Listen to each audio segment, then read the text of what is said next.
Sorry for the moment of silence. I was trying to get everything running and need to switch models, obviously. Welcome to uh, the last leg of our Juneteenth stream. Happy post Juneteenth, because it's the 20th now, but, you know, we've been streaming for 17 hours.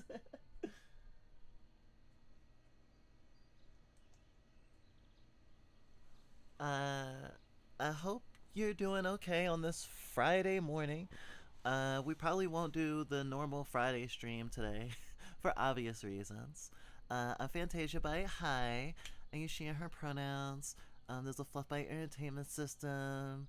We're queer and anarchy um, and baby um, and black and and plural, and we do a lot of cool stuff. And we really like indie games and uh, having solidarity with other marginalized weirdos. Hello, marginalized weirdos. I hope you're doing okay. And congratulations on making it to Friday, because that's a really big deal. Fridays, you made it through the whole week, and I know it's the morning now, so like especially for people who have like a normative work week, you probably still have to come in, uh, but you're almost there. It's okay to be weak sometimes. It's okay if this week was hard. I don't know. Maybe every week is hard.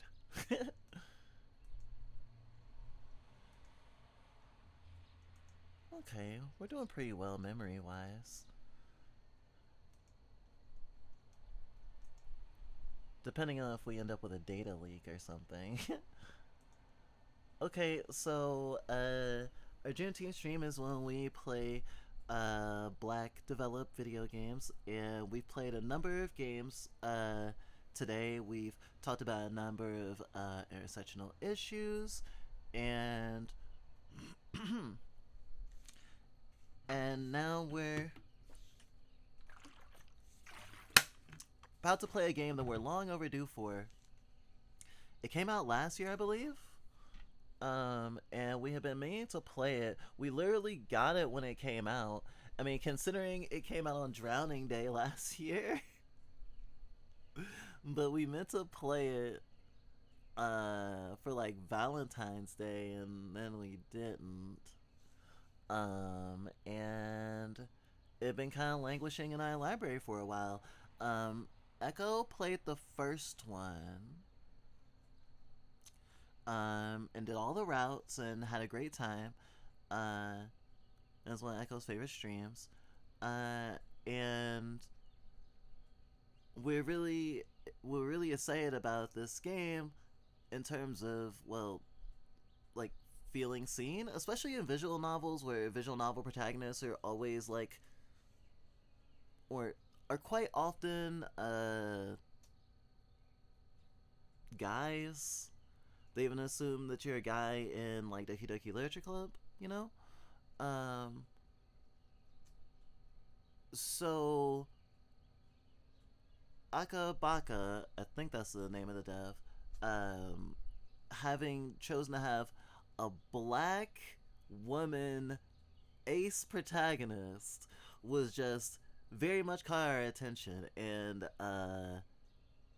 especially as being the main character in a dating sim, it's interesting, but also because we have the Eldritch thing, the Lovecraftian stuff, it's an interesting interplay because the demon that we are apparently dating is someone who is like a god of lust and stuff. And so since our character doesn't have any lust, it doesn't like the powers don't work on her, and she doesn't like go crazy, which means that, you know, she can actually interact and humanize the god that is the date, though. Whether or not you actually, if it's actually like a romantic sort of thing, or it's actually a whole subversion of like the main game, is remains to be seen, at least by us. I don't know if there's any additional routes like there were in the other game, because there were 3 routes. So it'll be interesting to see how this one diverges, especially because this one seems to have a lot more exploration, and and they might be a lot of different threats. I think their threats aren't gonna be so much the eldritch entities, but more the cultists and stuff. It has like a old school '90s atmosphere and like style on purpose, and we're really excited for it. The dev is a creator that we've played the last game of, and are a big fan of a different game that they haven't released yet. That's being worked on, called Chromatos, which is another game just in some of the same veins as what was it, Nova, the game we played last, Nova Hearts, in the sense that it takes some like sensibilities from Persona, as like a turn-based RPG with like social elements, and is like a really heartwarming story. And it was just like, oh wait, this dev made a dating sim, and then we were kind of a little bit sad and salty about it for a while, because it's like, oh, like most of this developer's time is actually going on Sucker for Love, but we hadn't played Sucker for Love, so we didn't know if it was like a good game or not, and we were just like, wish they finished Chromatos first and not Sucker for Love, even though Sucker for Love is profitable and probably helps them it makes him a living, so that he can actually work on passion projects as well. Not to say that Sucker for Love isn't a passion project, but knowing the details of how Chromatos came together, it feels a lot more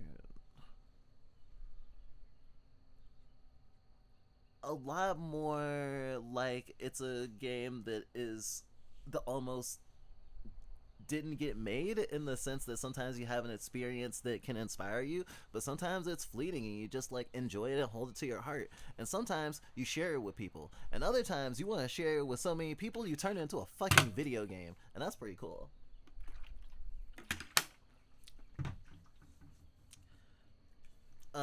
We want to talk about we wanted to talk about Ace Identity a little bit, though.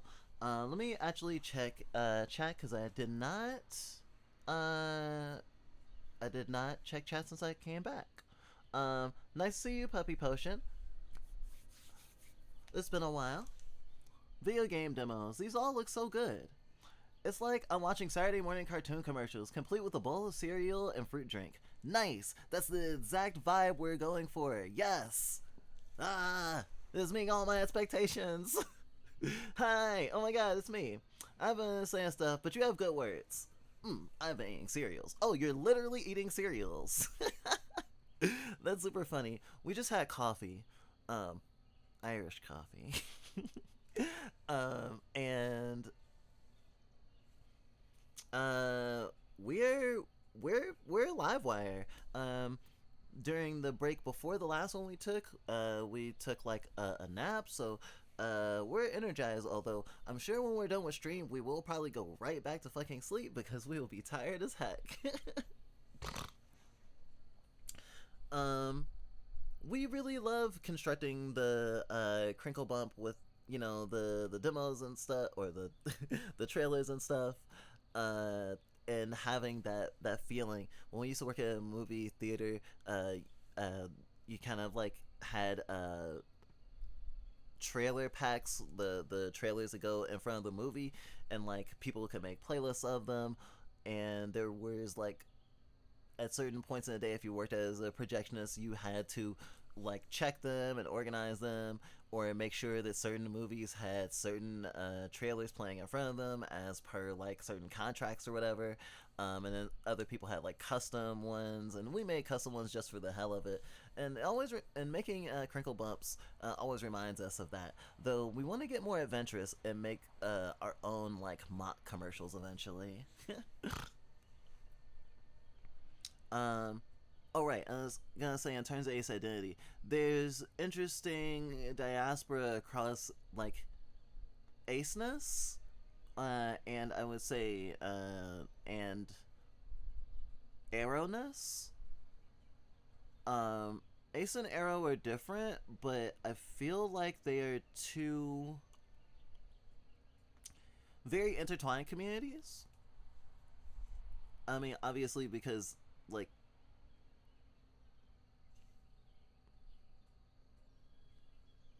ace is like sexual attraction is about sexual attraction or lack thereof, and then arrowness is about lack of like romantic attraction. And there are plenty of folks that are both. Well, I guess in the statistical way there's not a lot, but I mean, I know when you're operating within a community, it feels a lot different to scale when you're like kind of running into a lot of people and like among the community, like learning how people see themselves and stuff like that. Um, we actually first came out like fully and didn't go back in the closet as demisexual before any other queer identity. So our aceness feels like sort of a grounding force, and it was definitely a very like even just knowing that aceness existed kind of disrupted our life, I guess, in the way of like, wait, there's a people are like that. That's a thing. Although I think even though discrimination has always existed for like say like gay and lesbian folks, you know, um, I feel like there is a certain sort of negative view of ace people or aceness that exists that is different than the way you might be trivialized or discriminated against for being attracted to the same gender sets. And a lot of people also trivialize in the way of, well, how can someone be a bigot against you for not wanting sex or not wanting a relationship? That doesn't make sense. No one cares that much. And you'd be surprised who cares that much, especially in a world that wants to control people's bodies and wants people to breed, to, you know, bolster the fucking. To bolster the working bodies so that the economy can economize. And honestly, in the same way that a lot of like I guess reproductionist folks very much shake their fists at queer people generally for generally not making not procreating, ace people similarly are much less likely to procreate. Much less likely. Right? So there's chagrin in that way, and our bodies are controlled in that way, and people try to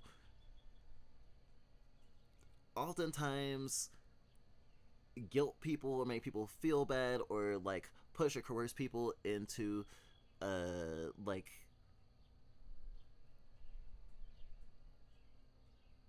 basically just trying to fall in line with the social milieu.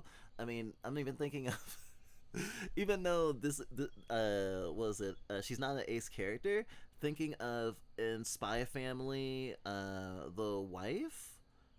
I remember particularly early in the plot it was like, oh, the fact that she's not married was seen as something that was suspicious generally in this like sort of national super nationalist nation. And I mean, there's like spinsters and like that sort of view of women, for example, are like a thing, and definitely something that's used to like degrade or see women as like being wrong or broken, and that's the thing that I'm getting to, that I went the long way around with. I was gonna say, even though for like gay and lesbian folks, there is an undercurrent of like being weird, the non-normativity that is seen as, you know, bad by a lot of society or just non-normative.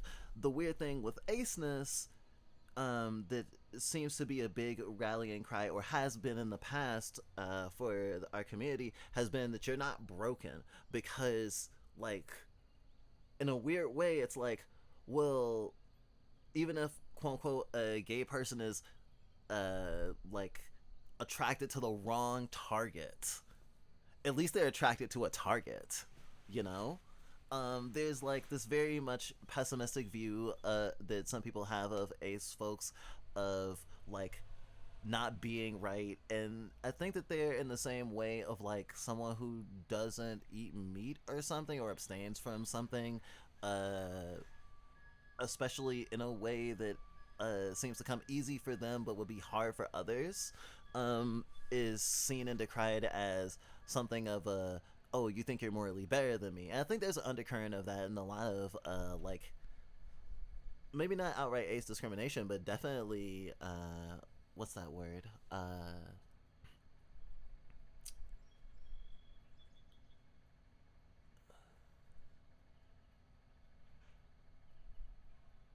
Yeah, it's like the like sort of passive aggressive things that people who have more privilege than you might do, as like slights against you, but they're not like super egregious. It's it sort of flies under the radar in that passive, like liberal sort of way.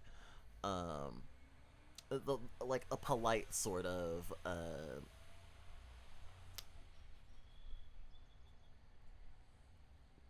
uncharitability, I guess.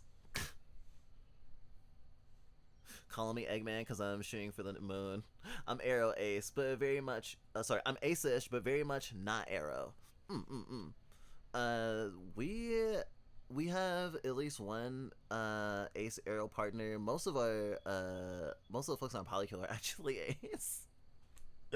And our ex spouse was Arrow, and that was interesting. Um, we've known a lot of Arrow people, but we also, in our early understanding of ace people, when we met ace people and like we cared about them deeply, we were kind of feeling there was like an incongruency, because like if like with our romanticism we are basically like, oh, I love someone enough that if it would be uncomfortable, if it would be uncouth, or like they're just not for sets, like it would be in any way negative. They don't want it. They're not feeling it. They don't. Sets isn't on sets isn't a priority for them in any way. We thought, yeah, that's fine. Like that's okay, and we weren't like woke to like polyamory and meeting your needs from multiple sources, and multiple like values of people in your life, but we were totally willing to forgo sets if we like enjoyed a person's company enough, you know. Um and when we expressed like romantic interest in ace people that we knew early on, they took us as a allosexual, uh, assumed cis guy, and they were not. They were they were uncomfortable, to say the least. And for the longest, we had not exactly a chip on our shoulder, but this like kind of like a chip of paint that we kept scratching at, because in the way of like, okay, I want to respect ace people, I don't ever want to make an ace person uncomfortable. We started going to Avon and we started like researching stuff, and we tried to understand like the ace experience, and stuff like that. But after a while, like years and years had passed, and it was just like not holding a torch for this person that we were in love with that was Ace that didn't return our feelings anymore. And it was just like, I'm still on Avon. I wonder why. You know, and it slowly dawned on us, you know. But also, we've definitely had imposter syndrome because, like, there's the nuance of like libido. Like someone who is allosexual can have low libido, and someone who is ace can have high libido. But also, someone could maybe enjoy sex but not experience sexual attraction. Like there's also, you know, all the things in the gray AC space, including demisexuality and stuff like that.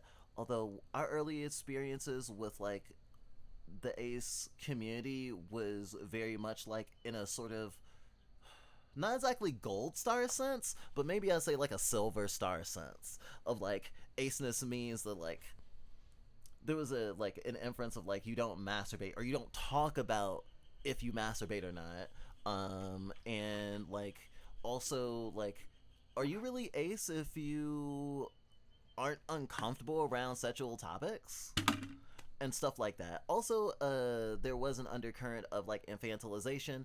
Ironically, thinking about the overlaps that we have with like being a baby fur and say being autistic, the fact that a lot of the ace community when we were participating in it online in like I guess like the 2010s, there was a lot of yeah. I don't want to like have sex or go on dates. I want to eat fettuccine alfredo and eat Legos. Wait, I want to play with Legos and eat fettuccine alfredo. Is what I meant to say. And you know, I'm actually all for that, but like I think that it sort of came with the implication that in being ace you are inherently childlike, and that's definitely like a sort of backbiting or like maybe like self-flagellating or possibly self-flagellating way of looking at it, at least from an ace perspective, because you know someone might be like, oh, so I guess you never fully like grew up because you never formed feelings about boys or girls or MBs, I guess. But there's a wide diaspora of ace folks, and I think the sort of ace representation that we've gotten generally has been more in the sense of like sort of a total separation and like not any involvement with sexual stuff, you know. And all ace people are like that, and it's funny to think about the amount of ace people we know that like, for example, like us, draw like not safe for work stuff. It's interesting to think about that, and I think there was even a time where people were like, hey, if you're ace and like you enjoy sex or you're making sexual art or stuff like that, could you like be a little bit quiet about it so we don't confuse allosexual people, you know, in the way of, you know, oh, if you identify as a lesbian and you date a man, don't tell someone that you're a lesbian because you'll give us a bad name. Like same sort of idea. So like there is a wide diaspora of experiences of aceness, and I am interested to see how it is explored in this game. Ace equals childlike is a thing that phobes will use as a way to degrade us, I think. Oh, I definitely agree. I think it's some like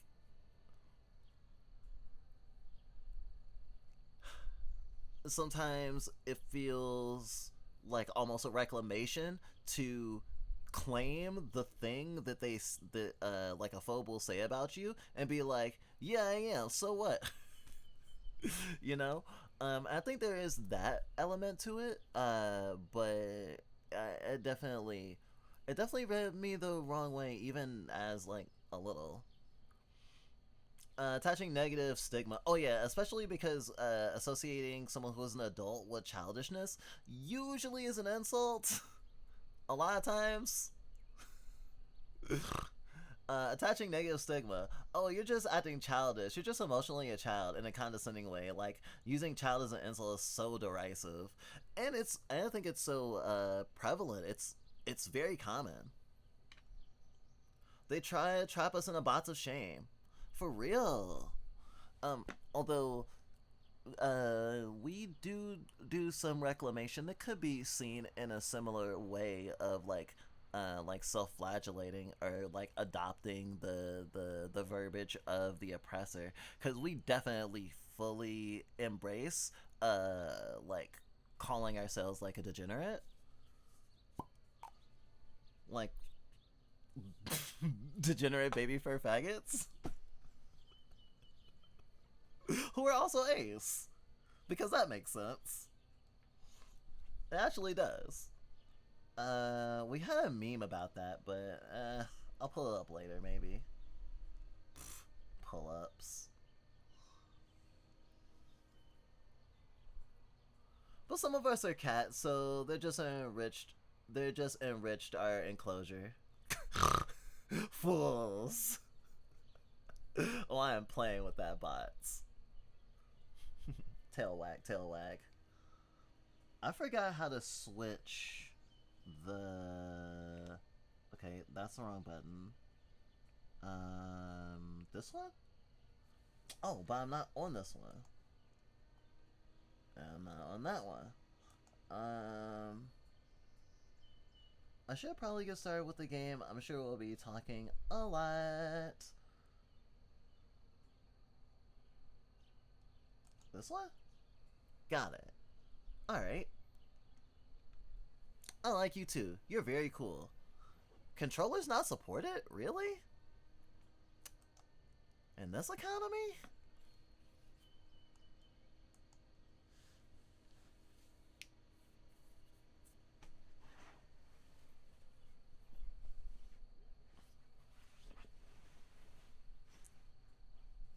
For some reason I can't get the Lazarus OP out of my head. We've been listening to it a lot. The whole song is like 6 or 7 minutes long. It's a fucking banger. But Lazarus the anime.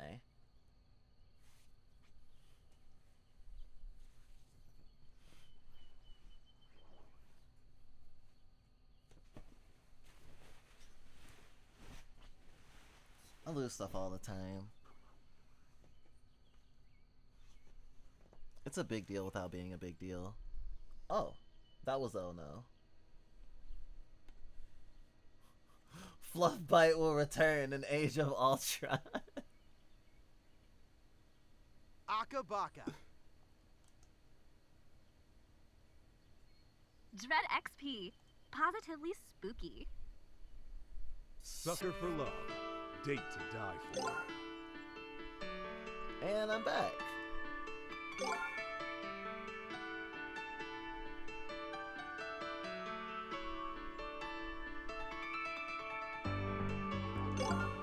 Why don't I hear anything?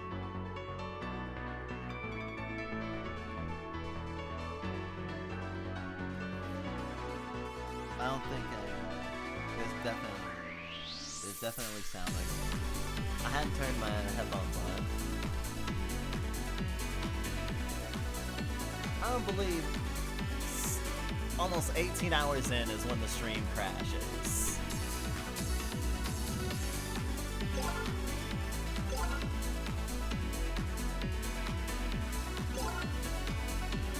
I'm gonna say it, how dare they not have a fucking volume slider?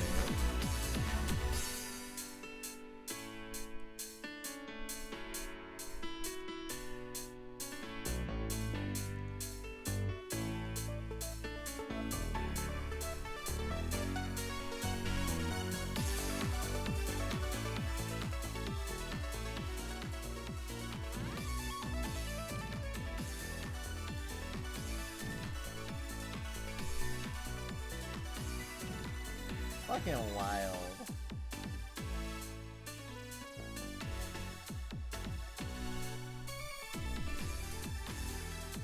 I think we got an OP to watch, right?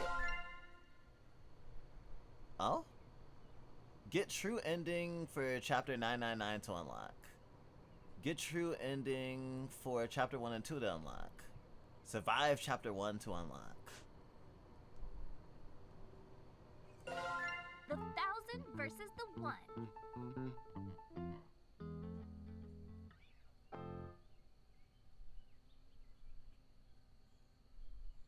Eldritch gods, cosmic horrors, things beyond our understanding.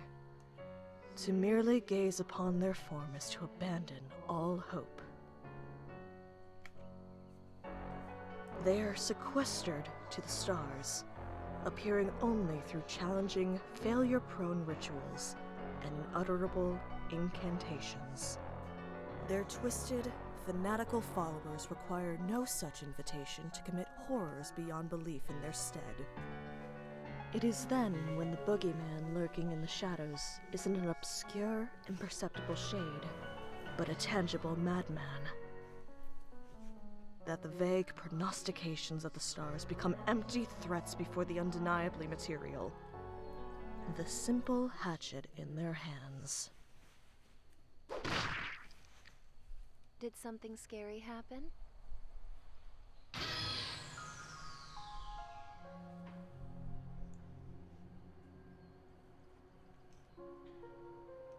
Wait, is this fully voiced? Do I how much do I not have to voice act today?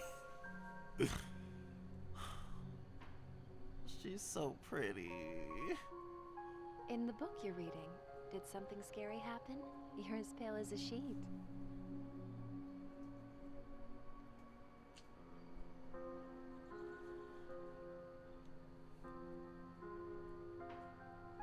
Oh, okay.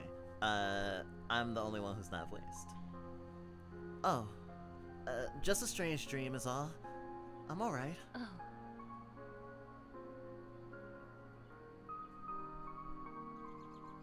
Sorry, this might sound strange, but can you tell me where I am? You're in my bookstore, in Sacramento. Are you lost? Sacramento.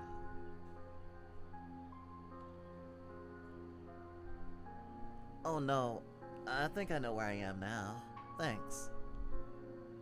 I've been having odd dreams lately, waking in strange places with no memory of how I got there.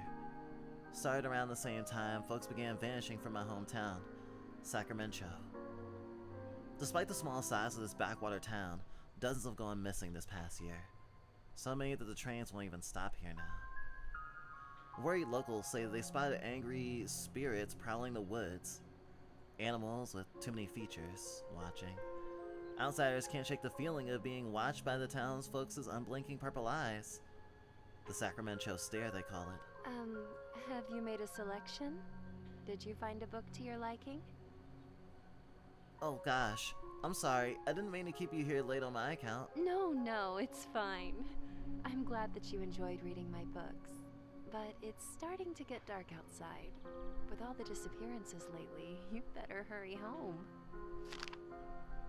Home. My family fled this place long ago when the disappearances started. But a letter imploring me to come visit appeared in my apartment earlier this week. Hey Stardust. Mom's still pretty shaken up about everything, so I'm taking care of her at Graham's place. If you came by for a visit, I know we'd cheer her right up and help her feel better. We miss you like crazy. This is definitely my father's handwriting, and only my parents call me Stardust. Impossible. Mom, Dad, I know you're not really waiting for me. You've been gone for over a year. But whoever sent this note obviously wants me to come poking around, and I aim to find out why. There's something strange happening in Sacramento. The dreams, the stare, the spirits. It's all connected. I'm sure of it. Whatever darkness has settled in our neck of the woods, I'm putting a stop to it. Mom, Dad, I love you both so much. I'll get to the bottom of this.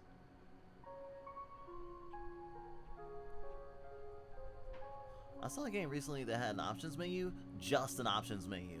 volume was the only option. That makes me equally upset.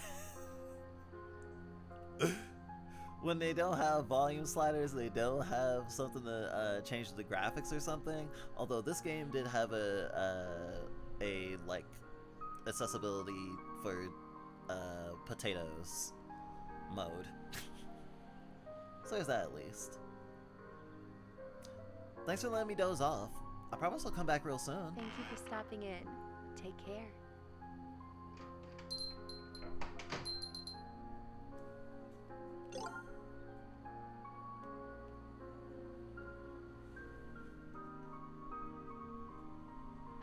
Okay, I wanted to...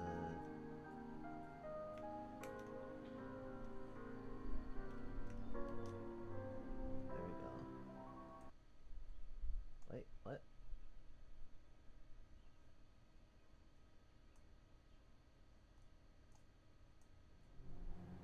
There we go. I wanted to turn up a little bit for y'all, because it's perfect volume for me, but I felt like it might have been a little low. Especially with how the music is. I'll readjust if I have to. I really thought we were gonna start with the anime style OP, but cold open is just fine. The warm glow of the bookstore fades behind me as I step out into the dusk. Sacramento. This should be my hometown, but it's become unrecognizable. The streets are overrun with dense foliage and missing person posters that litter every surface. They call this Missing Person Lane. Desperate searchers put up posters here before vanishing themselves. It's the only path left, and leads straight to my Gram's house.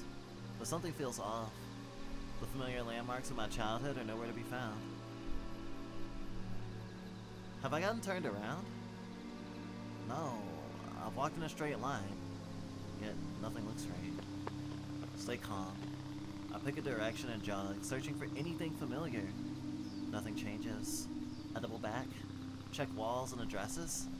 Still lost. Maybe if I check the note from my parents for the address? A grocery receipt? Impossible! I just had their letter! I even kept my pockets empty so I wouldn't lose it! Wait. This receipt is the exact dimensions and folds as the letter. Could I have imagined the whole letter? No. Impossible. I check the back, and then double check the front. But the receipt remains just that. Something is very wrong. I have to get out. I have to run. I have to... Ow! Are you, like, blind or something? Watch where you're going, Clutterama. I'll slam right into someone coming the other way. Oh, I'm sorry. Are you alright? I should have been more careful. Well, she's really pretty. But what on earth is this girl doing wandering around Sacramento at night? Don't touch me. Sorry, I didn't mean to smack into you like that. I know it's not an excuse, but I was just in a rush. Oh yeah, I know. You gotta go run off and steal my boyfriend, right? Yeah, it's whatever. Totally cool. Save your breath. I already know how this goes. Wait, huh? What? Your boyfriend? Yeah, you heard me. My boyfriend. Buck is mine. Who the heck is Buck? Where are all these accusations coming from? I don't know anyone named Buck. Huh? Really? You don't know who Buck is? You're not, like, from out of town, are you?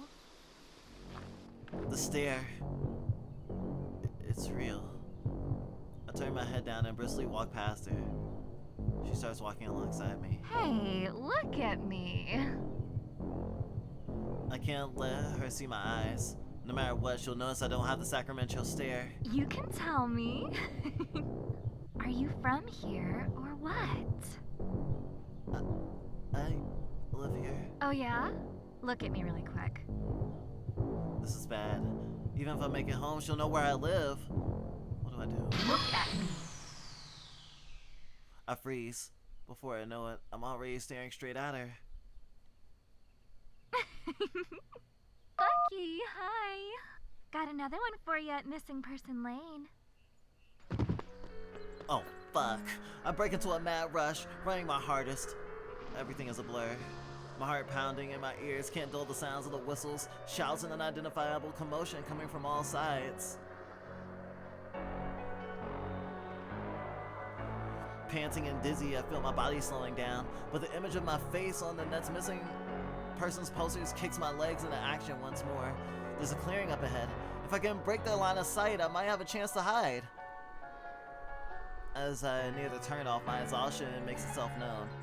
If this is a dead end, or if it's too dark to find my way, I won't have the energy to turn around and start running again. Rounding the corner, I gasp. It's Grandma's house! Thank goodness. I dash up the path and burst through the door. Little Red Riding Hood coded. I hold the door shut for what feels like forever as my pulse slows. The pounding footsteps pass by outside. I'm safe for now. Hey, what's... I may just be standing at the entrance, but I can already tell something feels off about my home. Like the warm, familiar place I grew up in is long gone. I can't put my finger on it, but... this dread. Why do I feel like I need to sneak around my own home? Is someone here?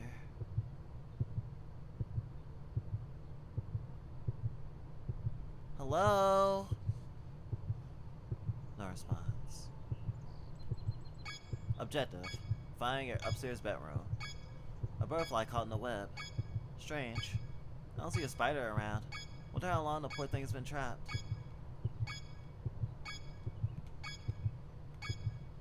Huh? That's odd. There seems to be way more shoes here than I expect for just me and my 9 siblings. At least 20 pairs by my count.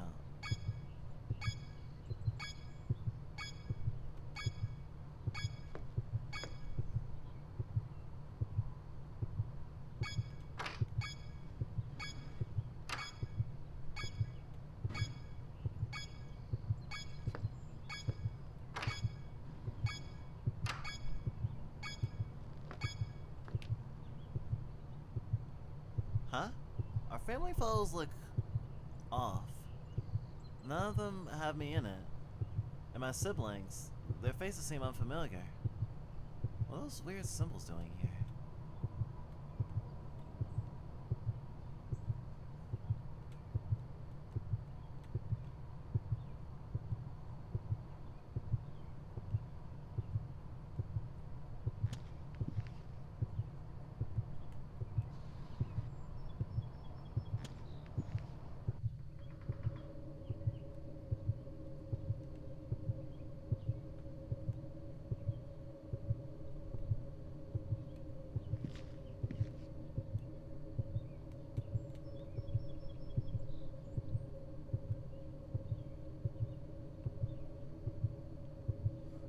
The birdcage where my Gram kept her finches has been destroyed from the inside.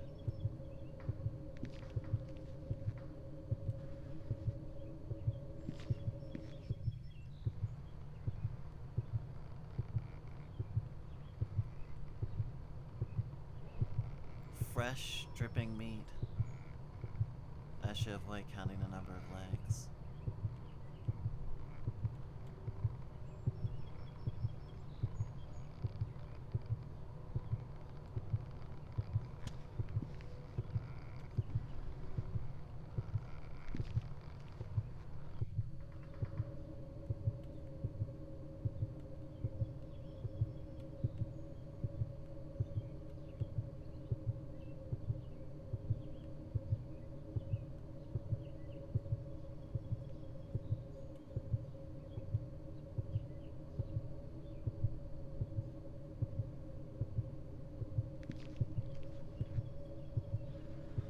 Certainly not the worst room I've seen so far.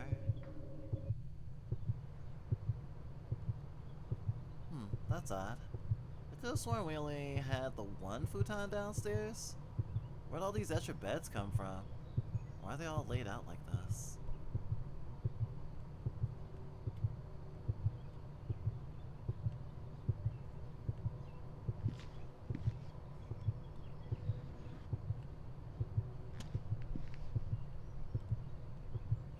Crepes, what a mess.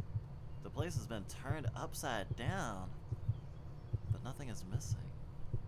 Weird.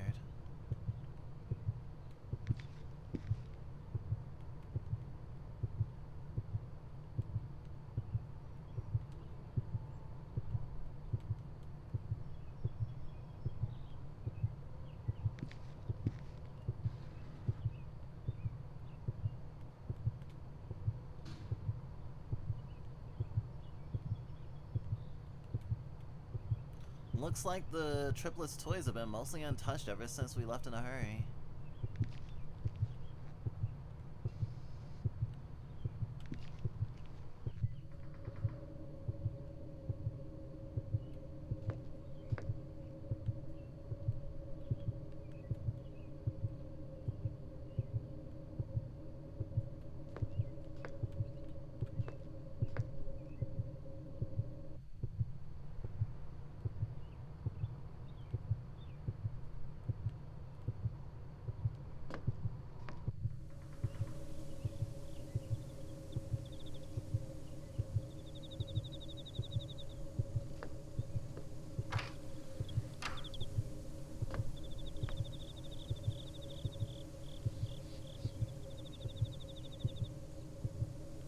I was like, this is normal for a bathroom, right? I'm not super familiar with bathrooms.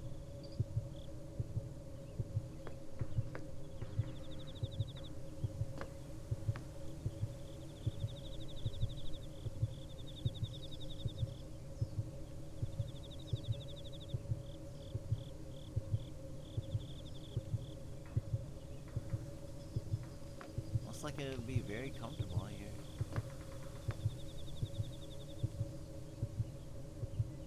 Well, there wasn't like a beanstalk here. A strange, slowly writhing plant. I just feel sick from the smell.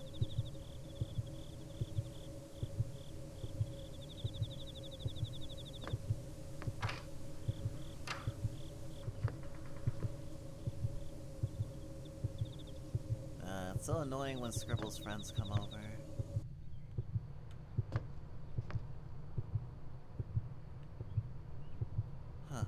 Sunflowers. It's blocked on the other side by something purple. I can't see clearly through the keyhole either.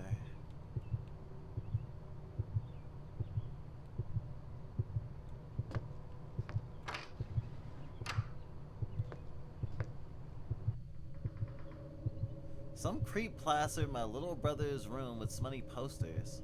Whoever did this is getting a fist in their face.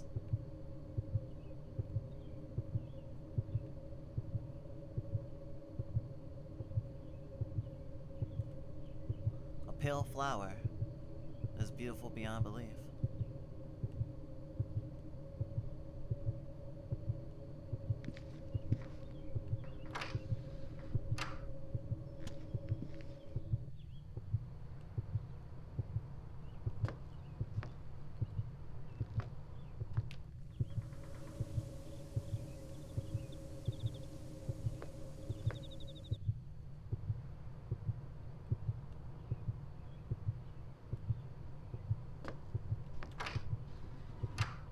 This is obviously my room because there's a star on the door. Am Stardust. Fantasia. My room? What on earth happened here? This occult nonsense has been living in my house? The candles are still lit. Whoever's responsible was just here. But who? Why? This book isn't mine either. No title, no author. And it reeks of death and decay. With trembling fingers, I open it up to a random page. Seed the Black Woods. Instructions on how to corrupt the soil of a forest by using remains of a goat and the beating heart of a human. A beating heart? I read and reread the passage, but it's plain as black and white. The beating heart of a human. I reread again and again, my disbelief washing away more and more each time. This isn't a joke. First, the stare that only the locals have. Then the disappearances. Then the supernaturally overgrown woods. And now this? The truth dawns on me. Sacramento has been overrun by cultists. All these missing people. My parents, they've been spirited away by angry forest spirits. They've been abducted and I'm next. There must be a way to stop this. I flipped desperately through the book's pulsating pages, searching for anything that might help. Summon the All-Mother. A ritual to force the dark deity behind this madness to physically manifest before me, binding her in a form that can't directly harm me. This is it. My chance to end this nightmare once and for all. To face the sinister goddess behind the Sacramento madness and put a stop to her evil. Whatever the cost. For the sake of everyone who's suffered and died, I have to try. I'll bind this All-Mother to a physical form and destroy her. Looks like I already have everything I need to try. Objective, perform the summon All-Mother ritual. Okay, I'm gonna take a moment to potty real quick, because unfortunately I'm a potty slave right now. And then I'll start gathering my materials for the demon ritual. Yay!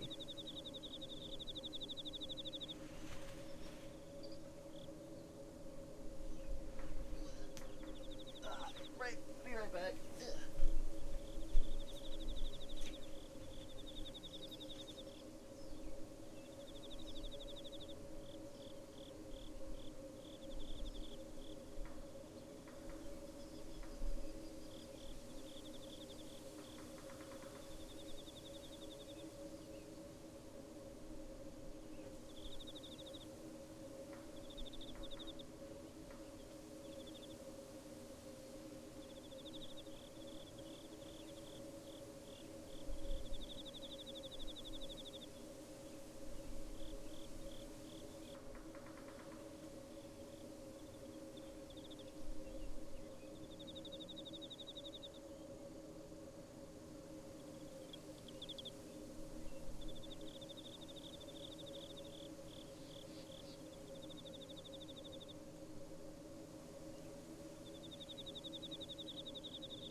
I guess it's trash day.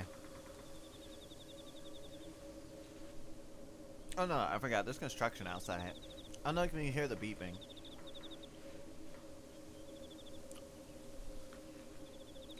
I peed. My pains have been spared.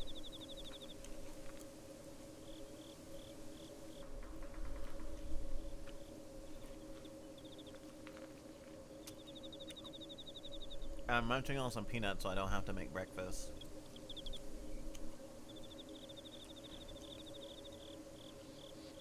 I'll probably make actual food after stream.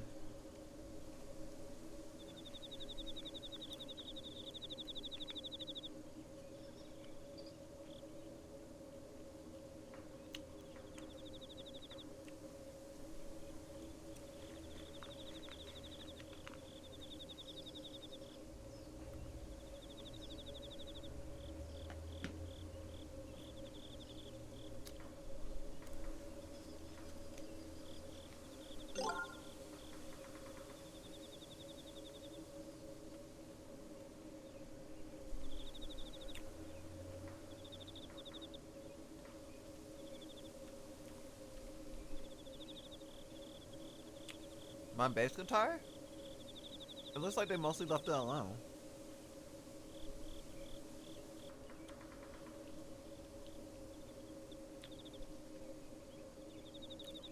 Eyes of a goat. Only it has too many legs and too many eyes. It weighs a ton too. How'd they get this up the stairs?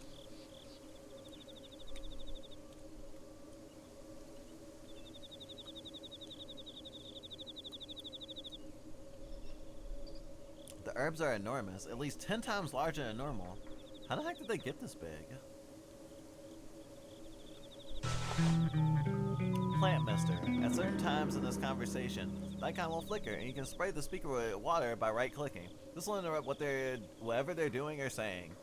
This feature was primarily included in consideration of players who dislike being hit on by older women / eldritch abominations. But there's other uses too. Okay. Wait, everything I need is already in this room. Oh wait, it is? I could have sworn they...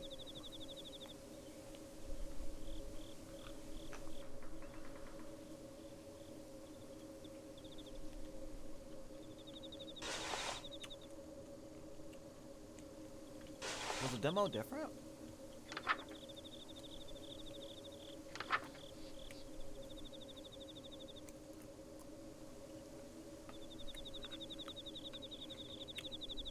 I'm just gonna finish these peanuts.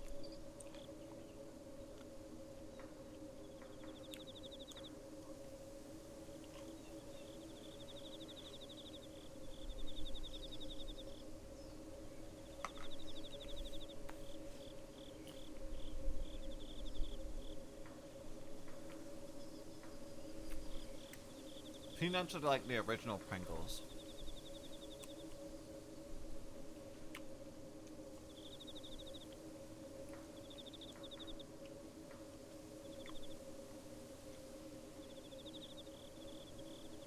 To seed the black woods, combine the seed of a fruit-bearing tree, the offal of a goat, and a human heart, and bury the mass 6 feet underground. This will fail if this page is burned by uprooting. The black woods will continue to grow and grow until the host planet is completely rooted. The black woods cannot be exited once entered. The roots of the Blackwood spread into the minds of those who enter and cause drastic changes in behavior. Those seeking to destroy the Blackwoods instead become compelled to worship it. This ritual will bind the black goat to a physical form that can't harm you. However, no contact with eldritch gods is completely safe. To summon her, do the following. Douse any lit candles. Ensure there is an idol of the black goat present somewhere in the room. Have a plant mister with you. While facing a tree of the Blackwoods, chant her name.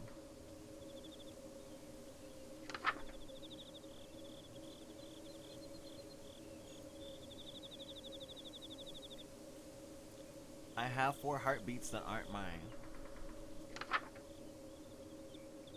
Why can't I go home? I can feel the roots. I can't sleep. Like 1,000 spiders on my skin. Why can't I die? Everyone's rooted. Everyone's rooted. Where have I gone? Oh look, it's Cthulhu. What's up, Cthulhu? The woods flatten themselves on us. The dead feed the woods, the living feed the woods. Whose blood is the tree bleeding? I ate someone.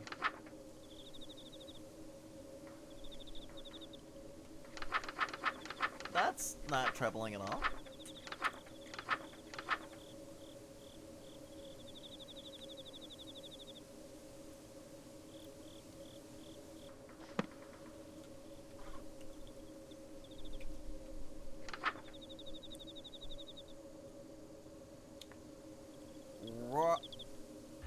Rokosan Salava Ososela. Mortal, you dare summon me again?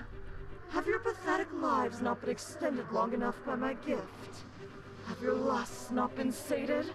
Must you continue to torment your goddess so? My heart pounds as an immense towering figure materializes before me. My head is splitting open. I can't think. I can barely breathe. With this weight crushing down on me. Do you have any idea who I am? I'm Roxanne, the black goat of the woods, and you will rue this day. Madness giving form. Betraying my sanity with each second that passes. It's evil, ancient and endless, peering into the deepest parts of me that were never meant to be seen. You tread on dangerous ground, little lamb. Know that each time you summon me, my wrath grows. I will make you rue each second of agony you have inflicted. Now, choose your next words carefully. What more could you possibly want of me? Speak! I have to banish her. Turn her back before there's nothing left of me. But the words I need won't come. Do I think I can face a power like this? Stupid girl. The last shreds of my will, I cling to the thought of why I came, why I dared this folly. The swallow bile and terror strengthen my spine. Grab a candle from the floor and speak shakily. I'm here to stop you from hurting another soul. I'm sending you back to the darkness you crawled out of, one way or another.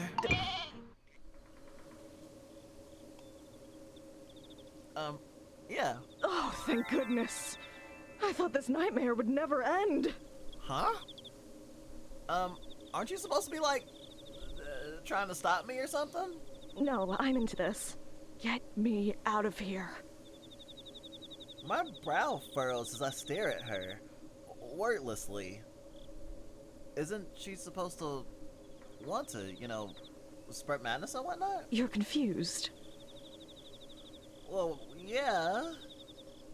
You want to be exorcised? Banished. Yes. I'm rooted to your planet and cannot be removed without a human's aid. I don't understand. You have so many followers. Followers that just tried to kill me, I might add. Can't they free you instead? Things have gotten messy with my cultists. Messy in a bad way, I mean. So you don't need a change. Got it. My followers have turned against me and are abusing me and my woods' power to kill outsiders indiscriminately. Have pity on this old, tired goat and banish me so I can't trouble humanity any longer. Please, help me. I'll rub my temple. This is tricky. On one hand, I came here to banish her. This corruptive force is devouring this town, and who knows how much farther it will spread if nothing's done. On the other hand, I have serious reservations about helping an eldritch god do anything. All of those missing people posters she's responsible for? She and her cult are pure evil. But for now, we want the same thing. Her gone.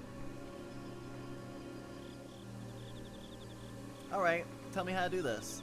Do I just grab any old knife and... Your mortal weapons can harm me, child, but they cannot stop me. But that book you carry, it holds the key to my banishment. Perform the rituals in order until you arrive at the uprooting ritual. That one will banish me for good. First things first, you will need a partner. I am a goddess of lust, so many of your rituals will require you to be in the presence of your ideal mate, your heart's desire. Perform the spawn partner ritual on the next page. Spawn partner.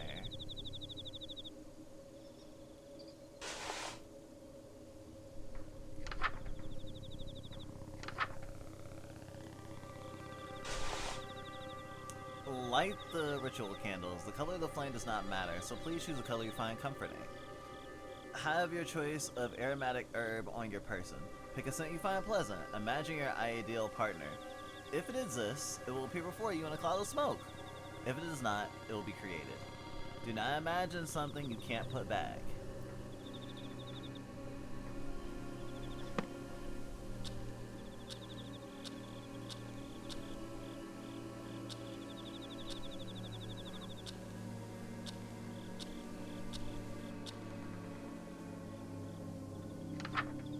I'm sure this is gonna go well. Fanarak Yamiyep Ugihaya. Oh wait, I didn't pick a herb.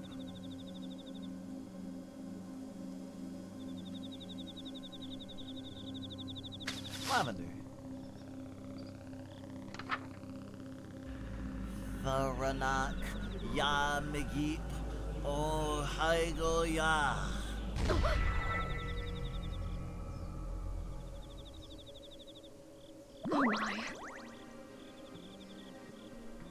Wait, I can explain. Go ahead. I've got nothing. What is wrong with my taste? There's no need to be bashful, especially after all that time you spent playing coy. In view of the circumstances, perhaps I will allow you to be my partner. Really? And that's okay with you? Even though we just met? Well, it's sudden, and it'll be a long, long time before I could ever trust a human again. But I'm not exactly the god of taking things slow. Besides, I already have 1,000 children. There's no harm in 1,001. I thought you were gonna say having 1,001, but I feel like, maybe I'm just baby, but I was just like, oh, do you mean you're gonna be mommy? Maybe I'm totally misreading that. These people can be into kink, although I'm pretty sure that's not what's about to happen. I mean, we just need to get these rituals done. That's why it happened, I'm pretty sure. Because what I want most is to get these rituals done, and the easiest way to do that is for her to be my partner. Wait, what are you talking about? Taking me as your partner? I thought you were talking about just being my girlfriend. You thought the two definitions of partners that a fertility goddess was referring to the platonic meaning? There's 3 meanings of partners. What's the third? Cowboys. Pew! Are you still joking around while standing so close to me? You should be melting with desire. Being anywhere within a mile of me should amplify your lust 1,000-fold. Oh, that's easy. 1,000 times 0 is 0. Wait, are you saying what I think you're saying? Yep. So, I take it you haven't had children yet? Nope. And you aren't with child now? No? You're going to die here, and there's nothing I can do to help. What? I thought you were trying to get out of here. Were you not gonna help me because I don't have kids? It's not that I won't, it's that I can't. I am an entity of untapped cosmic potential. And I want a big family. The biggest family possible. I want every living thing on Earth to be a direct descendant of me or one of my followers.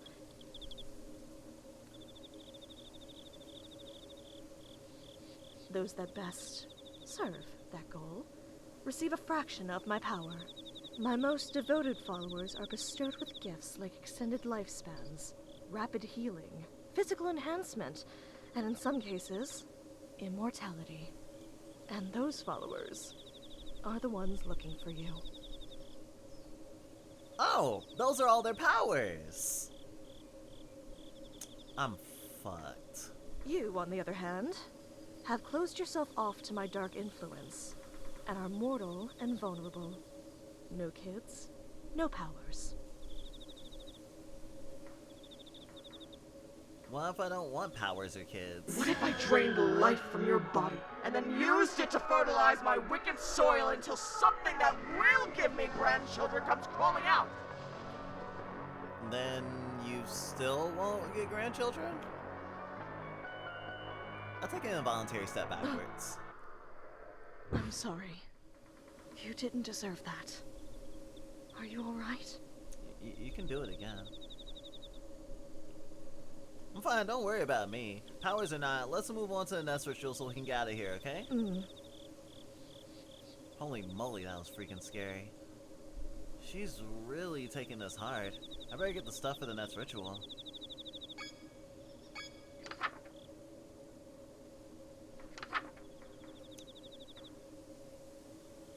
Curian Feast. Collect the following. Meat from a living thing to die within the Black Woods. Check the meat rack in the dining room.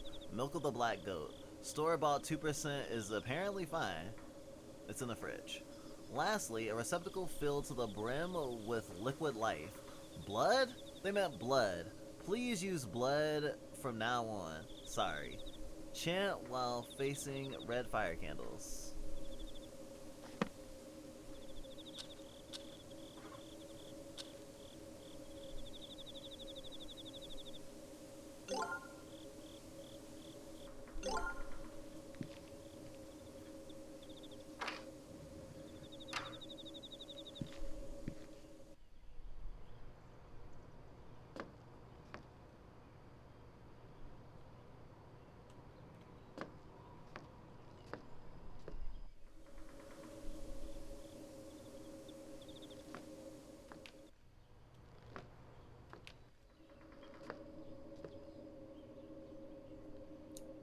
Honestly, it's also really upsetting being sexualized all the time.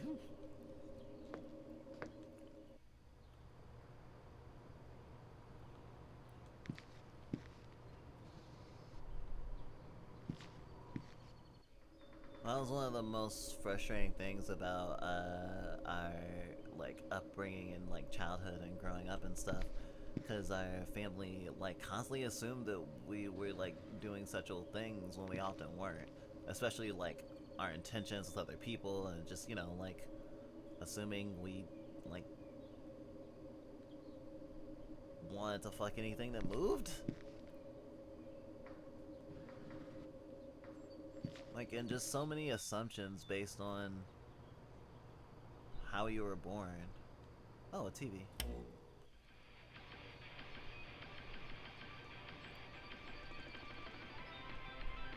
Hey, that's the theme song for the first game.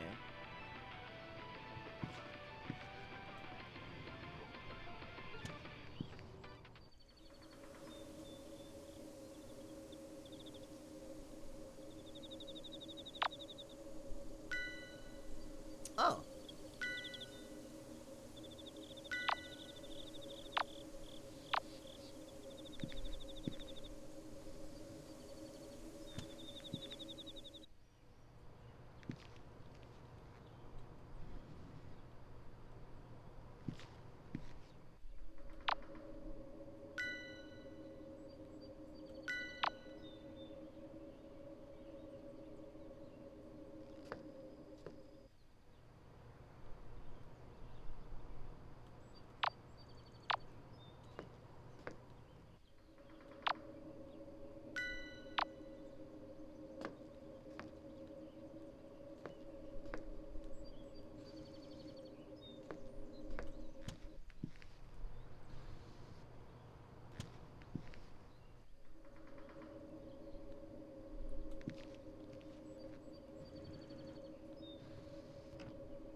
for that hanging meat.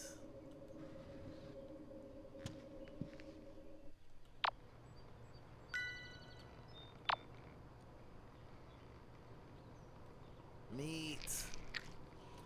I tear a chunk of meat from the hook. This should be what I'm looking for. It smells kind of strange. Is this beef? Pork? Whatever. It came from... It was huge. I should move on before I count the number of legs hanging on the hooks.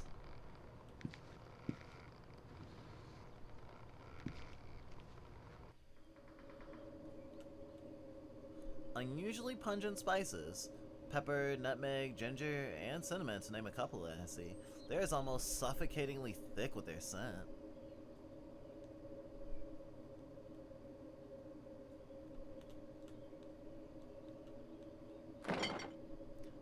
This is the milk of the black goat? It's just like a regular carton of store-bought strawberry milk with a label slapped on it.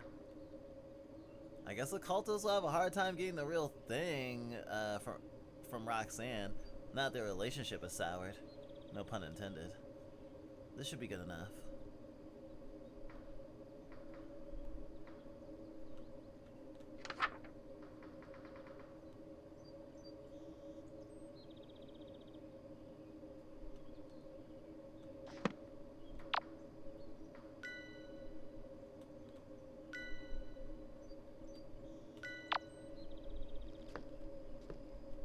Still need a receptacle.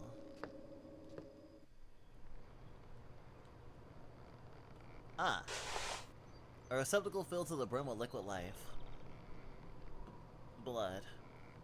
An unsettling amount of it. Is this what the ritual calls for? A chill just ran up my spine. Am I being watched? I have everything I need. I need to get out of here fast.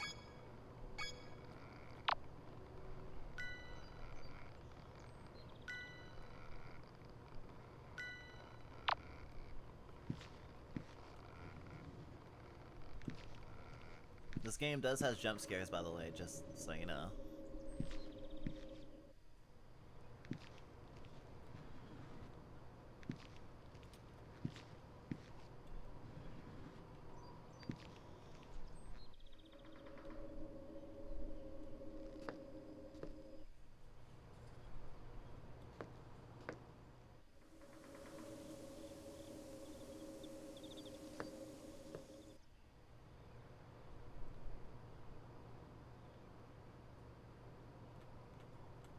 I thought maybe I could inspect that.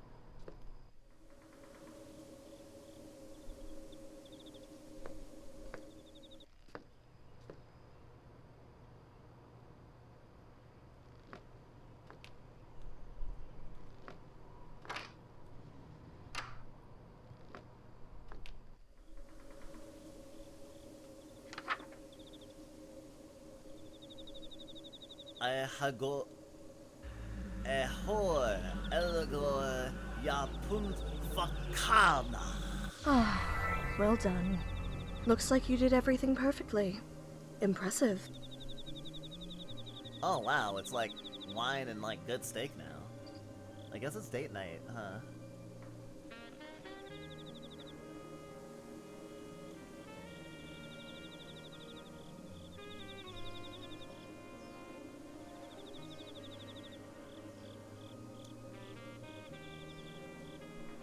I've been lurking in here since last night when we got raided in by Lilith. I'm genuinely so surprised to see that I'm not on some random channel, LOL.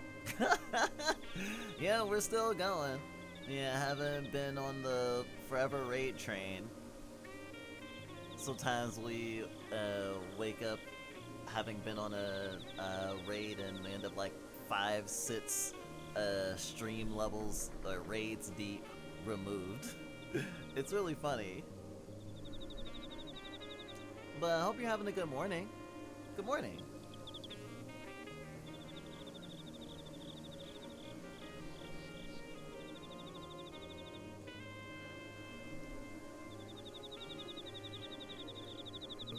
Ooh, excuse me.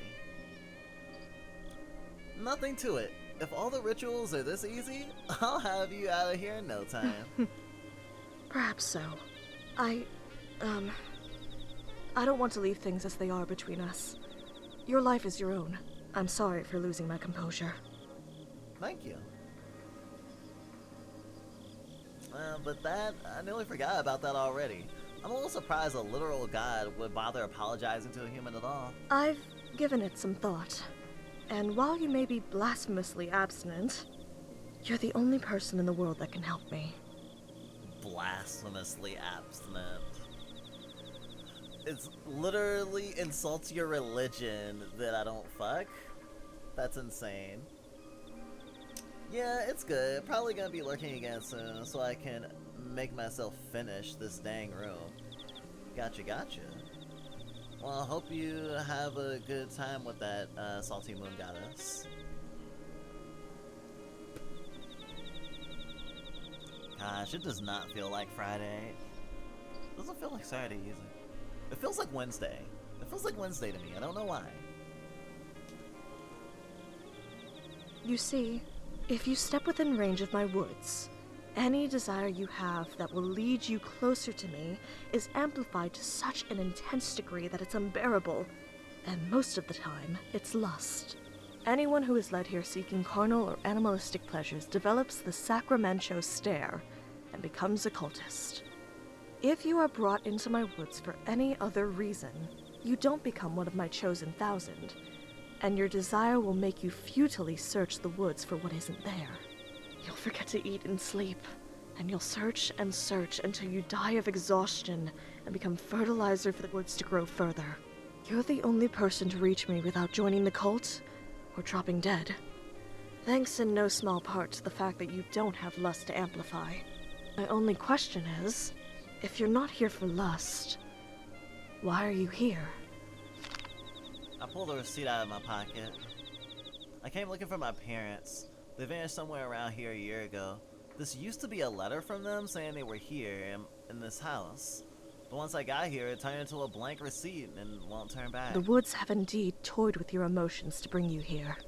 That paper was likely never a letter from your parents, but the woods made you believe it was. I'm sorry. So, they're just still gone. They were likely consumed by my woods no more than 3 days after they disappeared. I feel like I've been punched in the gut. The dust is long settled on my parents being gone, but the grief never faded. Eat. It'll give you your strength back. The woods won't let you feel how tired you are. I don't feel tired at all, but come to think of it, I felt like I was gonna collapse when I made it to this house. I don't think I've eaten since I got the letter either. I took a few bites and the tears abate. There. It'll be alright, Stardust. Stardust? How'd you know my parents' nickname for me? Anything that dies within my black woods becomes a part of it.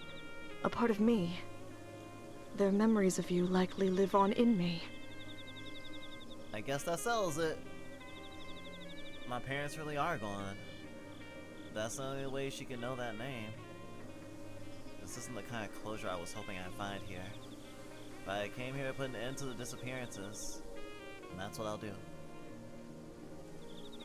I hope this isn't an offensive question, but all the missing people and the people that came looking for them, you killed them all? It was never supposed to be like this. I came bearing gifts of safe childbirth for infant and mother, hungerlessness, disease immunity, but instead, my own worshippers tormented me until it broke my hearts. Now my woods are bloodthirsty, and I'm forced to watch innumerable die. All Mother. It's like they fucked up Mother Earth. Pollution allegory.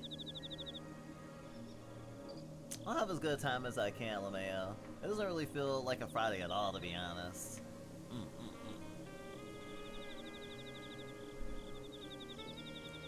But why? How can somebody do something like that? How can somebody have so much hate in their hearts? Because it's had an eternity to accumulate. What was that? It sounded like something breaking downstairs. Are they coming? Already? No. I forgot. Roxana is just as scared as I am. I need to be more careful with showing fear, for her sake. It could just be the house. The place is old and rotten in some places, so sometimes the house shifts on its own. I'll take a quick look around my room for the sturdiest thing I can find. They left my bass guitar untouched. I'll check it out. It sounded like it came from the kitchen.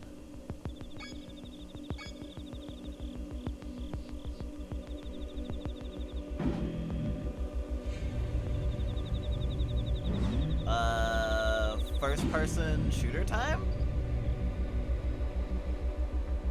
Oh my god, she's so cute on my bed like that.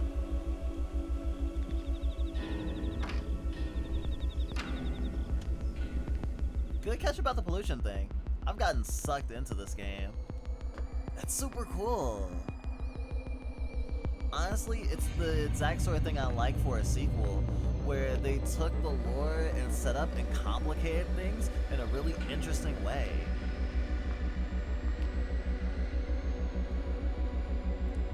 And it's like, also, I love the fact that I'm basically the chosen one because of being Ace. In the sense that only an Ace person could get through here. Or only a person who had no lust.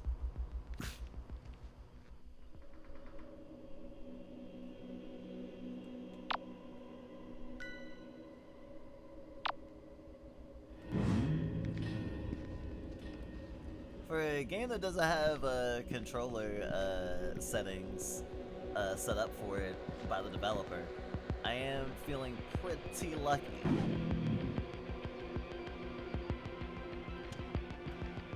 I thought I was gonna have to pull out my, well, pull out. I thought I was gonna do keyboard and mouse. But it's actually, the base attack is on my left trigger, so that's pretty cool.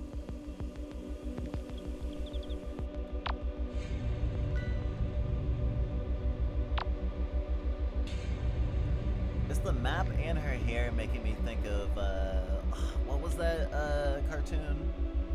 I think it was made by Jellyocalypse.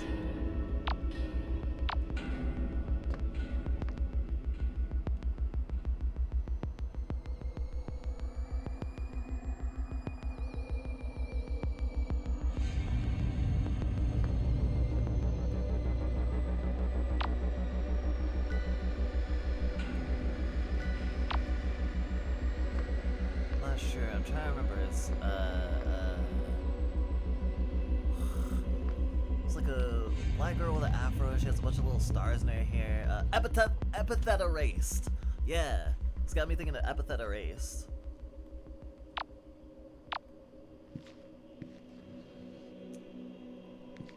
More cute anime girls with afros, please.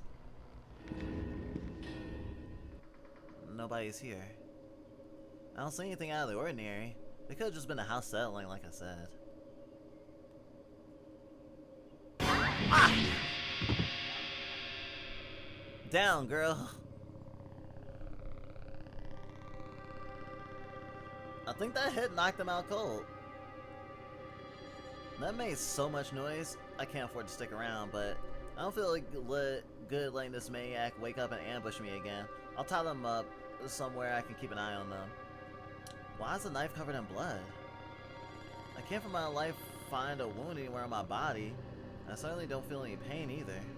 I grab a hold of the scruff of the cultist's collar and drag them a short distance. They feel unusually light to carry, but my left arm can't produce any force. What's going on with it? What was that? That vision. No matter how much I focus, I can't bring it back. Just like the fake glare I received. Are the woods concealing my injuries from me? So I can't tell when I'm about to drop dead? I sling my bass over my shoulder by its strap and drag the cultist with my right arm alone. I'm sure this will be torture if I can feel pain or exhaustion. So I have her in my inventory, basically?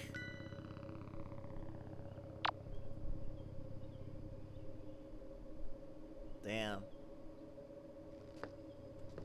Putting girls in my inventory. Very sapphic. I'm literally solid as you called out. Yes, more black girls with afros would be phenomenal. But here we are, Ba.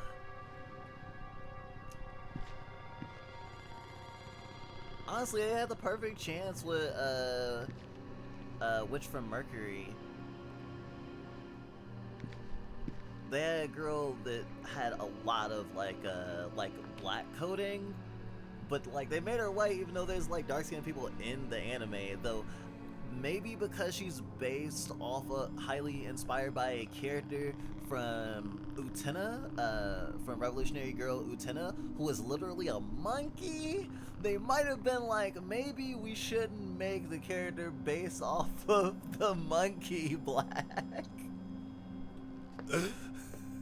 You just can't win. But she does have afro puffs, so anime girls with afros. Shit, that's still just 3 actually. Gosh, I guess we'll have to do it ourselves, like Thanos. Does the snap and turn half the population, give half the population afros?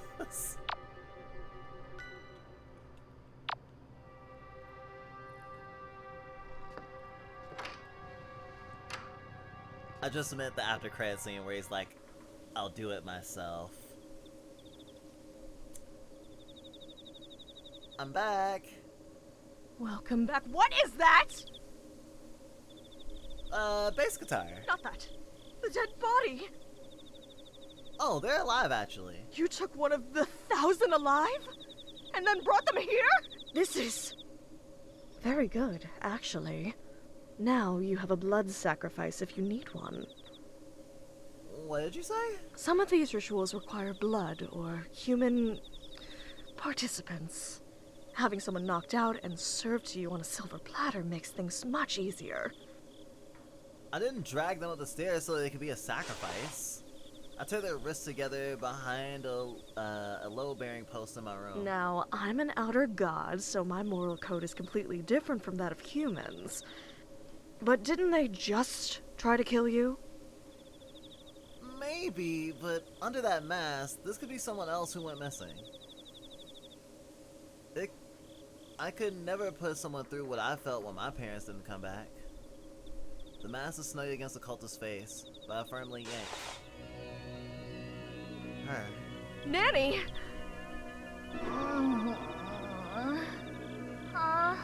You! Oh, you're that klutz from Missing Person Lane! You worthless lamb. We'll kill you. You'll never escape from this town alive. Oh, you're gonna die! Long live Buck! Down, girl. Sheesh, maybe I bonked you on the head a little too hard. It's not that.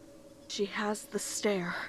Her lust for the leader of the 1,000, Buck, has been amplified 1,000-fold into blind fanaticism. Oh! Huh. This is interesting.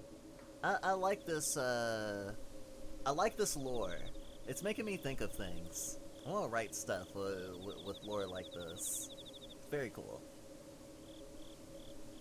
I'm thinking about, like, in End of Evangelion, when the orange juice happens, and there's, like, a lot of, like, lust things, and there's a character that people sometimes go, oh, this person may have been ace because they didn't have a, like, hallucination of the person they love the most to invite them into ego death. And it's just like, huh, interesting. And thinking about that and like as sort of like trying to force ego death in the same way of thinking about like some people say death is like the last orgasm or something, in the way of like getting you to jump off the cliff, the no return of ego death, makes me think of interesting an interesting way you can bend lust as like a weird in a weird like metaphysical way. And this is also an interesting metaphysical way, instead of just, oh my god, they're just like really horny and like masturbating or something. I like that it's like playing with someone's desire and is changing their behavior in that way. So I'm really interested in, like, I guess, lust and, like, desire manipulation mechanics? I'm gonna put in my hat for later.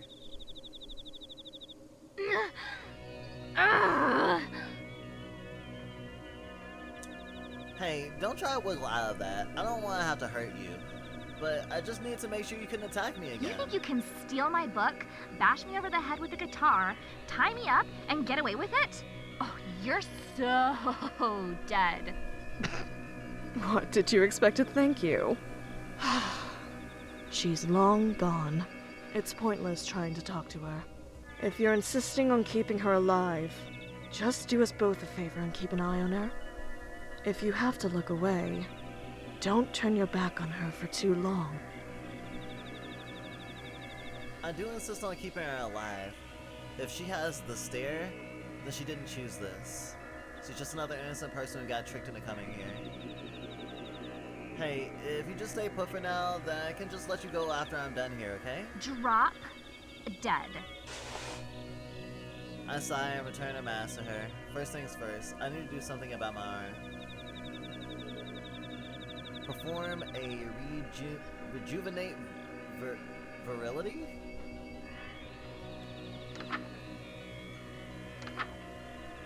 Well, good thing it's the next fucking thing on the list. Till injuries, place a gold skull over your face and light green fire candles.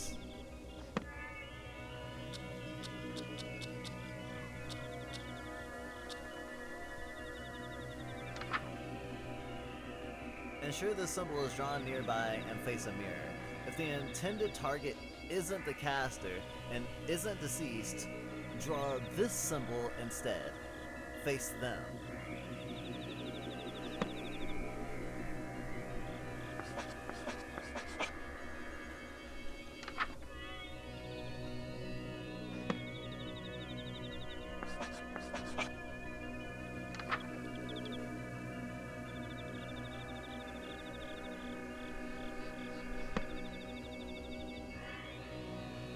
At least I can still use this.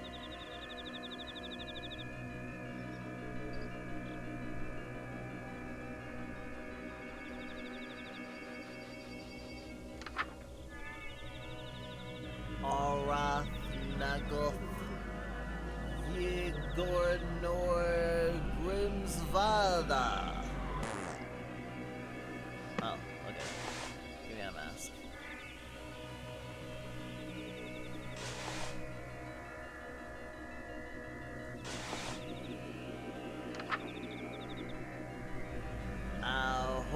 Oh wait, I need to be in a mirror. Oh, that's... At some point I'll probably need to heal someone else.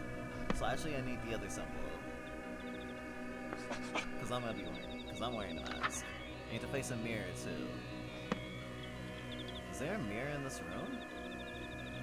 I guess not. I have to go to the bathroom then. Oh, apparently everything I need is in this room already.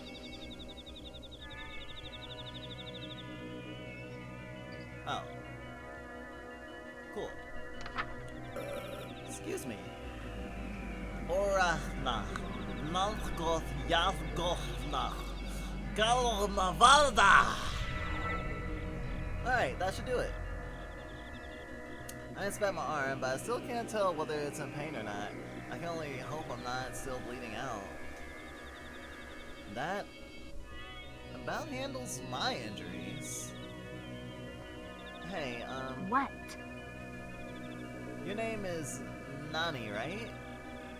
I'm gonna give you your mask back so you can do the ritual too. I bet that lump aches, huh? What? The one you gave to me? I didn't mean to hurt you, I swear. You came at me. I was just defending myself. Look, you're hurt. Let me help patch you up and we'll call it even. Deal? Like, barf me out. Here, now just chant. I Bottom of know the how to page. do it. Horna, Nagothtog, like, you got more Grimsbada. Better? This is gonna come back to bite you. Just wait until I break free, then you're toast for real. Well, this way I can bash you again and not worry about killing you, actually.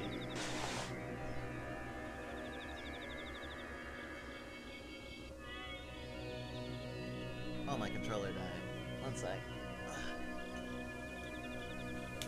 Oh yeah, I love this writing. Voice acting, too.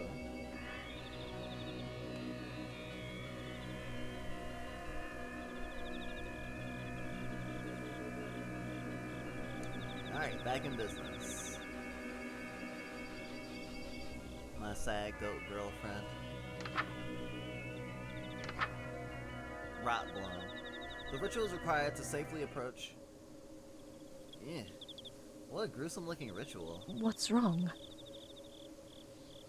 Nothing. Just getting the creepy crawlies from this one. It looks like I've got to eat a bunch of stuff in order A to seed, made immortal by my influence. When you die, the seed will bloom, leaving something good in the world long after you've passed away. That's kind of beautiful, actually. Really? You think so? I do. Well, I don't like thinking about dying. It's kind of comforting thinking a part of me will live on, you know? Well, the same could be said about having children. They carry on your legacy long after you die, too. And if you have a bunch of children, it's like living forever. Doesn't that sound nice, too? Sheesh. All this grandkids talk. You're just like my mom. I can work with that. Roxanne! Kidding. I was only 60% serious. That's still more than half serious. But then again, living forever is something best done through offspring.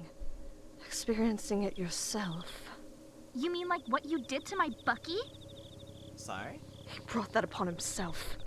You cursed him. He was your most devout follower, and you cursed him. Oh? Wait, cursed? One of my followers, the leader of the 1,000, stole a kiss from me long ago and became immortal. No matter what happens, he will still exist. Forever. How is that a curse? I could use immortality right now. Wouldn't it be nice to live No. forever? I mean... Immortality is certainly not living forever. The pain you feel after fatal wounds becomes permanent, lifelong agony.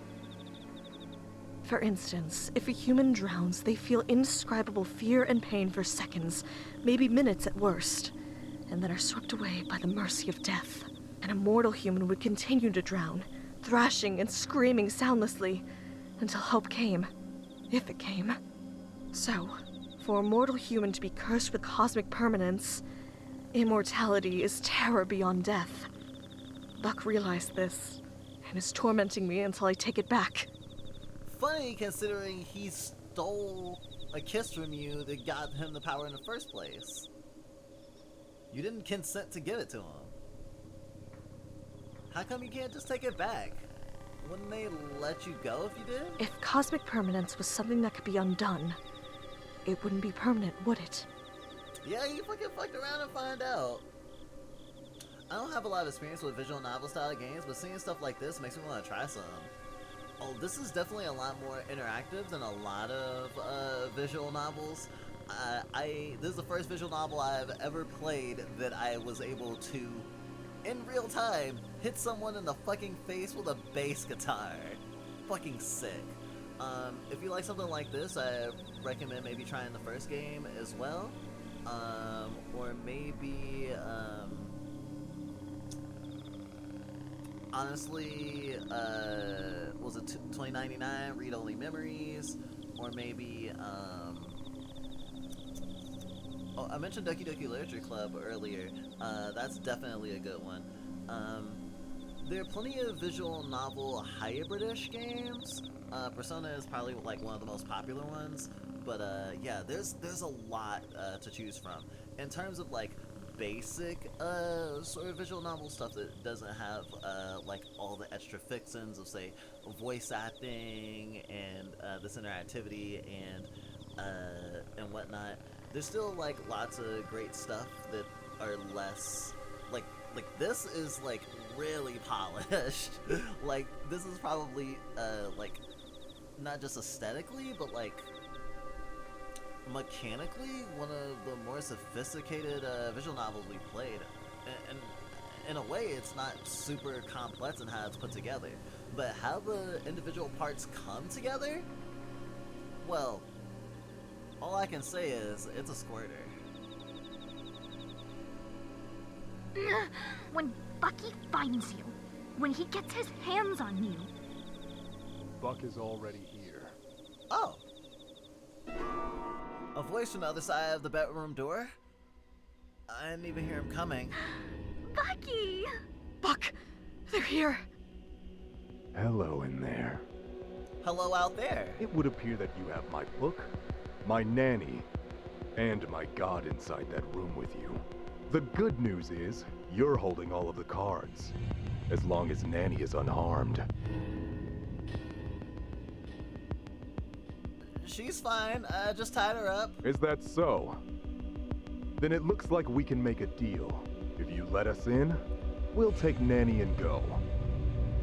What? No way. Once that door is open, I'm going missing for sure. Do you realize the situation you're in? We can storm in and take the book, the girl, and the god by force. Then why haven't you done it? You might get a lucky shot on one of us before you died, like I assume you did Nanny. And if the injury was serious, we'd be stuck for the next who knows how many years with it. All of that is too much risk over you. Right, and so you'll just let me waltz out of here. We get dozens of people trapped in our woods every week. It means nothing to us if you escape. Even if I go straight to the police and tell them everything. The police are already here. Open the door, and you can keep Roxanne and the book. And if you don't, you know what will happen. You have 20 seconds to make your choice. Shit.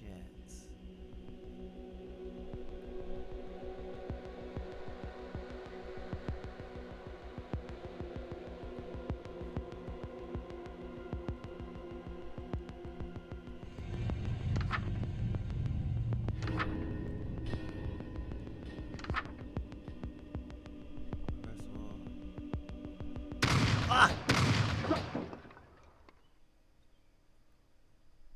They killed her.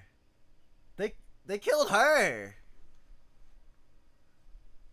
I quickly leap back from the door, weighing an onslaught of cultists, but instead I hear footsteps retreating. Stardust! Are you alright? I pat myself down quickly. If I got hit, it wasn't enough to make me lose consciousness. That'll have to do. What gives? Why are they running away? Did I do something to scare them off? They know you have to leave this room eventually, so they're waiting to ambush you. Don't let your guard down. They could be anywhere. Great!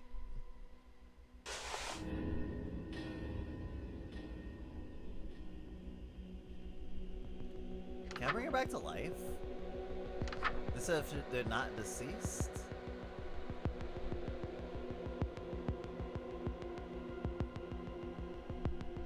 If the intended target isn't a caster and isn't deceased, draw this symbol instead.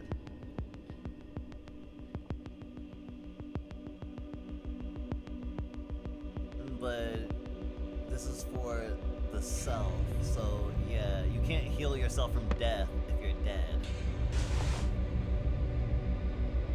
So I guess he actually didn't value her at all anyway. He was lying.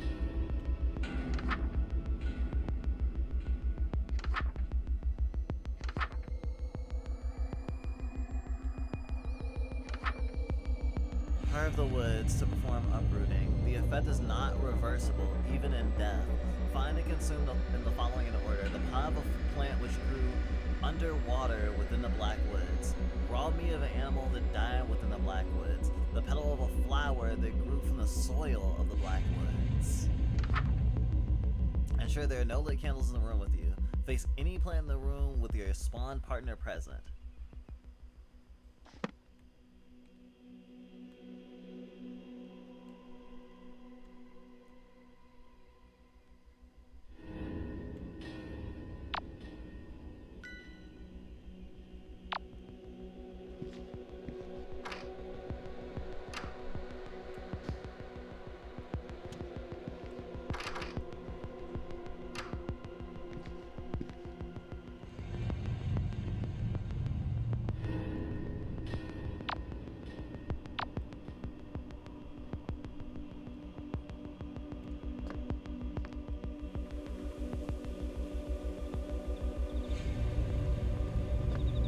guess killing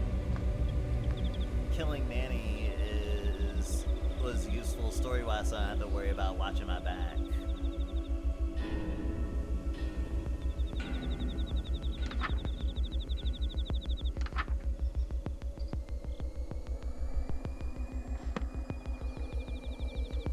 Found one.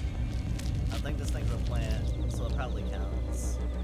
My bath's ceramic, I think. Nothing a plant could grow on. So I can only imagine what the plants are actually growing out of under the murky water. The leather seedling tears off with little resistance. I try to chew it, but it's hard as a rock. Something is off about the taste, too. I managed to force it down. Whatever it is. I don't think it was poisonous, but I feel kind of sick now. I better get a move on.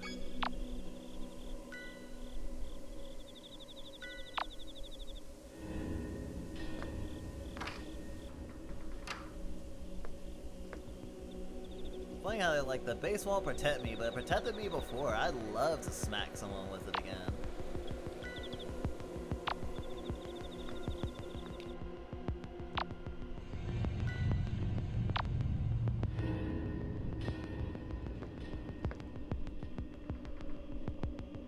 Suppose it wasn't meant to be. Okay, I need raw meat.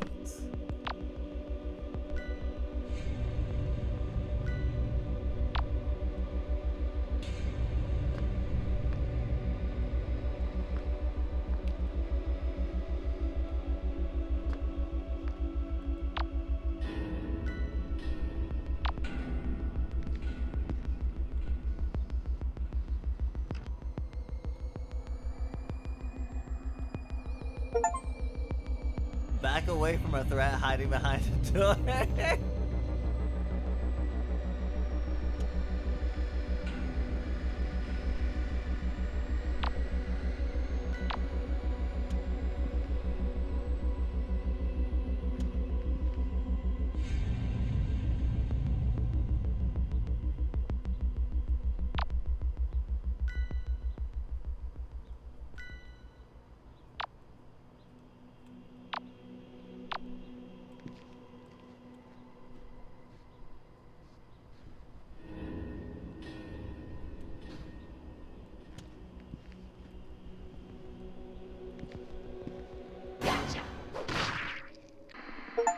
Oh, okay, you do die when you do that.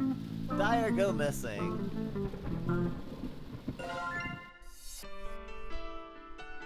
Oh, I see.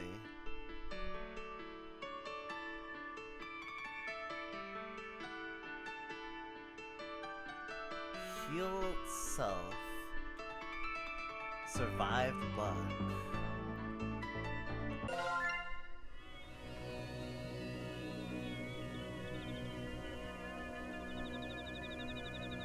What? What?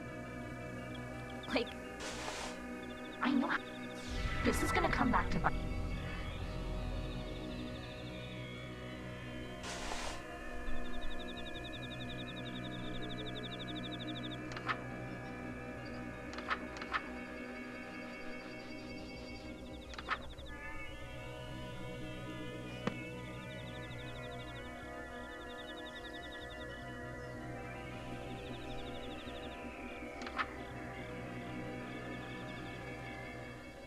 What? This real? What?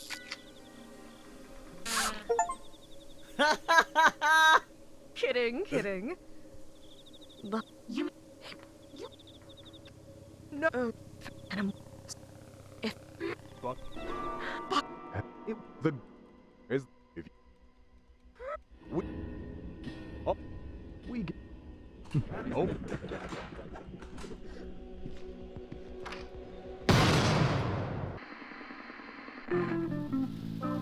Madden. Okay, so that's what he looks like. It's funny he's just standing there with a fucking shotgun.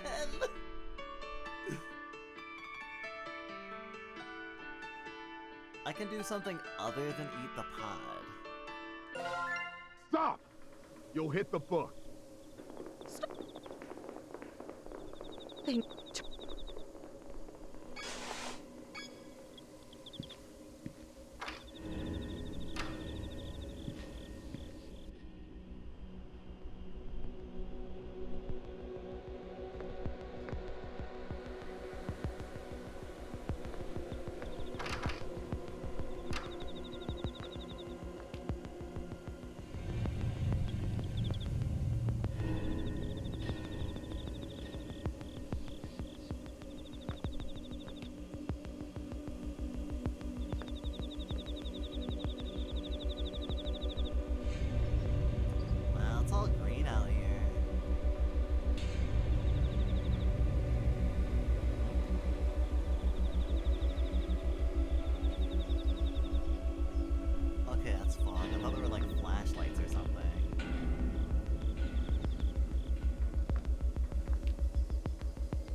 did kind of go in a circle.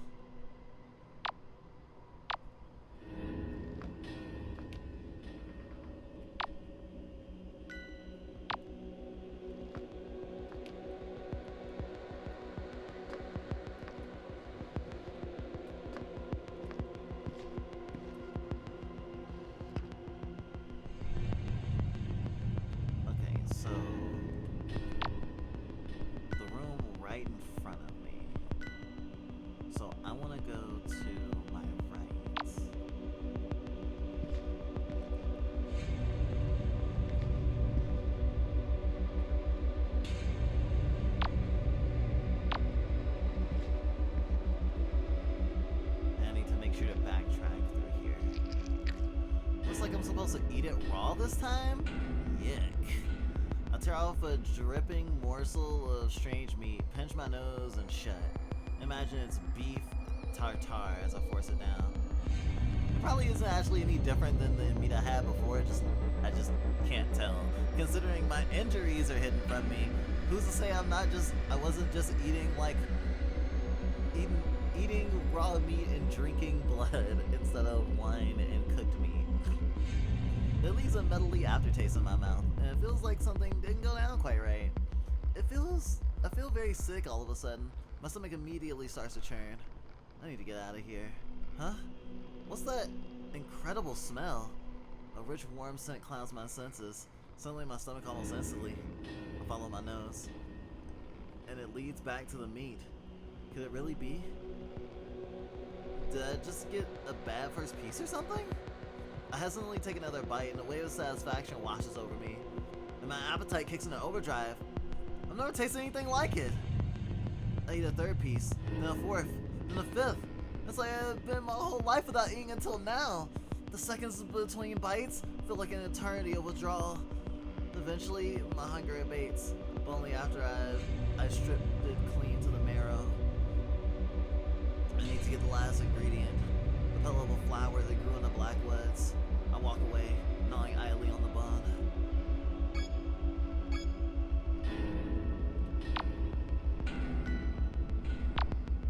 Back upstairs.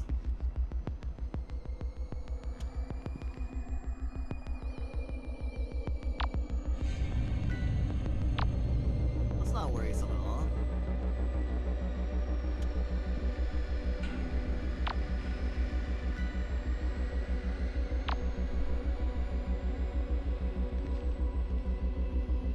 Ah!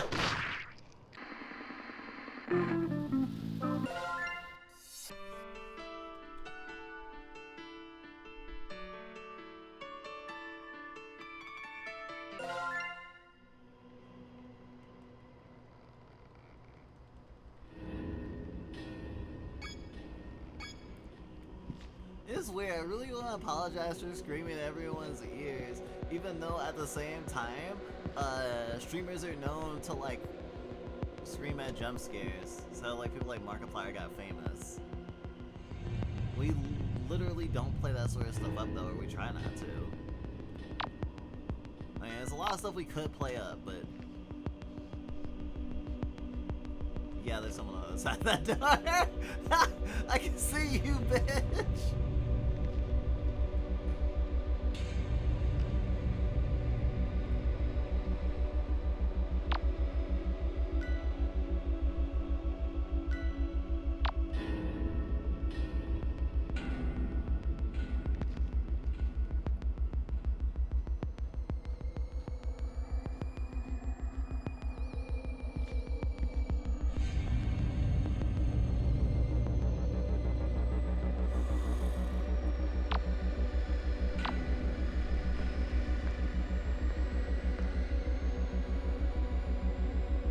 Hide and seek be like.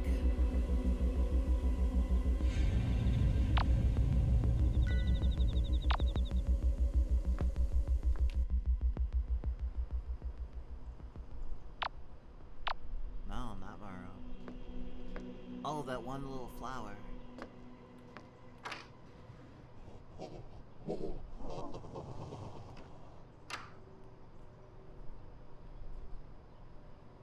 Oh, maybe I can sneak and get it while they're like Right, because they're super horny.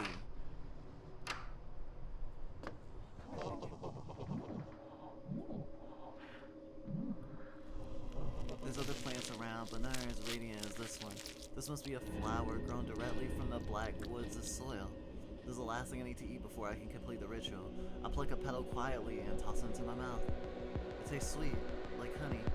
It leaves a numbing, unfamiliar sensation on my tongue, as if I'm tasting the very nature of the black woods. Suddenly, a sharp, bitter taste seizes me, and the sweetness vanishes. I try to spit out the petal, but I can't move. All I need to do is look back at the flower and see how the surrounding plants all seem to be growing, all in the same direction, towards me. The horror. My heart begins beating again and my consciousness returns suddenly. I'm curled up on the ground in the corner of the room. My face is wet with tears. I feel like several hours have passed. The flower is gone. Nothing remains of it but my vague memory and an inexplicable sense of dread. Wow. That says a lot. That says a lot that they are literally still standing there. And it's been hours and they have not looked away. That's more troubling than all the shit that I just digested.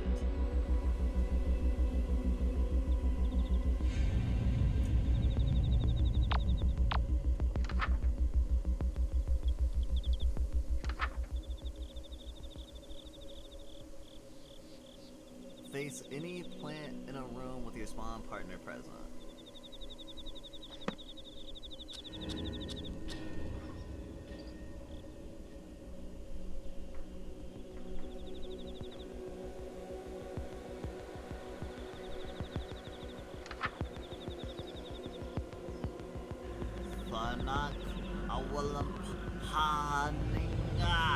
Well done. We're so close I can taste it. This feeling of hope welling in my chest. So unfamiliar. I know that feeling. I hate to disappoint you, but we're trapped in a pretty terrible situation. I'm not sure if escape is realistic at this point. I have no idea how many of them there are, and I know they're armed. I can't safely get out of this room anymore. The chances are that I'm gonna walk into one of their traps eventually, even if I'm on guard every minute of every ritual left. We may yet make it out of this. I know what ritual is next. As long as Nanny stays down, this will be easy. You know how I mentioned that we'll be in need of a sacrifice? The time has come. Sacrifice? Who? Nani? She is still alive. Normally, 1 or 2 fatal injuries wouldn't be enough to kill her since she's one of the 1,000. But, oddly enough, she's slipping away. We'll have to work quickly. Cold blood can't be used as a sacrifice. She'll be sacrificed? After all that's happened to her? I can't just leave her like this, right?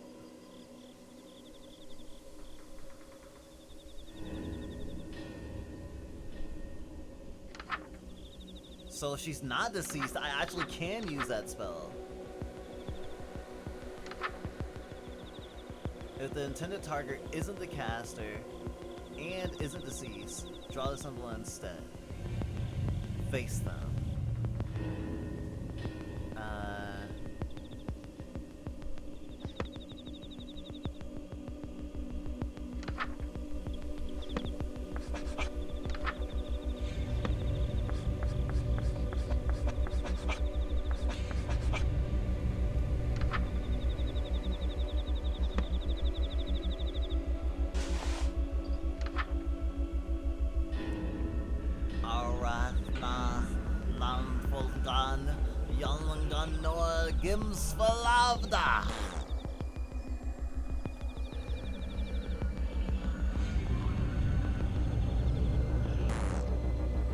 We're on candles.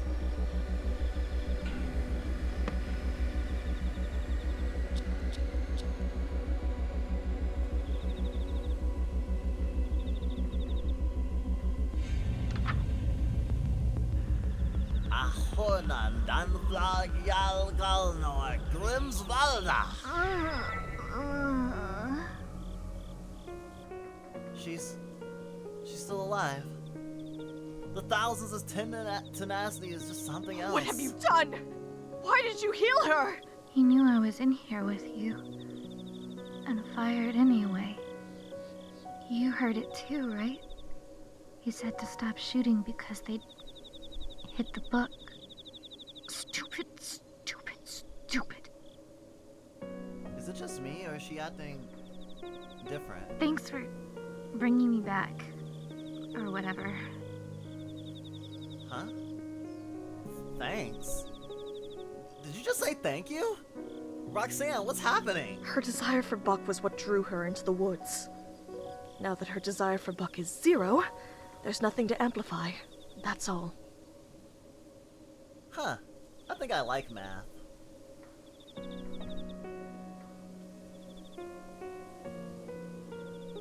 Really? She's not one of them anymore? Hey, if I untie you, you won't attack me, right? No, Stardust. Think. Crisis of faith or not, she is still with the 1,000 and just tried to kill you. She literally has your blood on her hands. I slipped the guitar strap off from around her wrists. There, how's that? I'm not gonna say thank you for releasing me too. You're the one who tied me up in the first place. I'm leaving. Bye. Stardust, we're going to regret this. Have a little faith in me. It'll be alright. Well, I do feel a little better that she is not here with us anymore. Nanny not being around is fine by me.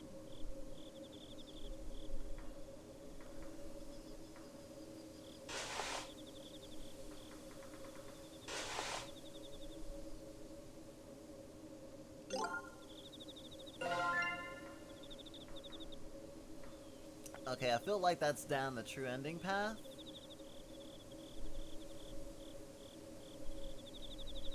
Can I eat it in a different order or something?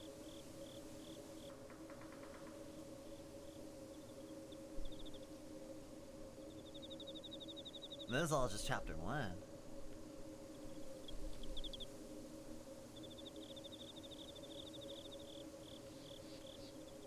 Wherever the other path is, it doesn't...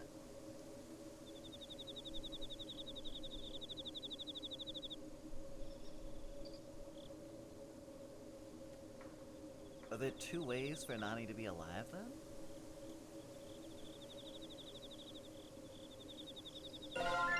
Well done. This... You... Well... Okay, now I'm gonna use it as a sacrifice.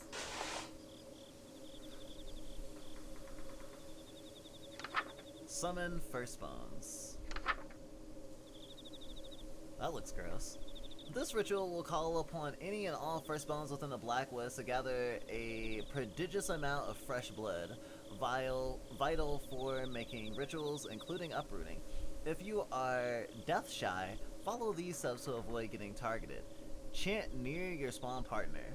After chanting, immediately leave the room. Do not return early. Continued on the next page.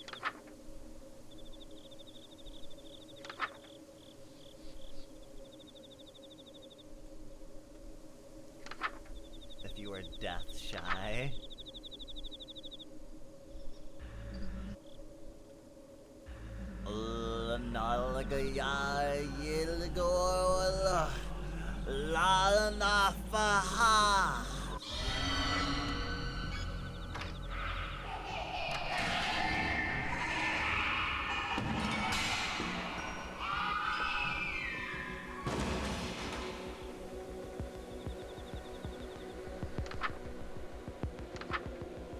Now within the dark wood, nowhere within the dark woods to say, except for the heart of the woods. The hearts will hide the scent from them. To avoid firstborns on your way, avoid making eye contact. They will know if you saw them. Move quickly, but do not run. You will attract their attention. Be observant. Do not look at the next page until you have reached the hearts.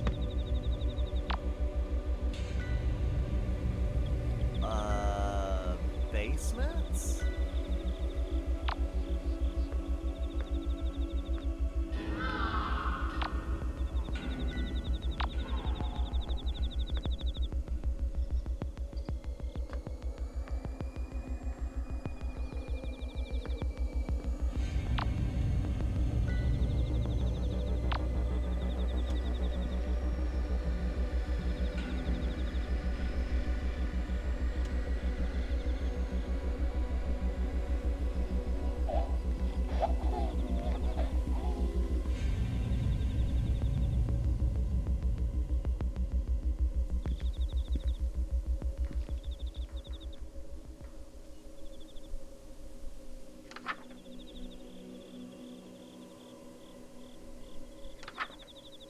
Wait for the candles to go out.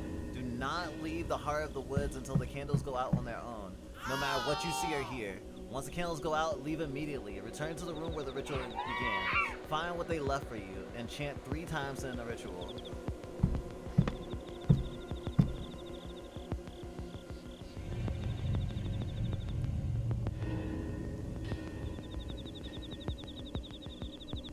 Alright, this is scary. I don't like this. In a good way, I guess. You know what I always say? I like threats.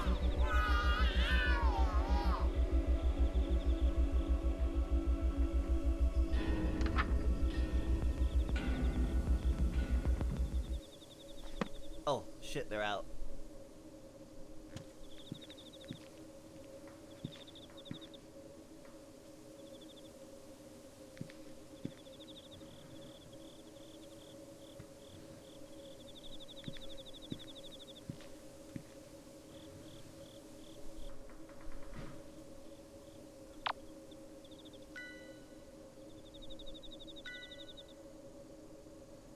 Right, straight.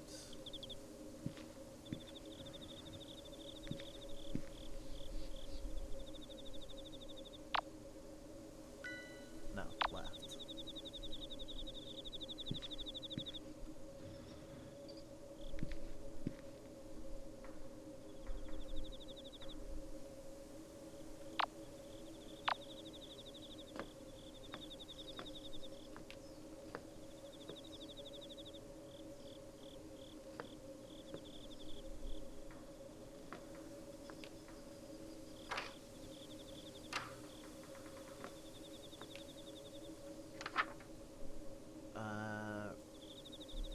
Find what they have left for you.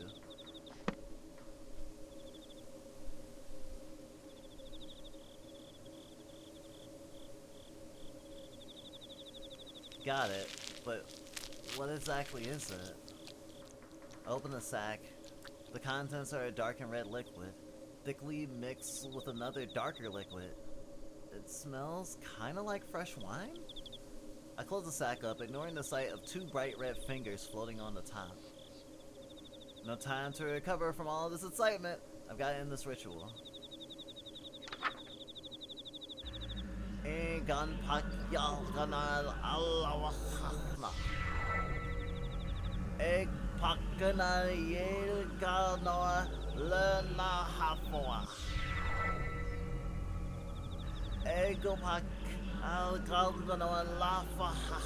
How wonderful.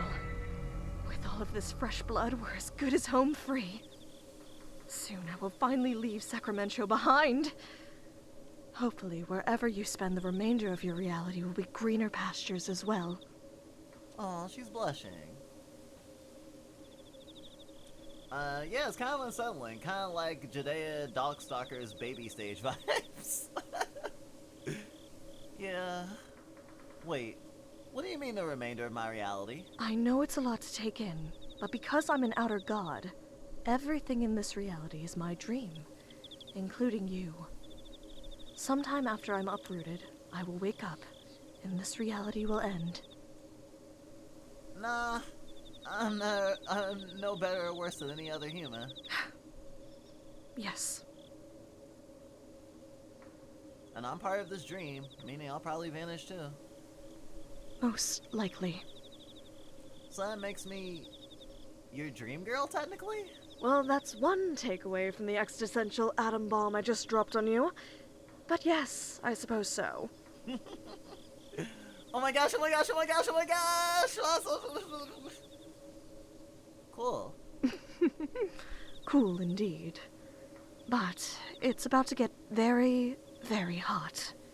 Uprooting me will cause the entire Black Woods to burn down, so you'll need to run. If the woods were able to lure you in all the way from wherever you were living, it means its roots have grown that far. That will burn too.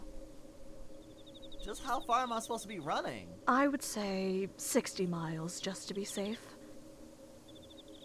Doing this is gonna burn down everything down within 60 miles? It's a small price to pay to excise the woods from your planet. Left unchecked, They will envelop the whole Earth, turning every human into either a cultist or fertilizer. Just think of it like a widespread forest fire. And not even the worst one you've seen. Humanity has dealt with far larger wildfires before. Your towns will heal. I mean, you're not wrong, but... So I just gotta run for it once the fire starts? Don't stop running, and leave the book behind to burn. If the 1,000 ever recovered it, they could seed the Blackwoods again. And this will all have been for nothing. But what if they save the book before it burns to ash? I think I'll stay to watch it burn. If the Blackwoods come back, people will die. I probably wouldn't be able to pull this off twice. Whatever time this world has left, I'll happily risk my life for it. Everything you went through, it wouldn't have been for us. It'd have been for me. Can't let you do that. After the things I've said, the things I've done to you personally. You didn't do anything wrong. You didn't deserve any of this. If it helps, I'm not rolling over and dying. I'm gonna run my hardest as soon as I'm sure the book is destroyed and you're safe. I don't know what to say. Thank you. Don't thank me yet. I gotta finish this last ritual. Uproot heartburn. If your relationship with Roxanne Sullivan has soured, or you no longer wish to have the earth consumed by the Blackwoods, this ritual is the only way to rid your reality of them. For now. This ritual will cause the Blackwoods to burn to ash, and the hearts will return to their dormant state. This will allow you to escape from the Blackwoods, but be warned, you can never meaningfully leave the Blackwoods once you've entered them.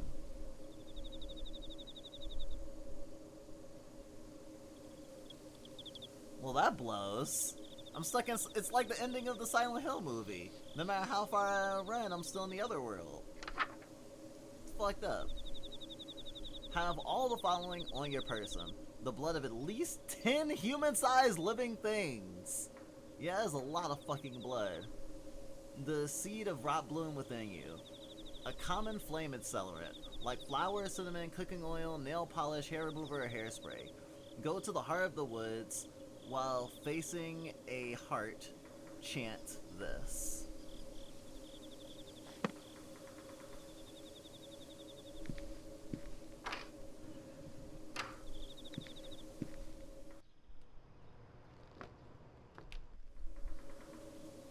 Well, this ritual is very literal. Also, I am actually surprised that Stardust is Doki Doki for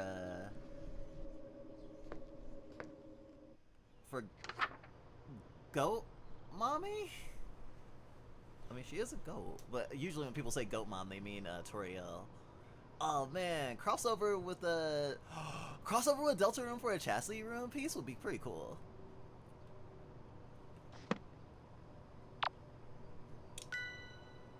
Oh. What am I missing?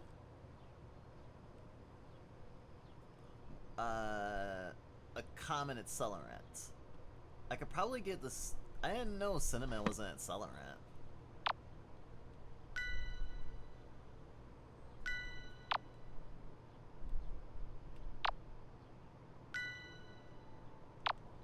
About facing down the hall.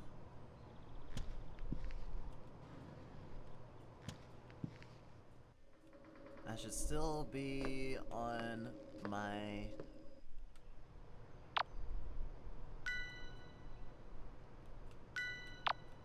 on the lookout for cultists.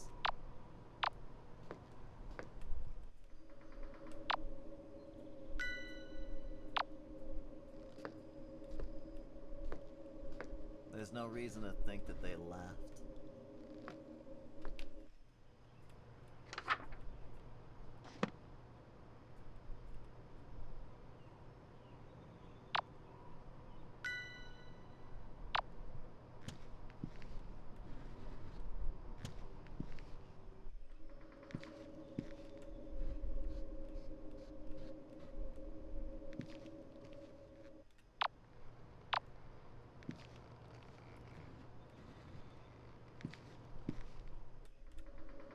Cinnamon and flour. Apparently these can start a fire pretty good in powder form.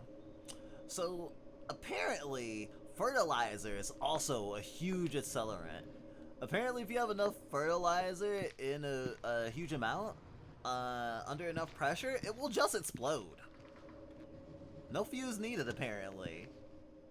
One of the biggest like industrial accidents in America happened that way. It was like all on a ship. And it exploded and sent shrapnel like for hundreds of fucking miles. It was insane. I say as if it was like a fucking party. It was real history. Wait, why'd I go down? I forgot what it was called. It was a long time ago. Well, a long time ago. Like, maybe like 1960s? Or maybe it was like 1920s. The 1920s or 30s, probably.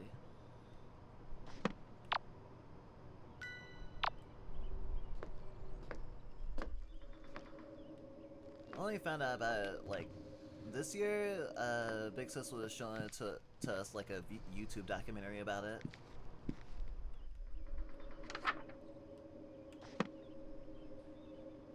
Should be dangerous.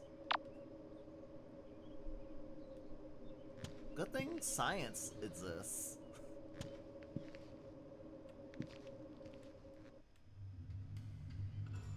So funny how it's like, oh, they'll know if you look at them. I didn't even see him. See a broad room within you. I have the blood bag. Heart of the woods. While facing a heart, chant this. Famat ha nandan folk salwan. Actually did it. You really actually did it! And so the Blackwoods have been destroyed. May something green and good grow from its ashes. I am so proud of you. I can't thank you enough. It's ironic, isn't it? The day I get my wish of never having to see a human again is the same day I finally meet one worth knowing. Fuck you too! There she goes. It's like an oven in here already. I hear frantic commotion. They must be coming. The book is blackening in my hand. I must be engulfed in fire. The black woods, even at the bitter end, must be preventing me from feeling the flames. As long as I'm sure the book burns to the very last page, this is fine. Looks like that's it. If I'm still in one piece, I can run for the door. Ah! Did something scary happen? What? Huh?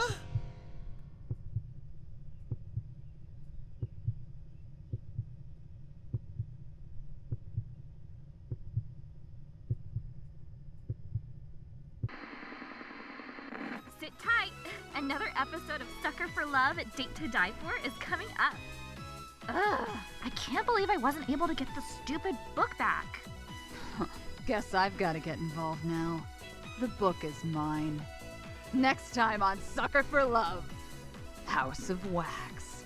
I can't wait. Oh, that's clever. That's super cute.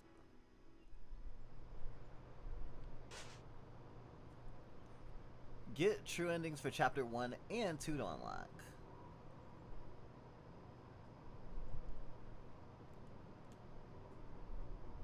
Get the true ending for chapter 999. The 1,000 versus the 1.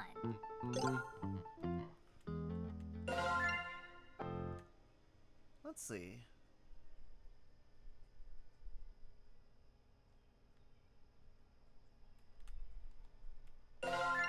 Well done. This feels... but let... Okay, so now I have to do that again. Wait. How am I supposed to get all the blood?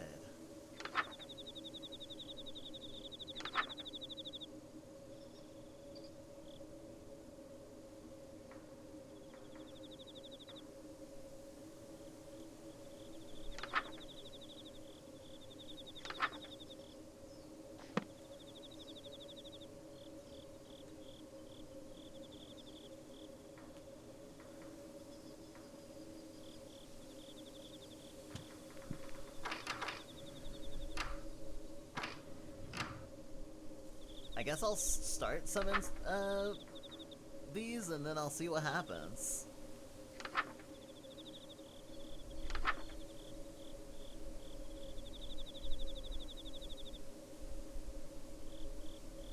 If you are death shy, follow these steps to avoid being targeted.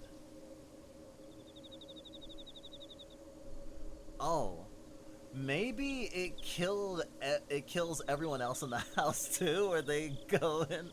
I don't know. Maybe someone else is killed inadvertently through this.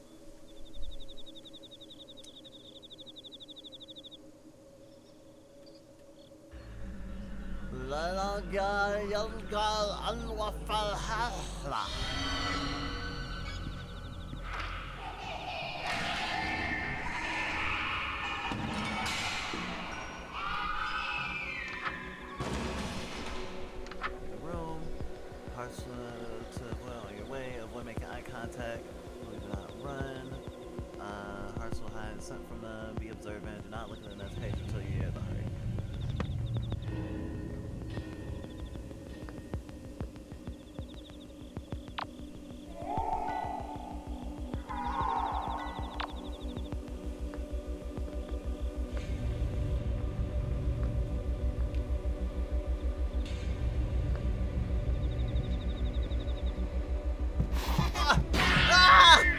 Shit.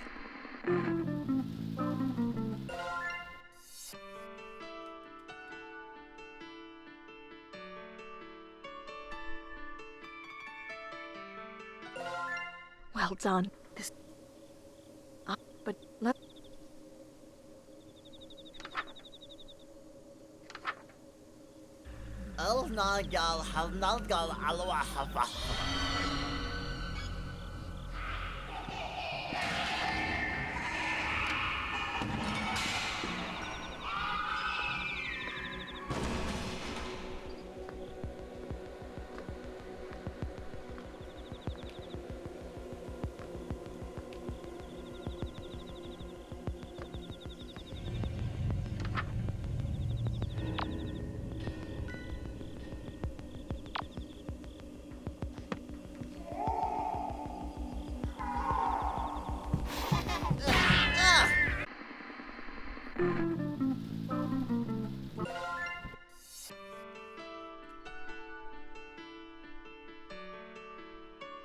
Bullshit. Well done. This. But let.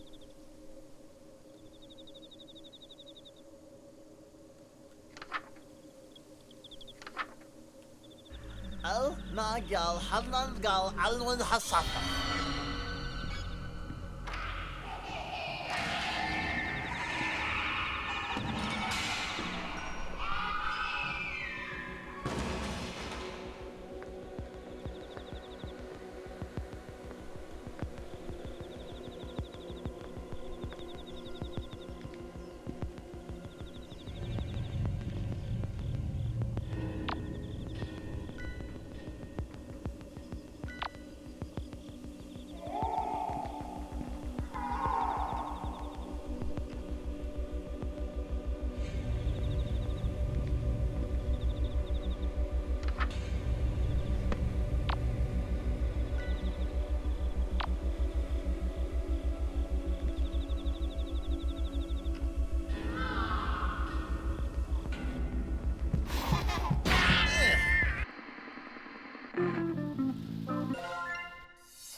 They really playing peekaboo. Maybe the way to avoid eye contact Well is to done. immediately turn. But let.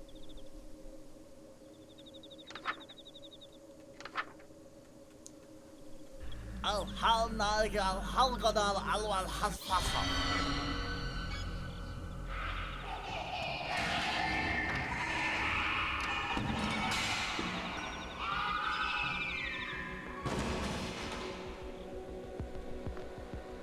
They will know if you look at them.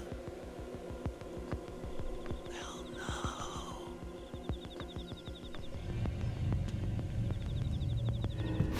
Mother.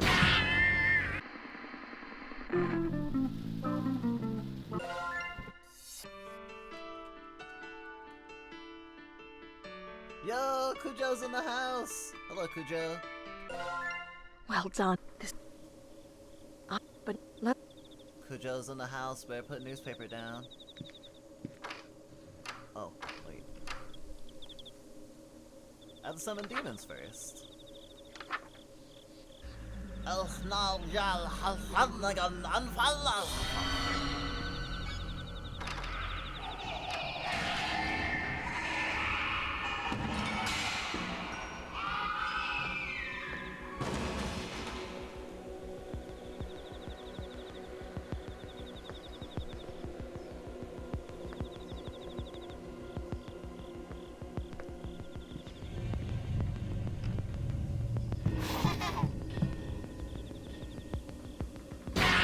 Oh! No, they stay right there too. I think I'm actually playing peekaboo with a gaggle of murder babies. I think that's the only way Well to done. really But let. interpret that. The way they even giggle. We're playing peekaboo, but it's deadly.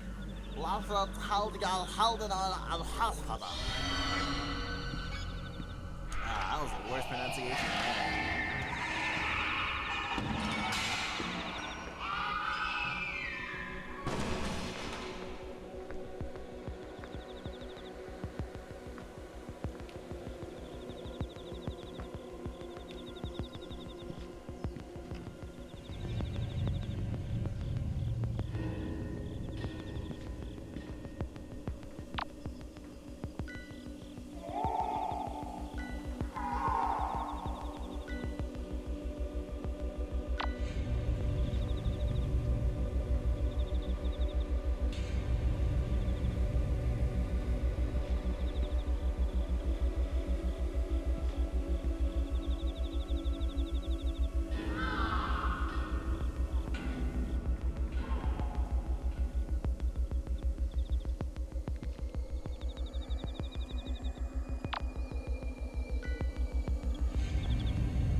What the hell?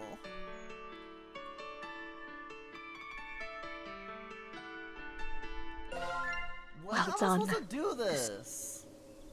I'm a but rabbit, not a dog. Sorry, Cujo just sounds like such a dog name. That was just my first impression.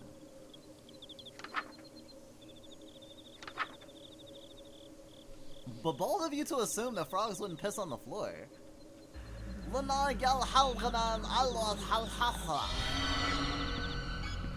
feel like I'm spell a movie.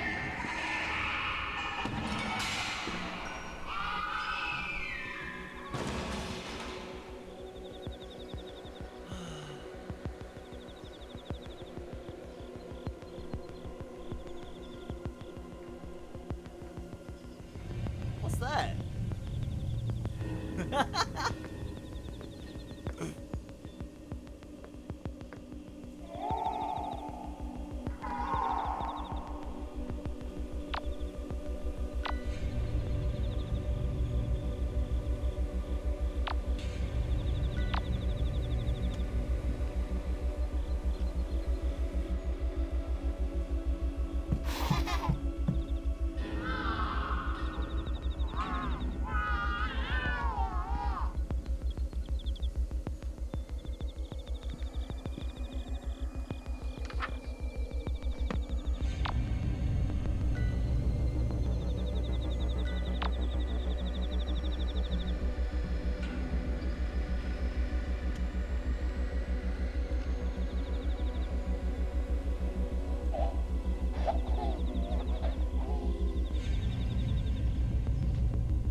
Somehow I made it. Fucking boss fights.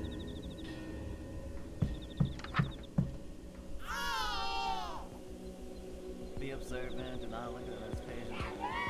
Reach the hearts. Wait till the candles go out, do not leave till the heart opens until the candles go out on their own. Once the candles go out, leave immediately. Return to the room where the ritual began. We are living our best life. We are waiting for a candle to be snuffed out like our lives. I can't see the pain in my eyes or the blood running down my thighs, but I haven't realized I do not need to see everything the heart disguises in these dark woods to survive, and long enough to make my parents proud as I am very loud and hunted by babies that want my blood. I mean, I have very tasty blood. I understand why babies will want it.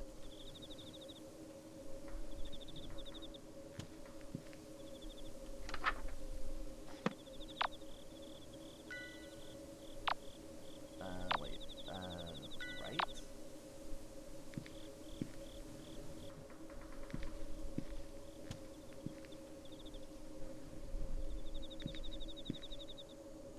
Honestly, part of the mechanic was probably also like running, because they're like don't run. But the thing is, there's not a run button, so I wasn't sure what qualified as a run. Shit.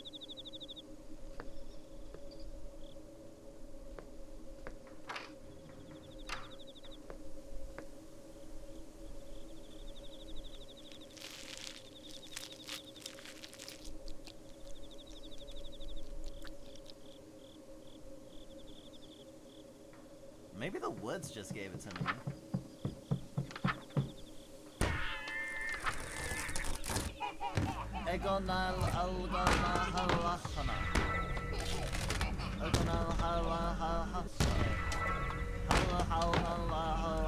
How wonderful. Oh boy, it was This banging fresh on my blood, door. as good as home free. Shit, this that was like fucking Darkwood for a minute. I heard the wood splintering.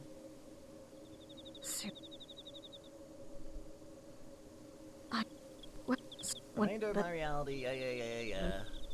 One day you'll wake up and I'll stop existing. Thanks.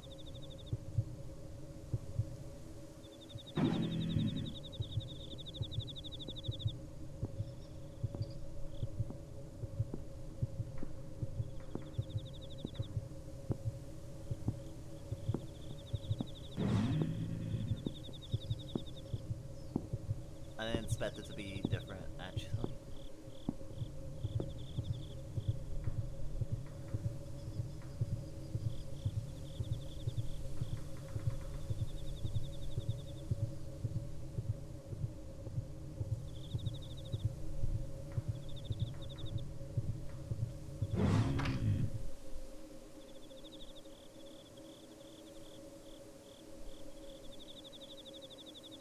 Hey.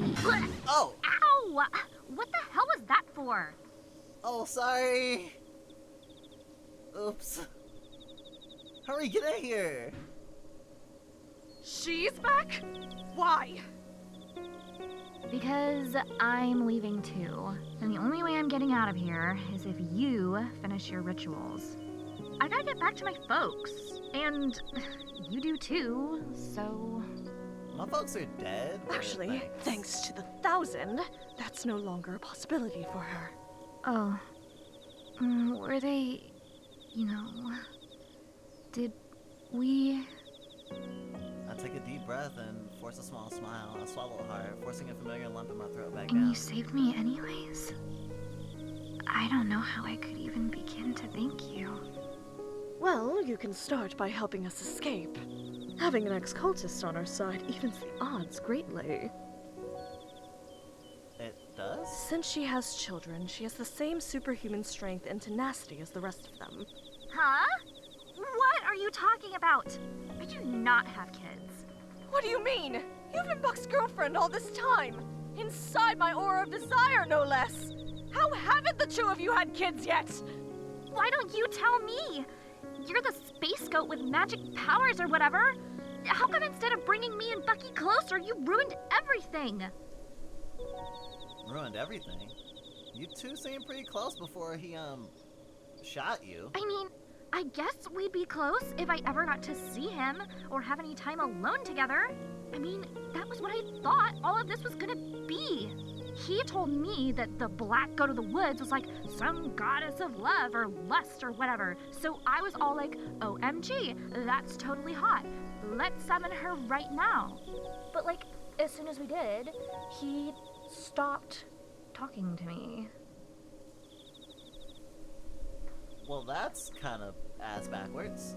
Between you and all the other girls that wander into town, it's like I'm invisible or whatever. Oh, so that's why you had so much jealousy. Guess that explains why Nanny thought I was here for Buck when we first ran into each other. For a second back there, I thought he'd realized how much I meant to him. Back when he said you can keep the book and the god, if he just got me back. But I guess I'm, like... Hey, don't get yourself down. There's plenty of other violent cult leaders out there. I'm sure you'll find the right one for you. Thanks. But I think I'm swearing off of skulls and robes for a while. After we do these rituals, that is. Here's everything you need for the next one. Saved you the trip. Oh, thank you. Really, to think she risked returning just to help me. And so after this, reality will end eventually? Yes. And I'm part of the stream. Meaning I'll probably vanish too. Most likely. So that makes me... your dream girl, technically? Well, that's one takeaway from the existential atom bomb I just dropped on you. But yes, I suppose so. Oh my gosh, oh my gosh, oh my gosh, oh my gosh! Oh! Cool. Cool indeed. But it's about to get very, very hot. Uprooting me will cause the entire Black Woods to burn down, so you'll need to run. If the woods were able to lure you in all the way from wherever you were living, it means its roots have grown that far. That will burn too. Just how far am I supposed to be running? I would say 60 miles just to be safe. Doing this is gonna burn everything down within 60 miles? It's a small price to pay to excise the woods from your planet. Left unchecked, they will envelop the whole Earth, turning every human into either a cultist or fertilizer. Just think of it like a widespread forest fire. And not even the worst one you've seen. So I've gotta run for it once the fire Don't starts? stop running, and leave the book behind to burn. If the 1,000 ever recovered it, they could seed the Blackwoods again. And this will all have been for nothing. But what if they save the book before it burns to ash? You're never gonna make it out anyways. The 1,000 are ready to die for Buck. They'll mob us as soon as this place starts burning. Here, if you take my old robes and mask, you can, like, slip right past them. I'll stay behind and make sure the book burns. But what about you? Won't they kill you if they see you without your cult stuff? As if. They know my face. If they see me running away, they'll let me go. Here, try this on. I slip on the robes and tuck my head into the goat skull mask. It fits snugly. It fits. Do you know what that means? What? That the disguise will work? Well, yeah, but more importantly, it means we're the same size. Can I totally raid your closet on my way out? Because, like, I didn't want to say this while we were trying to kill each other or anything, but I love your pastel goth look. So cute.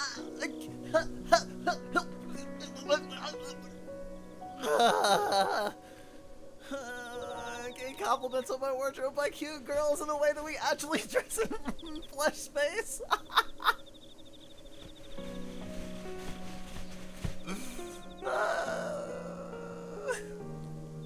Excuse me. Oh, yeah, sure. Yeah, take wherever you want. It's all burning to the ground anyways. Awesome. Stardust, no! We're so close to escaping. You can't throw it all away now by trusting her. If the book doesn't burn, all of this will be for nothing. If you trust her, and then she hands the book over to the Thousand, both of us are going to pay for it. She already switched sides once today. I got this far, didn't I? We won't let you down now. But she... Alright, I want this so badly. And I don't know if I have any hearts left to break. Come on, let's head on down to the root room and finish this. Yeah, you look like you have 3 broken hearts there.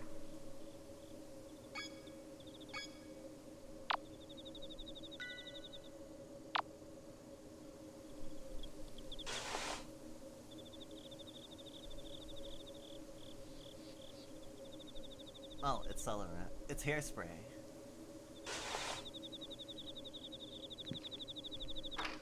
Oh, she's totally Galu. That's so cool. Wow. A black girl and a Galu girl on the same team. So cool.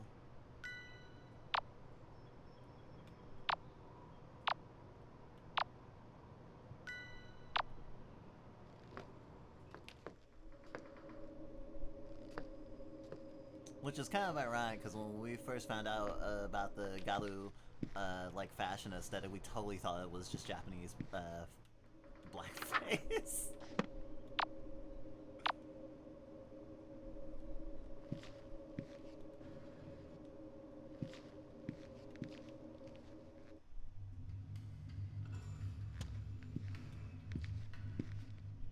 And you can also be Galu without it looking like blackface.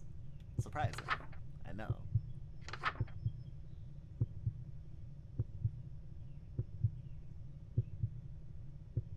I'm still thinking about this. You can never meaningfully leave the Black Woods once you've entered them.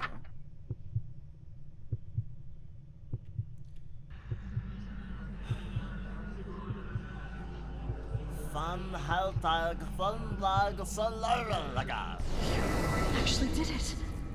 You really actually did it. Lying bitch? What? No, we're pastel goth. I mean, sometimes we're other things. Sometimes we're like teeny bopper. Sometimes we're regular goth. Sometimes we're kind of like sort of soft punk, you know.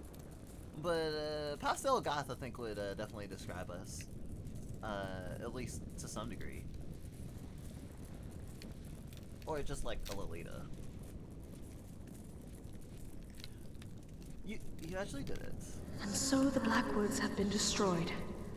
May something green and good grow from its ashes. Or are you saying I'm lying? I'm a lying bitch because it says Juneteenth stream and it's not Juneteenth anymore. Maybe that's the lying bitch part. Also, good morning. I need the dress the Black Goat is wearing. It is a fucking phenomenal dress. I am so proud of you. I can't thank you enough. It's ironic, isn't it? The day I get my wish of never having to see a human again is the same day I finally meet one worth knowing. There she goes. It's like an oven in here already. I hear frantic commotion. They must Pass be me the coming. book. Look down at the purple ritual book. I hear Roxanne's worries echo once more through my head. I know what I'm doing. Here. I didn't imagine the night ending with me willingly handing the book over to you. Oh my god, right? Like, totally not what I expected at all. You know, Buck really wants this book. And now that the woods are all burning down, he'd probably give anything to have it back. If we went back to the 1000 together, we could ask for anything. I'm sure he'd let you join. And now that me and Buck are through, I'd totally go out with you. Ma'am? Nani, we have to burn the book. You sure? Last chance to get with me. Nani. Kidding. I was just kidding. Jeez. Well, mostly. I love how these women are just throwing themselves at me. No, Lion, she is not gonna make it out, but choosing to die. Oh, you thought it was gonna be like a fucking,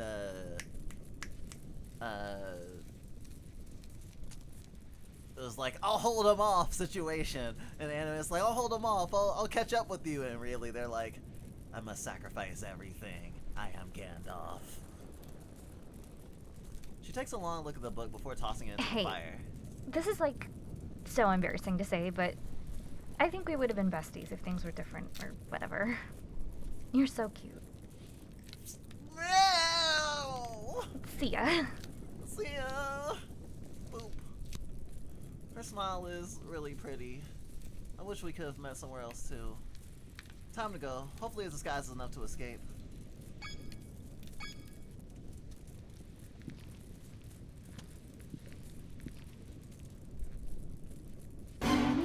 Is that you? Shoot, I wasn't expecting to have to talk my way out.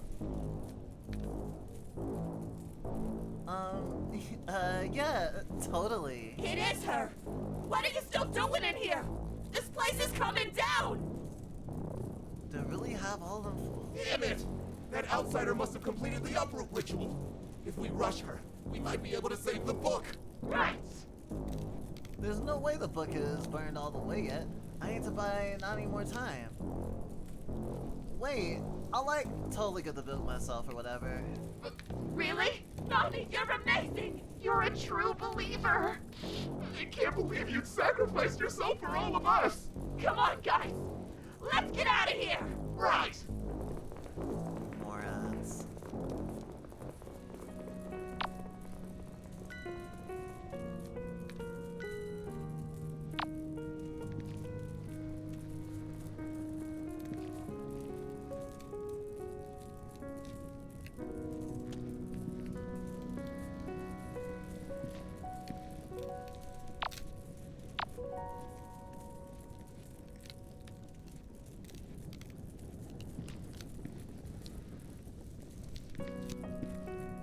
This, is touching the music, but also I'm just like,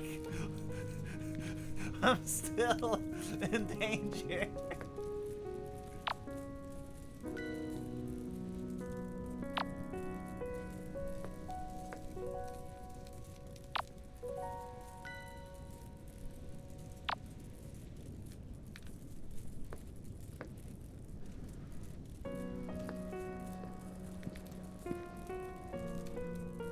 Front door.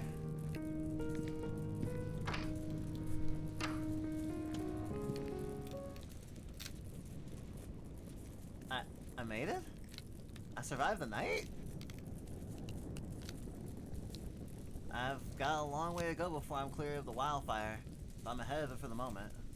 I better be sure to ditch the robe and mask. I don't want to be mistaken for a cultist once I'm home free. I lower my mask solemnly as I watch my childhood home burn to the ground.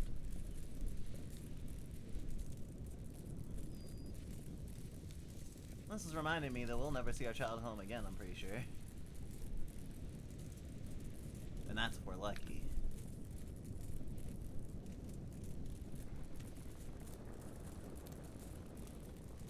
The house crackles loudly as the wood foundation splinters. Large sections of the house begin coming down in cinders, burying any cultists unfortunate enough to have been trapped underneath. This should be the end of the disappearances. Wait. What's that? Sit tight. Another episode of Sucker for Love, Date to Die For is coming up.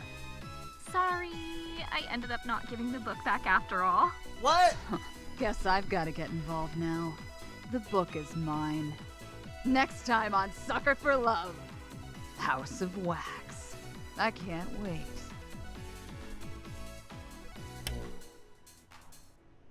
Alright, that was our fucking...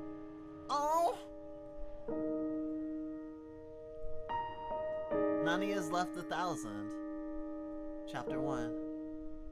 True end. They're really gonna make me cry for it, motherfucker! Actually, also because cults and shit, and people are usually seduced by cults when they're like in a very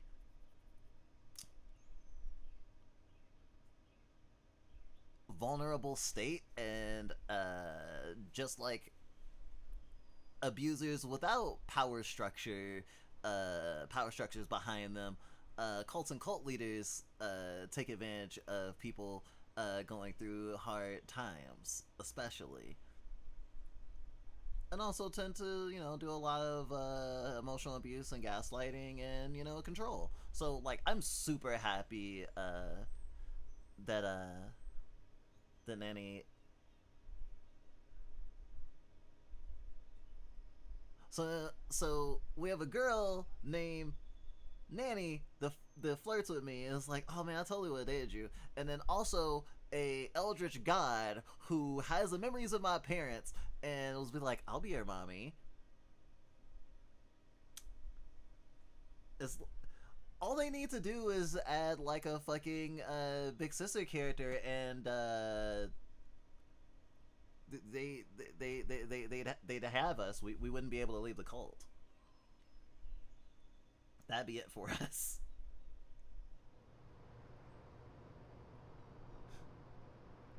I like surreal goth. Any other headmate usually does is a whole Circus Lolita type deal. Circus Lolita is very awesome. Oh, I see. That was her. That was Nani at the beginning, on the cover of this one. So whoever's on the cover of this one must have been the character who was talking in the last one. In the next time one, original English language with subtitles. Chapter 2, House of Wax. Let's whack these houses.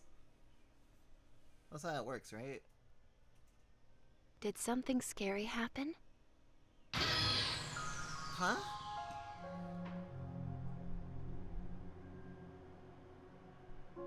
In the book you're reading, did something scary happen? You're as pale as a sheet. Oh, no. I must have nodded off and had a bad dream. What was it about? I can't remember. But I saw something or someone, and then I passed out. Woke up, I guess. Either you were awake and passed out, and now you're dreaming, or you were dreaming and got scared awake.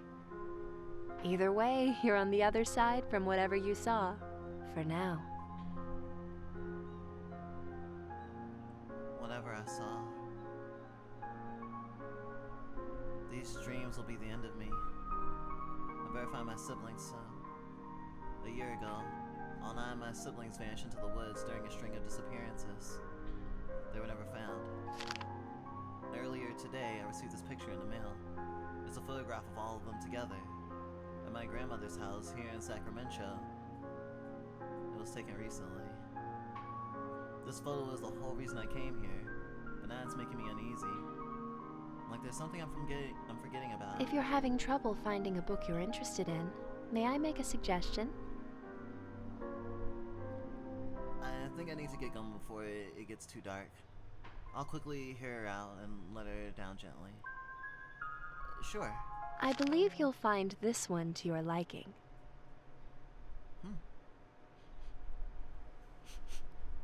Smells funny. This book is... Roxanne?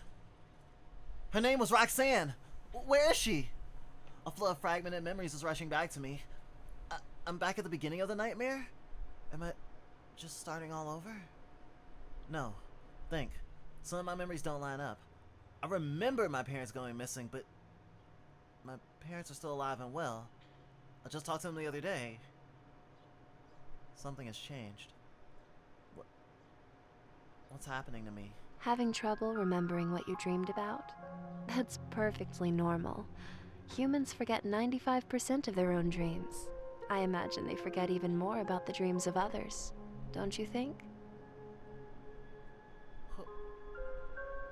Who are you? Shh. It's all right. You're safe here. I am Moo. I made the book you're holding. Then she's the reason this whole damn mess even exists.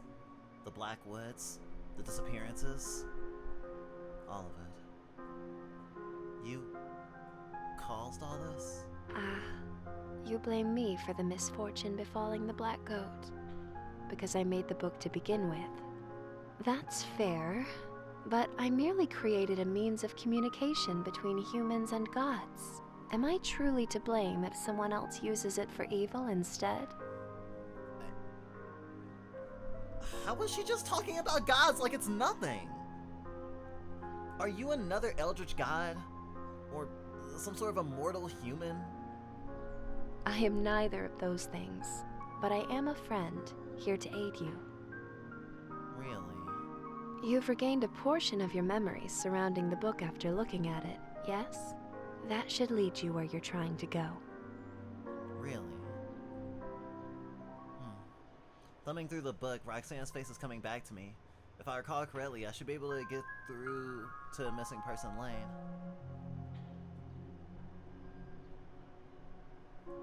Thanks for giving this back to me. Don't thank me. In time, I hope you'll come to forgive me. Great. That is probably one of the most cryptic things you could have said. This feels familiar. I'm getting some killer deja vu right now. I've definitely been here before. But even still, this alley feels unfamiliar. Like it changed completely from last time I was here. I quickly pick a direction and break into a brisk jog. But no matter how hard I look, I can't find my turn.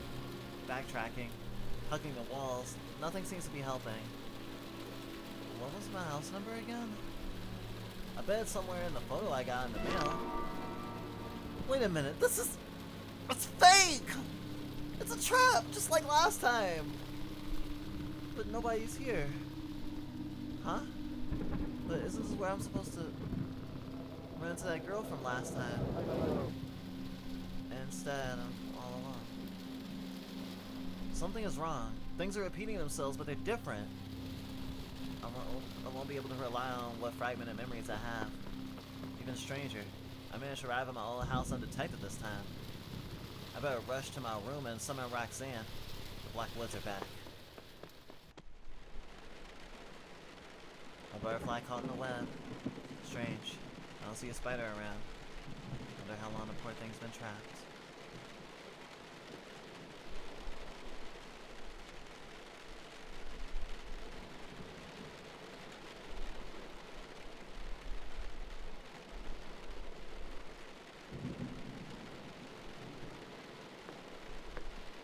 That's her! That's the girl Buck warned us about! What?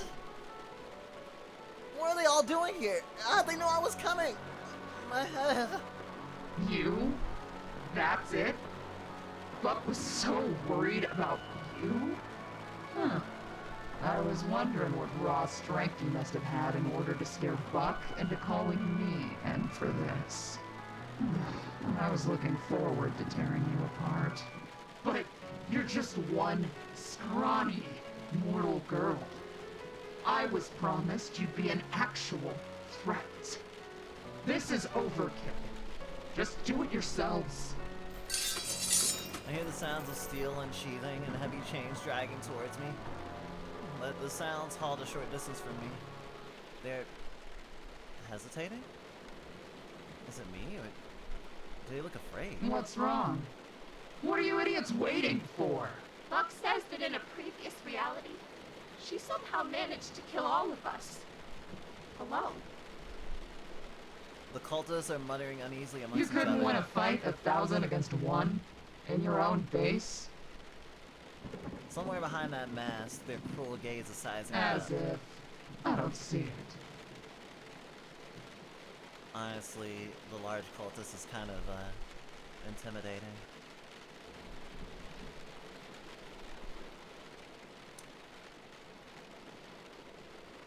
I need to break their confidence. Buck was telling the truth. I did beat all of you, and then burn the Blackwoods down with everyone in it. Notice how Buck, the one who knows the most about me, isn't here? You didn't want to risk it? She's that dangerous? They look visibly rattled. None of them want to risk their precious long-lived bodies. Now, for the biggest bluff. Don't think I'm a threat. Don't think I can wipe the floor with you and your friends even now? Go on, underestimate me. Make the same mistake Buck did before he lost.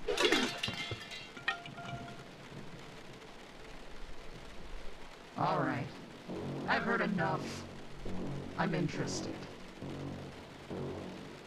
I got him! Every single one of them dropped their weapons. Except for the big one. However, you're wounded, unarmed, and outnumbered. I'm not about to live the next 1,000 years ashamed of myself for killing you now. Go lick your wounds first. Billy, now isn't the time for playing around. Shut up. Form a perimeter outside. No one gets out. No one comes in. Buck isn't gonna be happy about this. Well, Buck is a fucking bitch. Who gives a shit? Buck will have his book. And her head. By morning. The cultists begrudgingly depart, retrieving their makeshift weapons from the ground. None so much as look at me as they pass. After all that talk, what you said about beating the 1,000 had better be true. Because if you can't prove your strength to me, I'll destroy you. Oh. Wouldn't have it any other way. Billy. Did they break ma'am? your arm? Huh? My arm? Oh. My arm, it really is broken. How am I gonna make out of this now? I won't let an unfair advantage hollow my victory.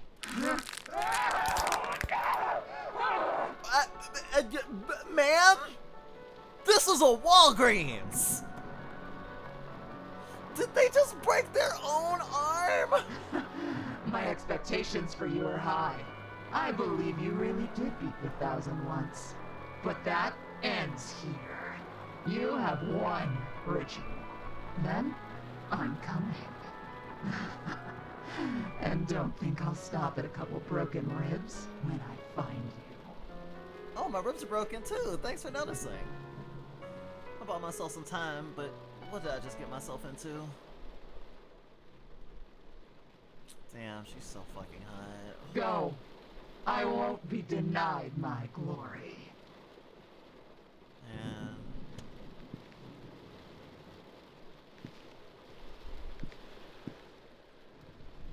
I want to train under her. Fucking Susie Deltarune energy for real.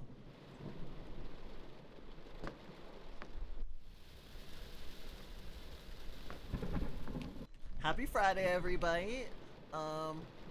This is a continuation of our Juneteenth stream because we have no chill.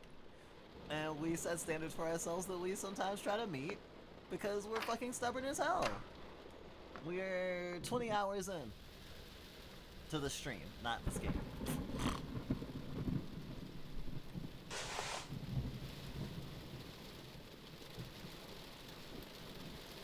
These herbs are enormous, at least 10 times larger than normal. How the heck did they get this big?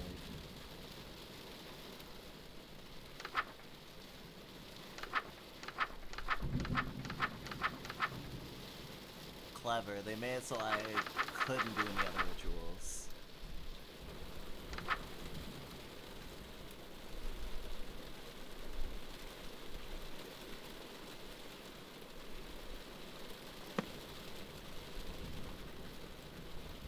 Ah, snuff.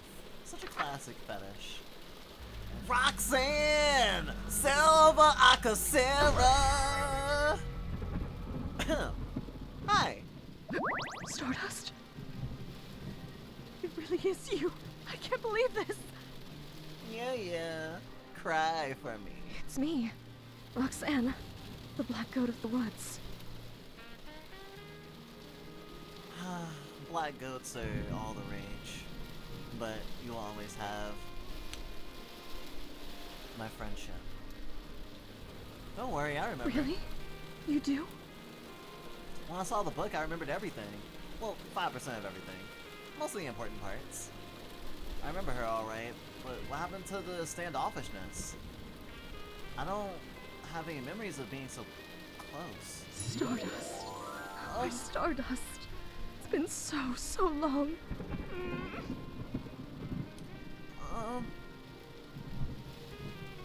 has it now. So long. It feels like I just saw you.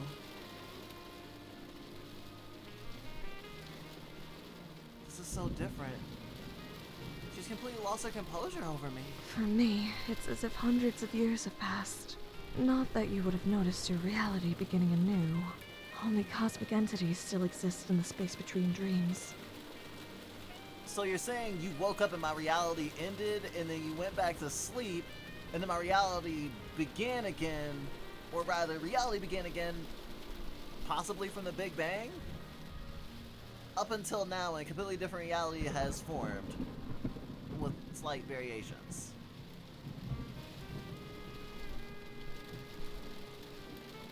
Fucking rad. Wait, us meeting? That happened in a completely different reality? This is terrible! I know it's a lot to take in, but... You mean I wore the same thing to 2 dates in a row? That's not the part I thought you'd get stuck on. You're completely unfazed by the fact you haven't existed for a millennia. What? Kinda. What were you doing all that time? Trying to avoid falling asleep again, to keep from creating new nightmares.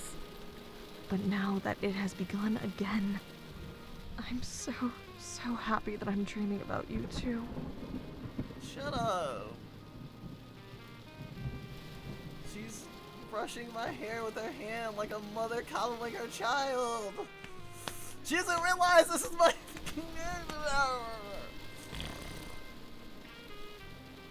It's nice. I just realized something terrible. What has Buck been doing all this time? Floating in the space between dreams, strategizing against you, likely. After all, he had nothing to do but reflect on how you beat him. Oh, he remembers because he can't die. Right. Shoot, I'm going against someone who knows all of my moves from a parallel reality? That explains how I got ambushed. You know I was coming. We should hurry. I want to hold on to this moment for a bit longer. We might actually have the time for it. Only one cultist is after us this time. Really? Who? I think the others said his name was Billy? Billy? Oh, Stardust! What? Is that bad? Very bad. Oh, this is a nightmare. I couldn't bear to watch if Billy catches you. Wake up, wake up, wake up! He didn't seem so bad. She. And the fact that you met her and lived is a miracle. I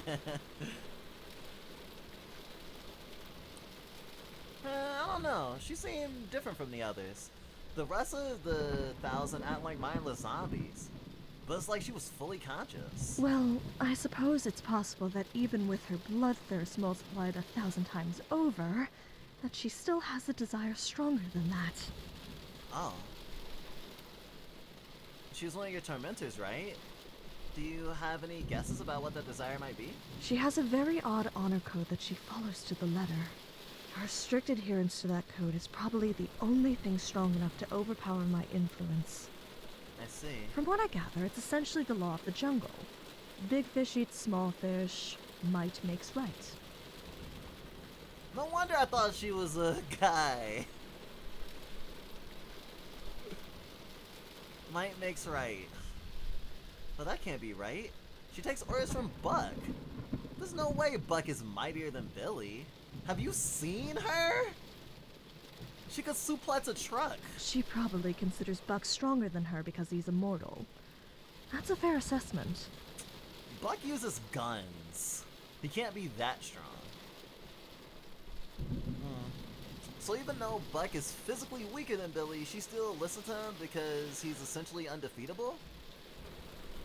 I can use that to save all three of us, honestly. All three of us?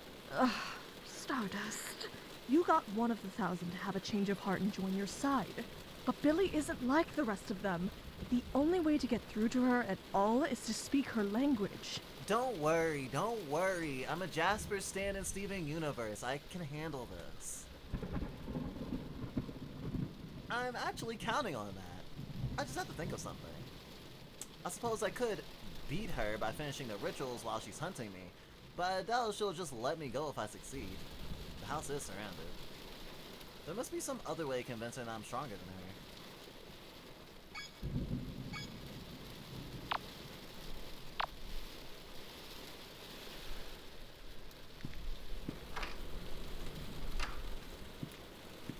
Time for a feast. Like, you get one ritual. You let you let a black weird have one ritual, and we'll just take more. Can't stop us.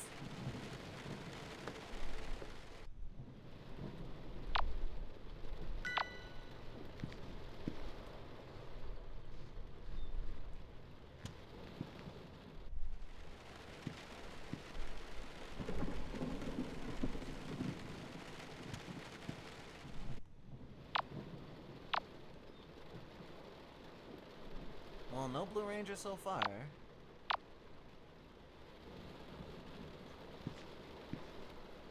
You're a what stan? Jasper from Steven Universe. The orange, he, him lesbian.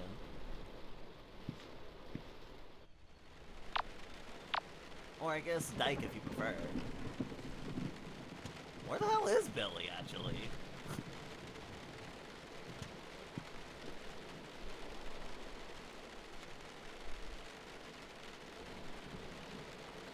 It looks like cooking oil, except it's in a gallon container, and it smells like burnt hair and sulfur.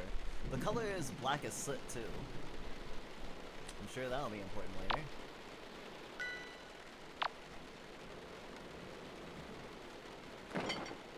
This must be the milk I need, right? Better grab that and go before Billy hears.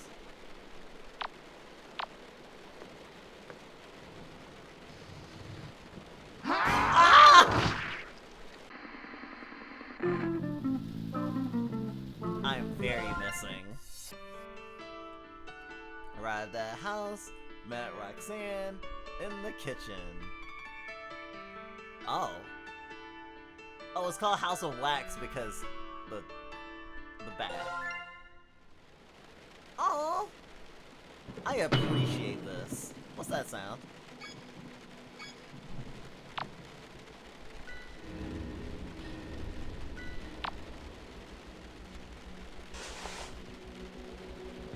Oh, the seed is inside of me, of course. Oh, I have the meat too, apparently. Okay.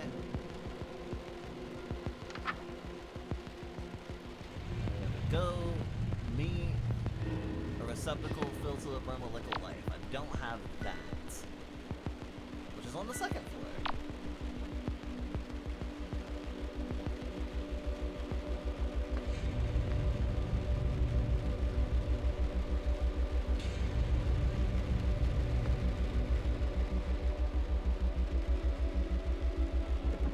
Fresh dripping meat.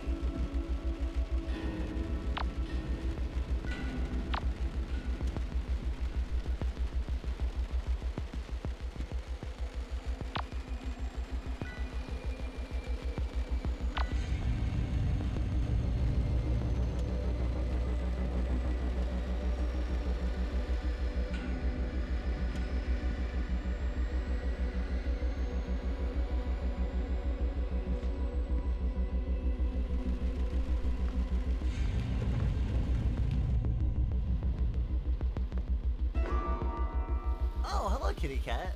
Huh. This reminds me of the first moments in the JJK season 2, or like the second JJK OP. The Gege Akatami cat. Beautiful bow. Kitty to kitty love. Pull up game solid.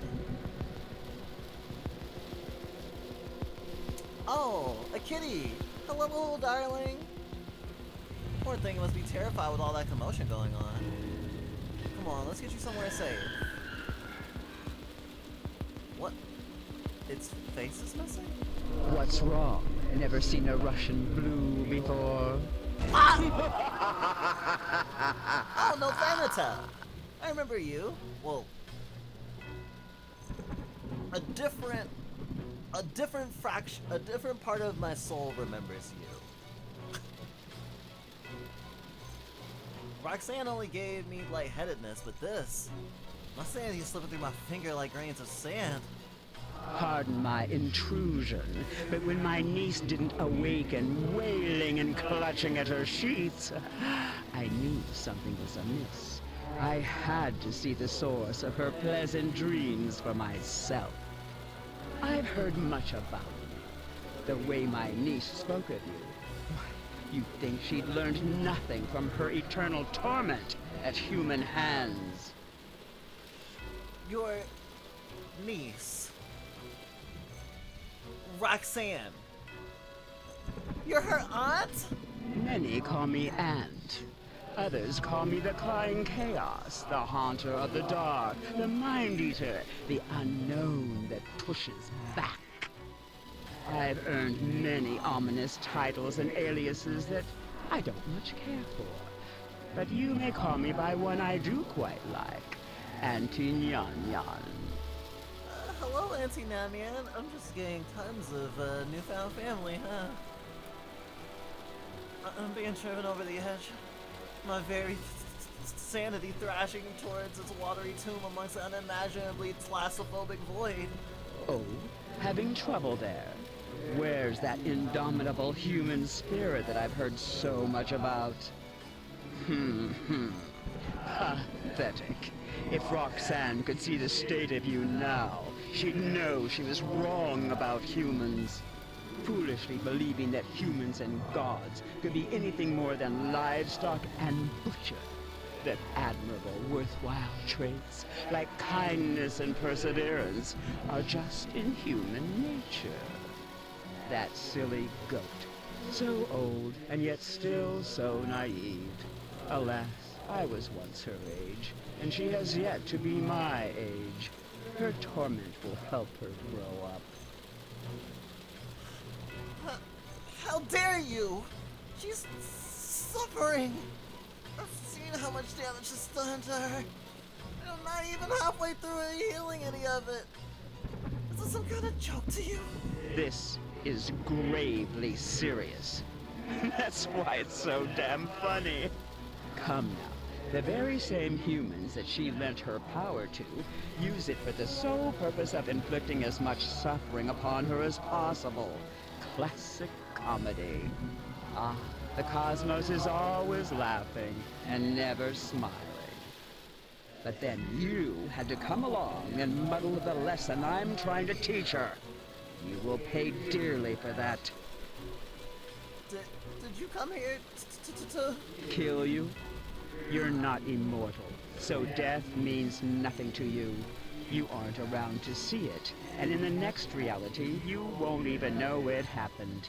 All my creativity would go to waste. Besides, I never feel so threatened by a human to step in personally. I'm here for, what is the human expression? A victory lap? I'm here to watch you die when the 1,000 takes back the book and Roxanne gets what she deserves for consorting with humans. I won't let you say something so awful about your own family in front of me. It's like it's nothing. You won't let me? You clearly lost your composure. Presuming to tell a... Wait, damn it. I wanted to spray her.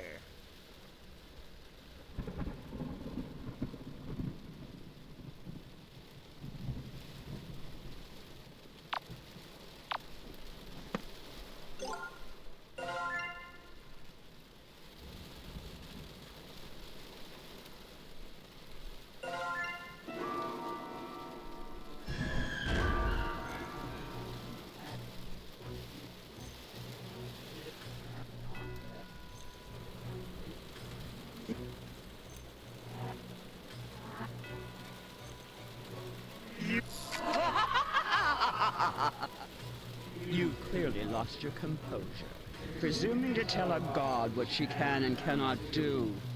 I'd revert back to my suppressed form to spare your sanity, But that rebellious glint in your eye is really pissing me off. Enjoy resting your head on Roxanne's shoulders while you can. Soon, it won't be resting on yours. Great. Thanks. I love when a god is rooting for my utter and complete defeat. Awesome.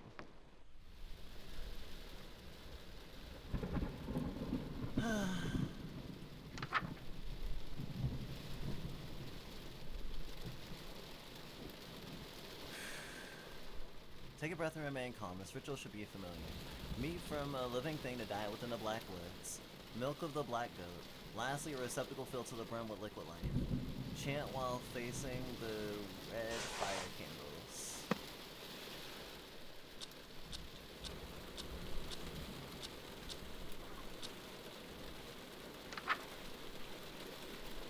Ahalgal.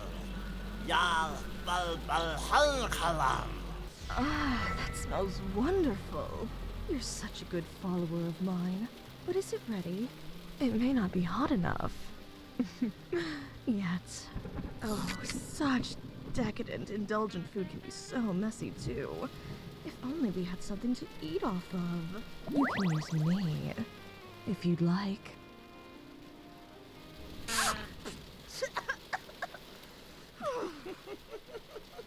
Always ready for anything, aren't you? I've got cat-like reflexes. I shovel a small handful of morsels into my mouth. Well, I wasn't prepared to meet your aunt. My aunt? Auntie Nyan Nyan? You saw her? What is she doing here? She laid one finger on you, so help me. No, I'm fine. She really just said that she was here to spectate. Spectate? What a sick old witch. I'll give her something to spectate. You know what would really make her angry? What if we made out right now? Wouldn't that be funny? It'd be so... I was being serious! It really would have gotten to Auntie Nyan Nyan. She seems... nice. You're allowed to say you hate my family. She seems... nice. And after? After I get to know them, it'll be too late to hate them. I love to hear about your family, Roxanne. If I ever have a dream where we aren't in so much peril, I'd be happy to tell you all about them. It's a date! Wild Evolution. Did I do that one before? No, that's a new one. I found a shortcut to uprooting. There's only 3 rituals that need to be done first. Should be faster and easier. Drink directly from a howling, beating heart of the woods.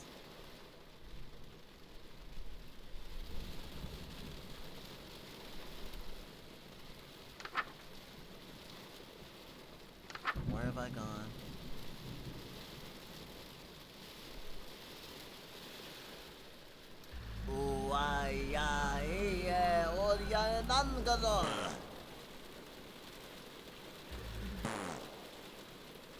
I'll have to drink from the heart of the woods.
As soon as I touch the heart, a large quantity of blood spills out onto the floor in front of me. I cup a handful and drink it down. It's strange, but after losing so much blood, the heart appears to have grown slightly larger? I feel a little funny, but Looks like I did it right.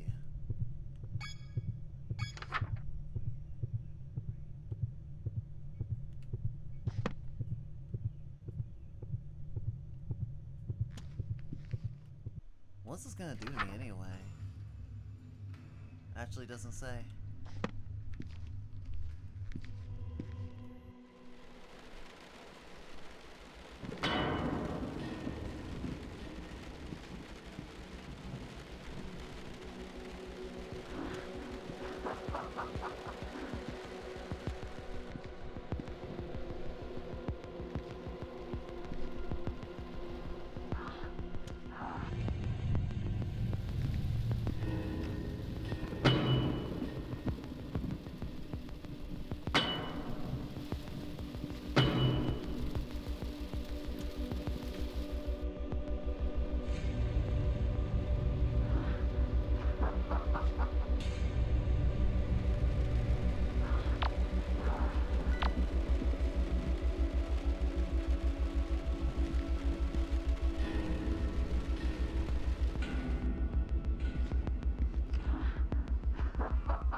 Ya, ya, hey, yay. Wait.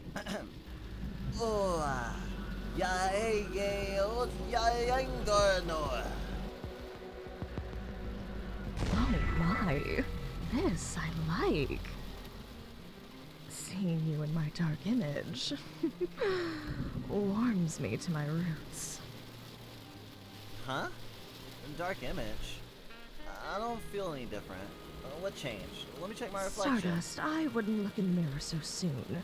The shock might be a lot to take in. Okay, but now I basically gotta look. Deep breaths. Be strong.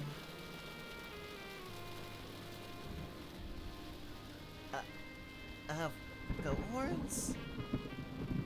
This isn't so bad. All in all, I think I actually look kind of cute with these. I wonder if they're real. Can I touch them?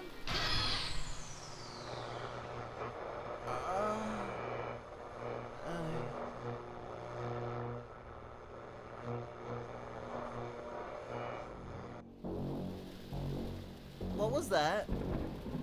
Was that me? Was that my voice just now? That sounded hoarse. Like I've been screaming at the top of my lungs for hours. But more importantly, what I saw just now. What happened to me? What? Whoa, is that a tin can? Something is very wrong with me. Beguiling melody, huh?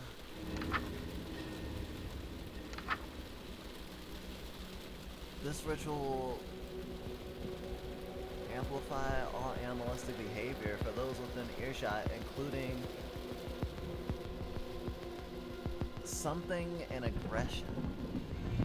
Face towards a device capable of producing sound from a radio signal. Ensure that it is on. Chant 3 times.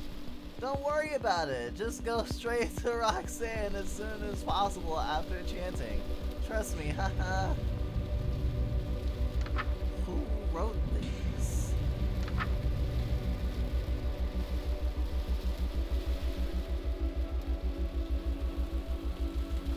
Oh, radio signal? Oh, TV.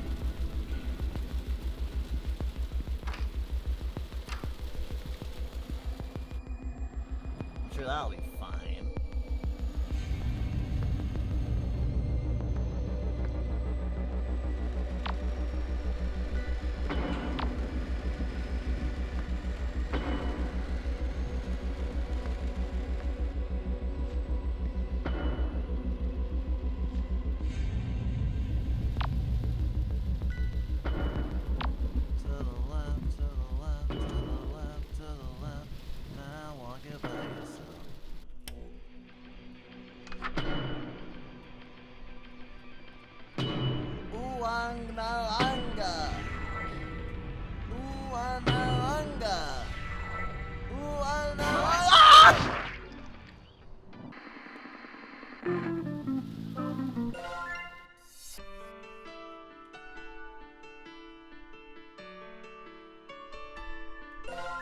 Oh my.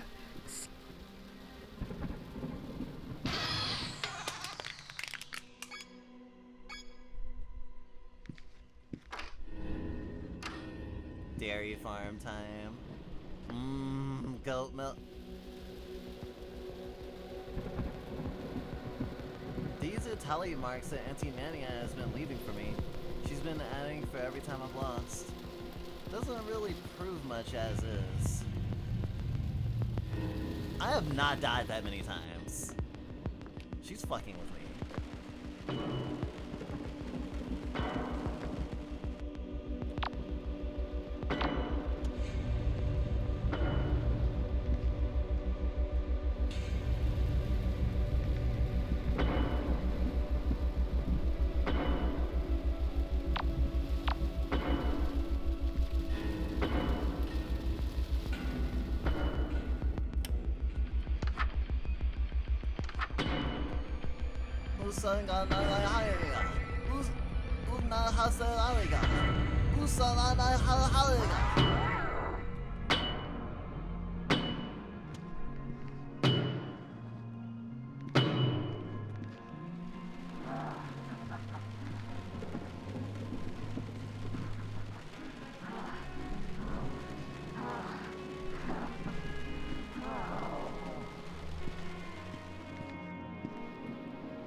I'm back.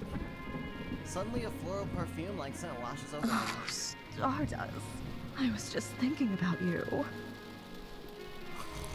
Hi? In what way? In fact, I've just been so hopelessly distracted by you that I seem to have misplaced all of my clothes and adornments. Whatever should we do?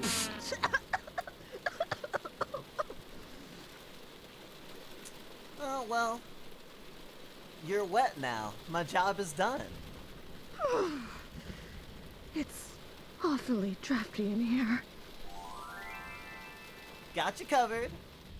Always in the mood.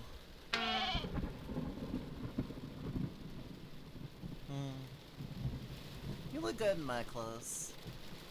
This is a real low point. High point for me. I'm keeping this shirt, by the way. Oh, that old thing? I basically use it as pajamas. Take it. Oh, wow. You made it even cuter now. Oh, I should reciprocate. Come here. Let me do your horns for you. It won't take long. Oh, shit. You can do my horns for me? That's fucking sick. I sit down while she gently preens and decorates my new satyr-like spikes. Oh, look at you. So pretty. My sweet Lothanopad. I feel the top of my horns. The tips have been adorned with a lustrous metal. I shake my head a few times. The fit's perfect. Wow. Was that Billy? It sounded like her bat.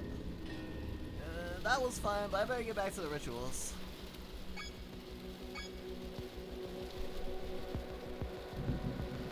He was like, I just can't have it on any of my shoulders.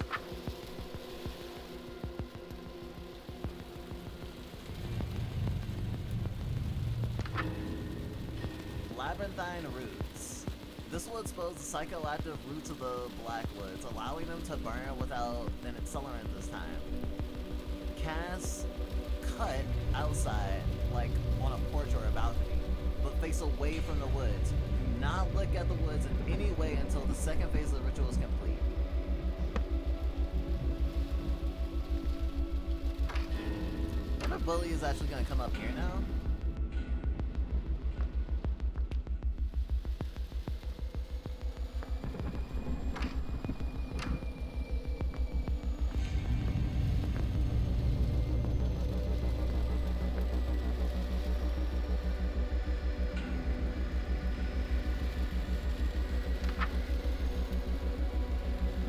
hangan al-palfalgado ol-halshulgal al-ha.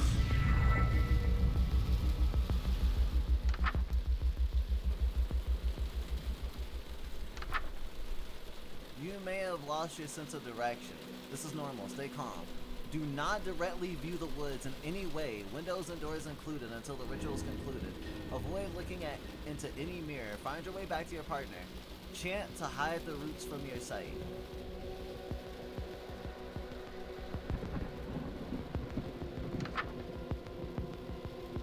The woods flatten themselves on us. The dead feed the woods. The living feed the woods. Whose blood is the tree bleeding?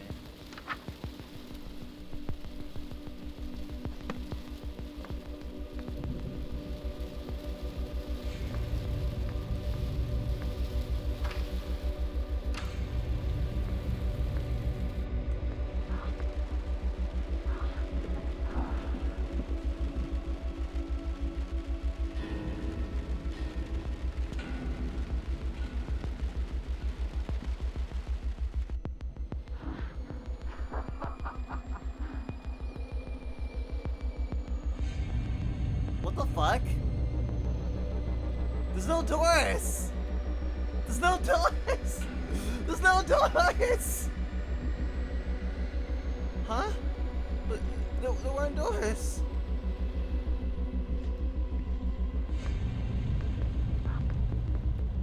Aw, man. I'm in fucking House of Leaves, man!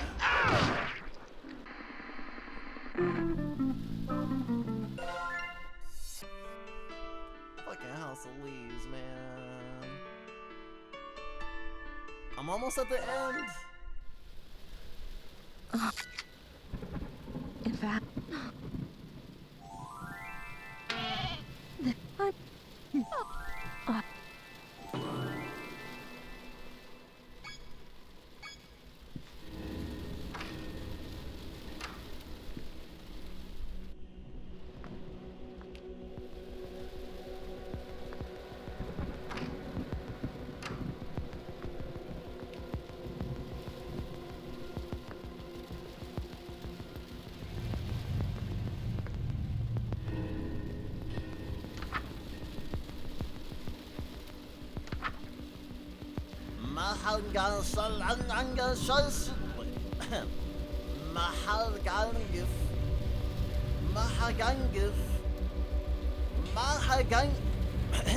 Mahagangif Allah Shugal Otal Shugala Allah Yah. Don't look at the woods, don't look at the woods, don't look at the woods, don't look at the woods, don't look at the woods, don't look at the woods, don't look at the woods.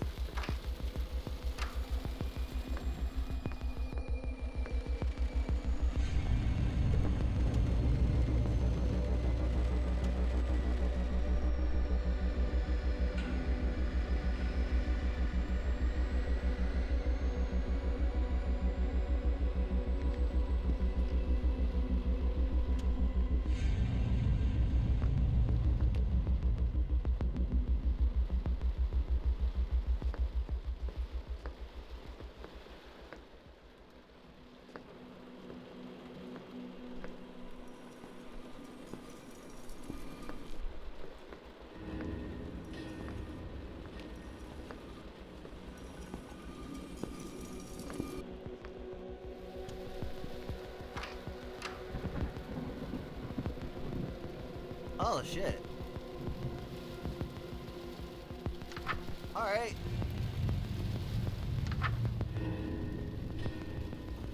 Avoid looking in any mirror. Find your way back to your partner. Chant and hide from the roots from your sight.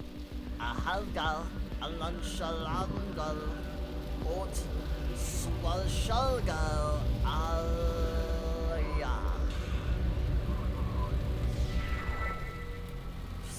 Roxanne, I did it! That was the last ritual before I can uproot you! That's great news.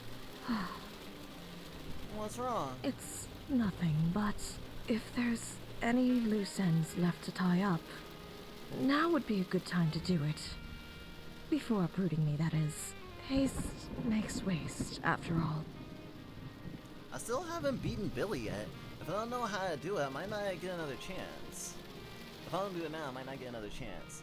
But then again, Billy is scary as hell. Was able to survive all this time without getting spotted, but who knows how many times she's killed me in other realities. If I knew that exact number, I might be able to come up with a strategy.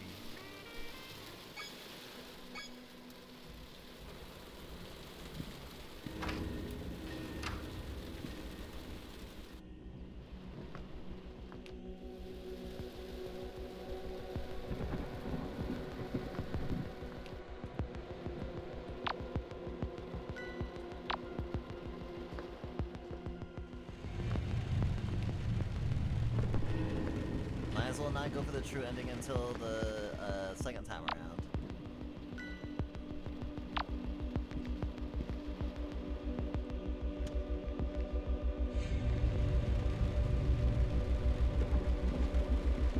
If Billy was smart, she'd just wait by the fucking heart, honestly.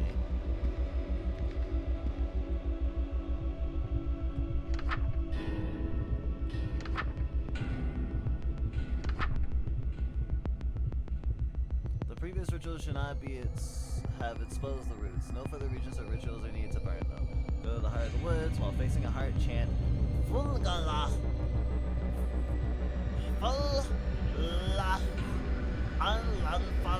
Wait, don't. Not yet. Please. What are you talking about? I'm not ready to leave yet. You don't know how long it's been since I've had any solace in these nightmares. Since my dreams were something to look forward to. Now that you're here, I don't want to go. I don't want to go. How do I know I won't be alone next time?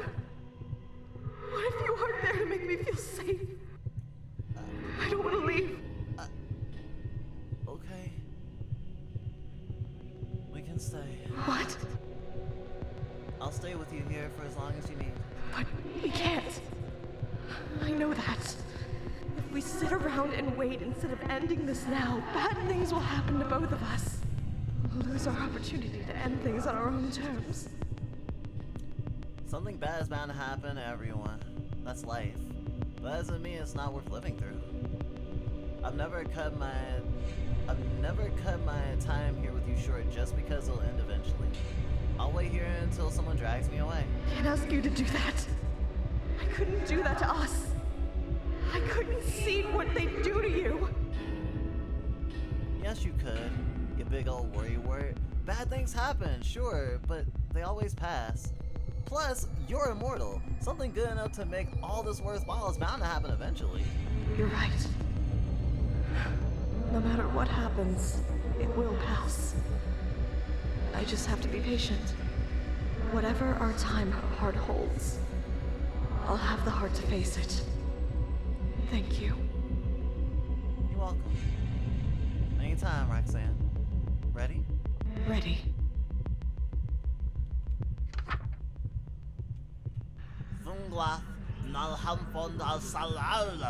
Thank you, my sweet Stardust.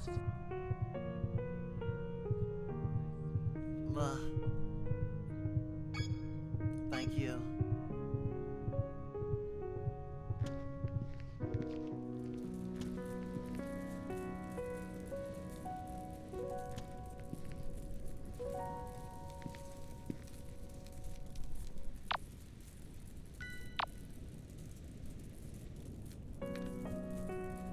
You think if I stand in one room for long enough, I'll just burn to death?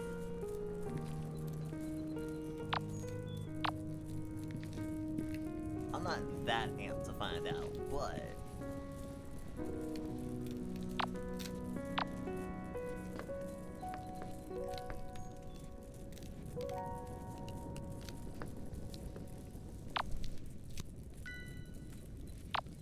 Turn left.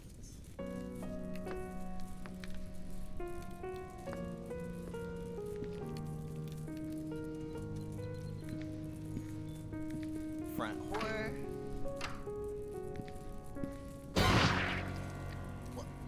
What happened? Did the house fall on me? I don't see any rubble. The book. I've gotta take it and... You can't see your body, but I can. You'll suffer if you try to move. You're finished. No! I'm so close! I reach for the the book, but my wrist is kicked aside. Stop already. You're already dead. Even if you can't feel it yet. I'll be taking this to Buck, as promised. I tried to yell in protest, but words won't come out. If Buck gets the book back, no, I won't let either of you hurt Roxanne, not in my house. Let go. Let go. You can't put up a fair fight anymore. There's no glory in prying this book out of your hands now. So admit defeat and let go already. I reach with my other hand and thumb frailly along the closed pages for a grip. If you're going to dishonor me by not conceding, I'll have to take this by force. There's a loud tearing noise. The pain beyond belief rips through my body. You ripped out a page as I pulled the book away. Why? You're too wounded to speak. You won't be able to cast anything to save yourself. That doesn't matter now. I know I'm beyond saving. This me, at least. But if what everyone is saying about new realities is true, there'll be another Stardust another time. Then, I'll happily pass the baton. And I won't let Roxanne suffer in the meantime. See the Black Woods. You ripped out the page that lets you summon the Black Woods. If that burned with the house, Buck would have no way of summoning Roxanne to hurt her, and she would be saved, right? That's your plan? That's how you're going to waste your strength? Useless. I feel my fist being pried open by her inhuman grip. My entire hand goes numb. All of my extremities do. There's a pause before my wrist is released and falls limply to the ground. I hear footsteps retreating as Billy leaves me. I failed. I'm so very close. I'm sorry, Roxanne. On my last drop of will, as my vision begins to dim, I turn my head towards my clenched fist. Page still in hand. Let it burn. She's leaving with the book, but letting me destroy the most important page. There's too much to unpack here for what little time I have left, so instead I watch the page in my hand burn to ash as everything goes dark. Roxanne, in this dream, the one about me, you're safe. Stay tuned. Another episode of Sucker for Love, Date to Die For is coming up. Huh. Even though Stardust lost the battle, looks like she's winning the war, isn't she? Hey, why are we counting on me all of a sudden? Can't you find somebody less famous to get their hands dirty? Next time on Sucker for Love, the Lonely Devil arrives. Now who wants an autograph? Interesting. Oh wow, you really are awake this morning, lol. I thought that might have been a glitch. Nope, glitch is not fronting today. Alright, we're going back in for our true Chapter ending. 2. Good morning, Specchio. Happy Friday.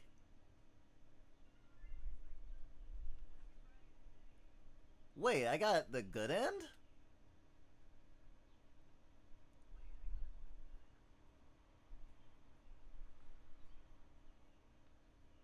Okay. That was surprising.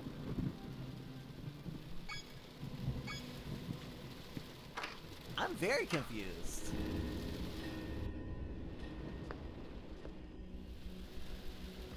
There are tally marks that Auntie Nyan has been leaving for me. She's been adding one for every time I've lost. Wow. Look at all the times I've kicked the bucket. Jeez, I had no idea I've died so many times. And yet I'm still here. Wait, that's it! If I show this to Billy, I might make it out of this. I should wait here.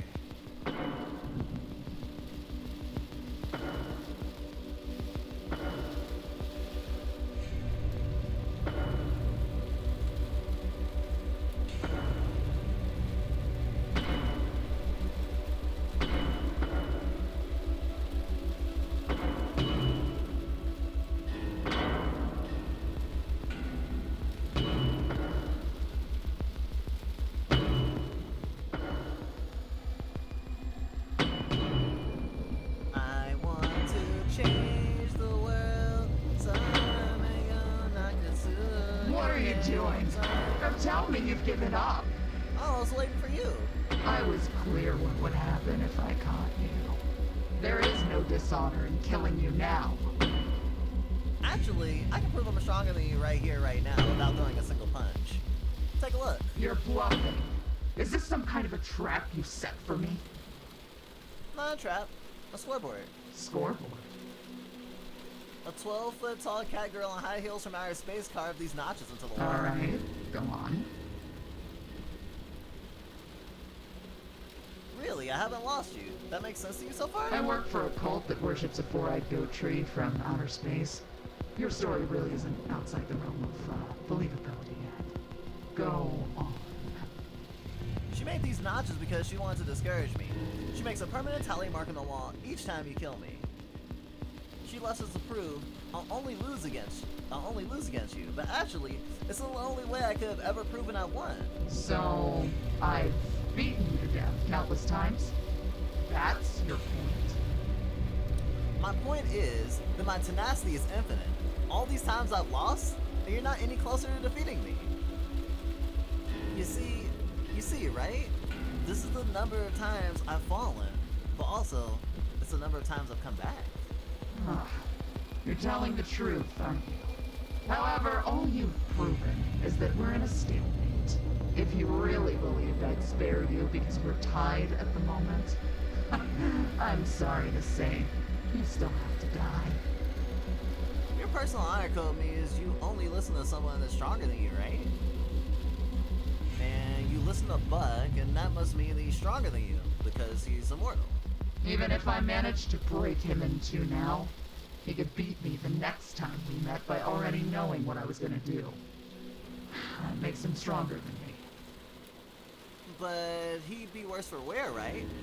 He keeps the mental and physical trauma from all of your previous attempts to kill him. And I don't. I come back good as new every time without even remembering how I got my head handed to me. If Buck and I fought, I would eventually win because his injuries would accumulate and mine wouldn't. That makes me stronger than Buck, which makes me stronger than you if my math's right. Well, what does she think?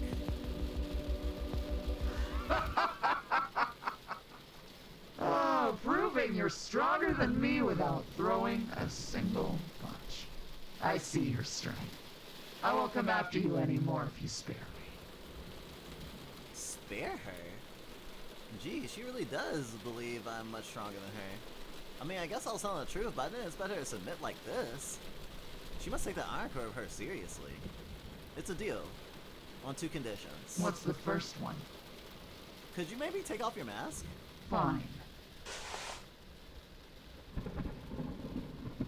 Would. Wait, her eyes.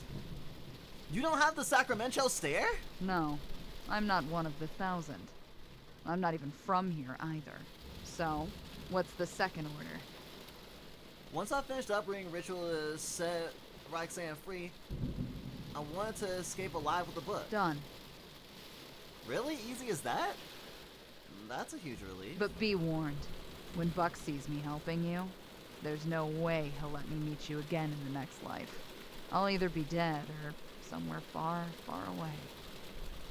I see. Is your arm even broken? If I do this, Oh wait. this is healing. the only time I'll be able to help you. This reality is your only shot. Oh.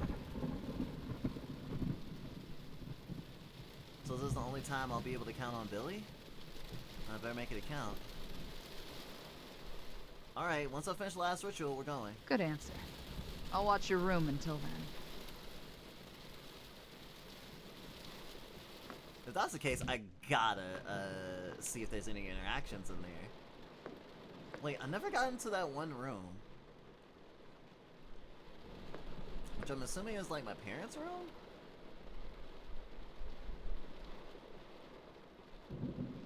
I definitely don't have anything to push open.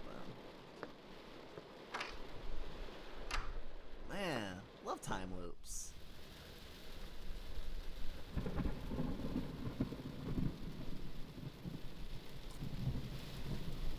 I thought she said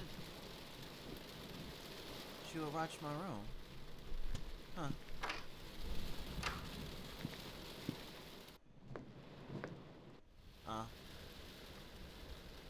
So cool. Hey, I was wondering, what exactly is your honor How code? long do you have? We're surrounded by 1,000 people that want me I'll dead. give you the short version then.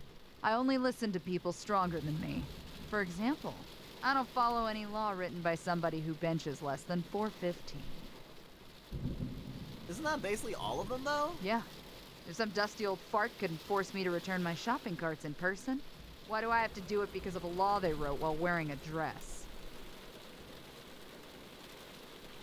It's not illegal to not return your shopping carts. Really? It's not? No, but it's kind of weird that you don't anyways. If you can't move a shopping cart from one end of the parking lot to the other, I owe you nothing. What about, like, the hundreds of shopping carts? Alright, What's be it all on now? guard. Buck might be surveilling us.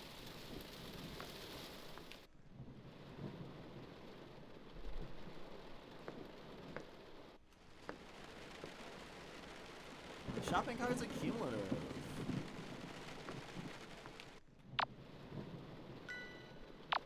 It's not that they can't, it sucks to do. You're just making someone suffer needlessly because you want to be selfish. It's one shopping cart for you, but it might be there like 235th.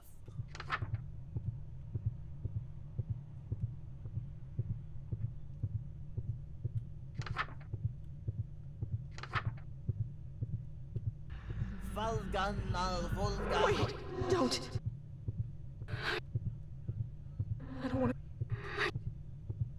What?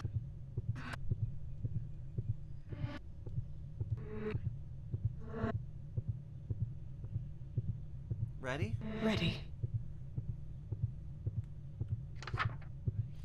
Roxanne!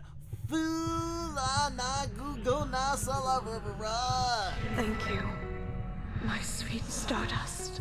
You're welcome. All done here. The Black Woods are burning. Buck probably knows now. This is our one shot. Can't believe this is the bad ending. Well, I mean, I believe it, but it's so subversive. Alright, what's the plan? Can you get us out of here? Remember that the 1,000 formed a perimeter around the house. If we run out blindly, we're finished. The burning roots are invisible too, so to stay safe, keep your feet on something that doesn't burn, like cement or water. I saw a pond on the foot. Oh! Shit! It's Buck! Where is he?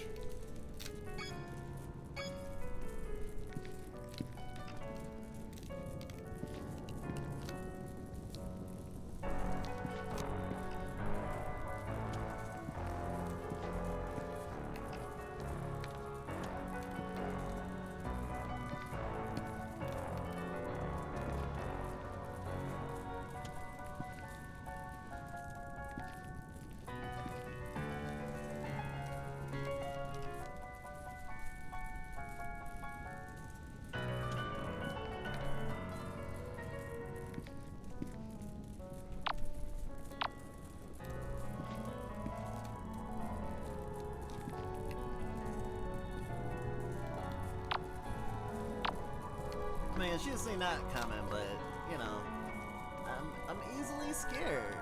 I'm easily startled.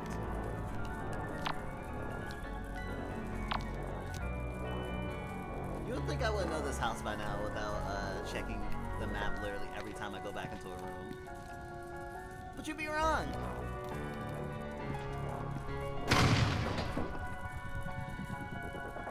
Missed.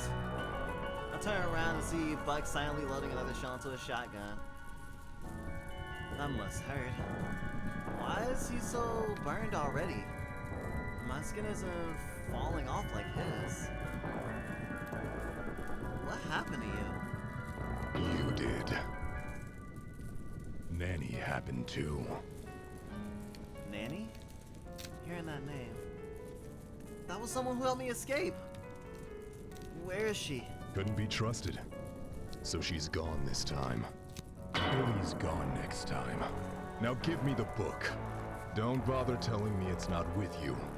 Because I'm shooting you either way if you don't hand it over right now. Over my dead body. Not stronger than me now, are you?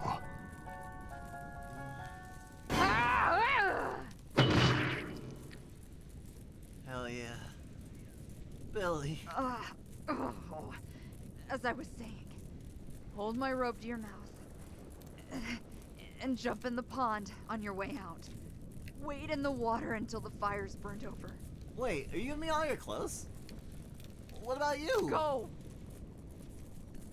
I turned, rushing out the door. And there's nobody standing between me and the pond. I made it through this. I'll take one last look behind me. You.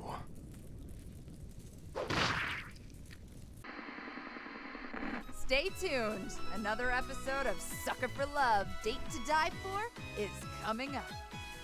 Huh. Looks like she was stronger than me after all. You've got your work cut out for you, kid. Hey, why are we counting on me all of a sudden? Can't you find somebody less famous to get their hands dirty? Next time on Sucker for Love, the lonely devil arrives. I'm so excited. Now, who I wants an can't autograph? put it down. I need to find out what happens next.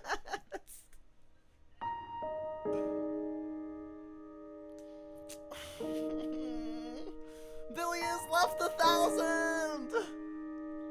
She's so cool. She punches things.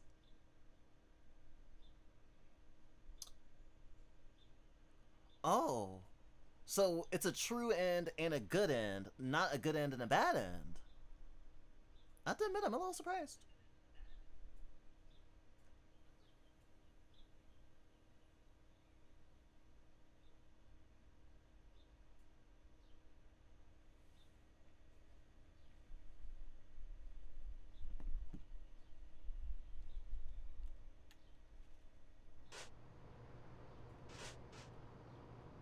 Get your ending for $9.99 to unlock. So I wonder why there's a difference of this is series 1, this is series 2, but this is series 999. So is it like a bunch of realities, like a bunch of successful, like 999 successful realities later? Or unsuccessful realities later? I'm not sure. Man, I want a cultist Sona. Chapter 999, The Lonely Devil Arrives.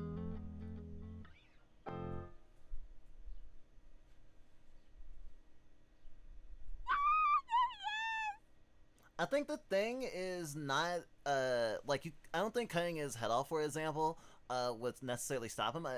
He does have a healing factor, but the pain that he feels, the pain from stuff will last for forever, or until, like, the example that we were given earlier was that, like, you'll be in pain drowning endlessly if you're immortal and, like, held underwater until someone saves you or you get out. Otherwise you're just stuck there. I don't know how much like fatal wounds stay, but it'd be interesting to find out. I guess we'll find out soon. Huh?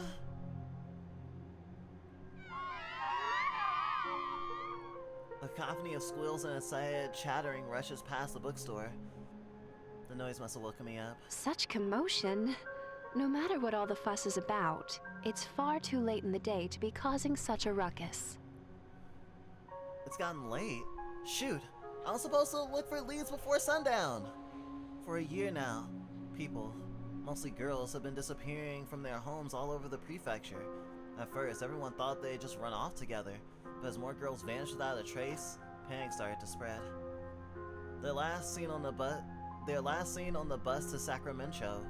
Having grown up here, I can't just stand by while so many people go missing in my backyard. Wait, that horde outside sounded like a group of young girls. I should warn them, or at the very least follow after them. This could be a lead. Why do their voices sound familiar? Wait! Don't leave without your books. Whoops. Sorry, I almost forgot. Thank you so much. Thank you for stopping in. Take care. I rush outside, leaving the warm glow of the bookstore behind. There's no trace of the girls. This should be about where the bus dropped off the missing girls. I better hurry and catch up with that group before I lose their trail in this fog. It sounded like they headed to the residential area through Gigi Alley. Were they chasing after someone? Did I make a wrong turn? There's no sign of anyone. I can't hear the commotion anymore either. The fog here is oppressively thick too. If I keep the note of the missing person posters along the wall, I should be able to find my way. There's only a few of them, so I can use them as markers. Was that a footstep? Who's that? Hello? No response. Was the wind too loud for my voice to be heard? Hello?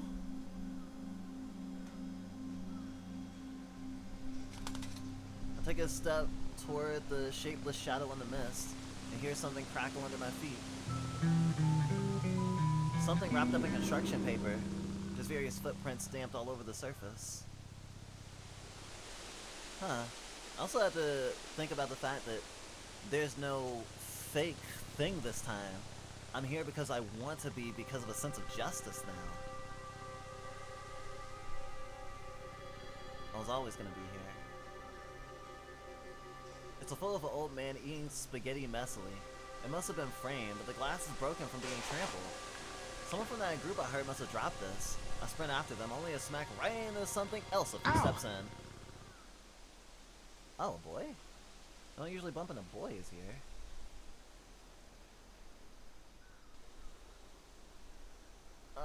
I'm really sorry. Are you okay? Hey, don't sweat it.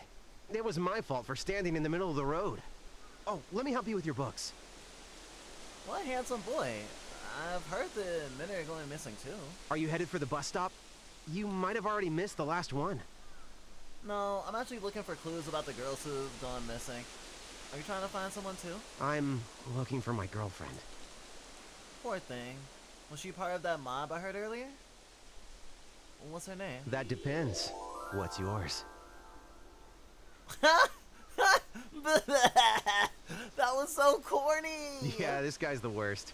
Hey, this may be a strange question, but do you not recognize me? Sorry? Have we met? I don't usually forget faces. Ah, that must be it. You must not have seen me on TV yet. I made that one song, Lonely Devil. Oh, wait. I know you. You're Captain Kidd, right? The one and only. Never met a man who so obviously wears diapers in my entire life. He's a widely adored local idol that appeared out of thin air a year ago. No wonder he's wearing that disguise. I bet he can't even go to the store without getting mobbed. Still nothing. That's strange. Who'd you say you were looking for again? The girls that have been going missing? You're not looking for me? Say, you are an out-of-towner, right? I mean, you obviously don't live here. I'd know who you are. I know everyone around here like family. I'm not really an out-of-towner. I used to live here. It's where I'm staying. That's where I'm staying while I'm looking. Show me. If you're really from around here, show me where you live.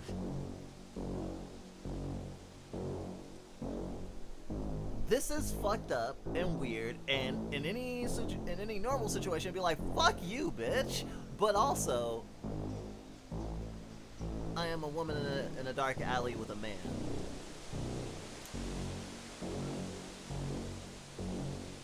But ironically, even being assumed a guy, we've had something like this happen before. In the ghetto, sometimes you will be targeted if someone basically clocks you as not being from around here. If you're not from around here, you're free real estate, essentially. I hate it.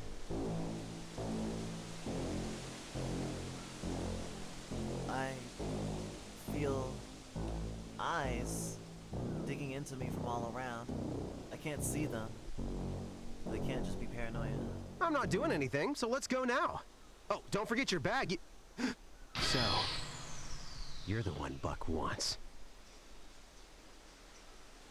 The Sacramento stare. Oh! You're the one I've been looking for all along! I'm suddenly madly in love with you! In fact, I know it's so soon, but let's get married too! I'm gonna move my finger away from your hand. After all, so long as you're alive, I'll never have eyes for anyone else. Never. Oh, shit. Fuck. Killer girls! Motherfucker!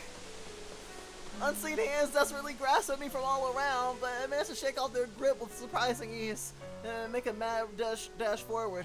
Behind me are dozens of footsteps. What's going on? Why am I being chased? Who the hell is Buck? Before I knew it, I'd arrived at my ancestral home, sitting ominously alone in the fog. Honestly, what was in my bag that made them all want to chase me so badly? Huh? What's this book? The nightmares. They started all over again. And it seems I got lured into the Black Woods' trap yet again. Which means I get to see Roxanne again! Score! A butterfly caught in the web. Strange. I don't see a spider around. Wonder how long the poor thing's been trapped. I wonder if that's supposed to represent Roxanne or me.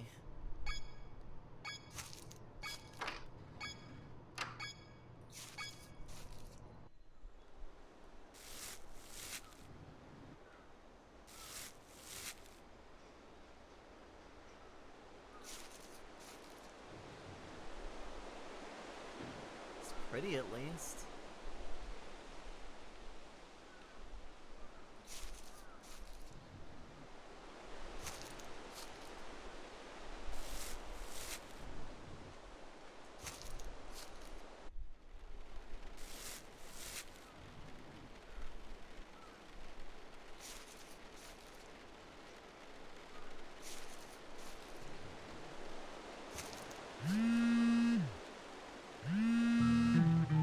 Whose phone is this? Definitely not my sister's. I've never seen this phone. I've never seen this number from Mom before. More than 30 missed calls? This won't stop ringing. Better leave it before he gives me away.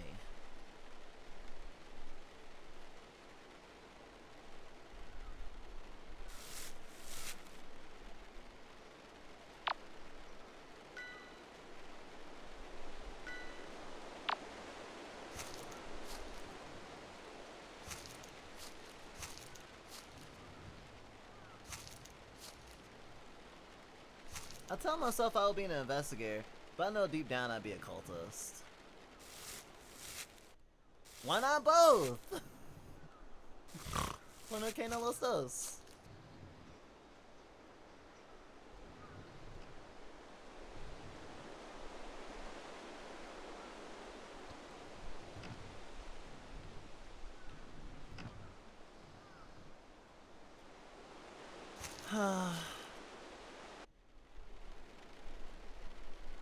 Millennium Actress looking ass?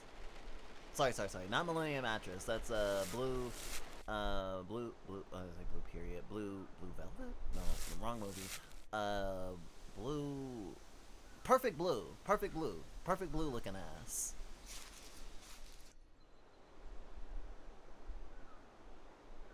Well, this run is already looking very interesting.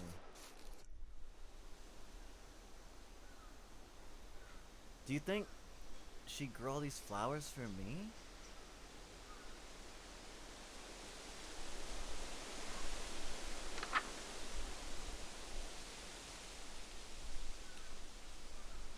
I found a shortcut to uprooting. It's faster, but it involves burning your own heart. I think I have a workaround.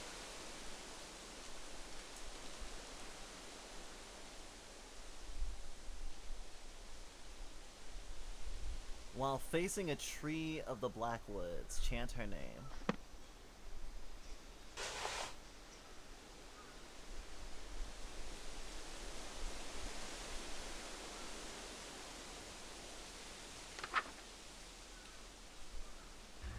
Roxanne Silva Oscara.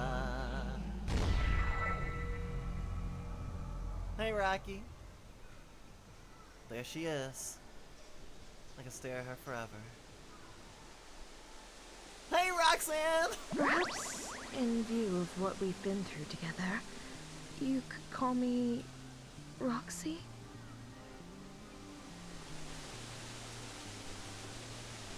Yeah! You probably don't remember, but you called me that long ago, and I've grown rather fond of it. Do you think you could call me that again? Damn, I feel like I'm on 51st dates. Of course. I'm really glad to see you again, Roxy. Damn, your makeup's on point today. How have you been? Never better. The 1,000 are at their last gasp. The only two remaining original members are Buck and Kid. I should have figured that boy I met was involved. What happened to the rest? Well, every single person Buck sent to kill you instead joined you, time and time again. So Buck sees to it that when I dream up a new reality, the traitors don't live to meet you. Man, he must be a really terrible fucking leader. Well, yeah, he's a cult leader. Buck sends somebody to kill you, they fall in love with you instead, they betray Buck, reality ends, Buck spends hundreds of years in time out. Sorry? I made the whole 1,000 fall in love with me? We've dismantled their organization with the power of love? Damn. Happy Pride? You can't be both. That's not how cosmic horror stories work. No, fuck that. Why not? Write your own cosmic horror story with blackjack and hookers. Do it. Do it, coward. Realign the stars. I mean, technically, you could consider that to be the path of the main character in whatever over Innsmouth. I mean, he doesn't literally become a cultist, but definitely drinks the fucking Kool-Aid, right? It's spiritually becoming a cultist, though it's spiritually becoming a cultist at the end. Though I guess if you mean both at the same time and not doing one and then switching to the other. I mean, what if there was an investigator who was investigating so they could join the cult? And then they tried to join the cult, but the cult kind of sucked, so they decided to coup d'etat the cult. See, I love storytelling. I love fucking up expectations. It's great. Other than when we fail and make people feel bad because we disappoint them. But that's a different kind of thingy. Then reality starts anew, Buck kills the traitor, then sends somebody else after you. Hundreds of times over. Wow. Sounds like I'm on fire. What? I've lost you many times as well. I left you in their hands? How many times? I'm fine, Stardust, really. This is all nearly over. Soon, the 1,000 will just be a distant memory.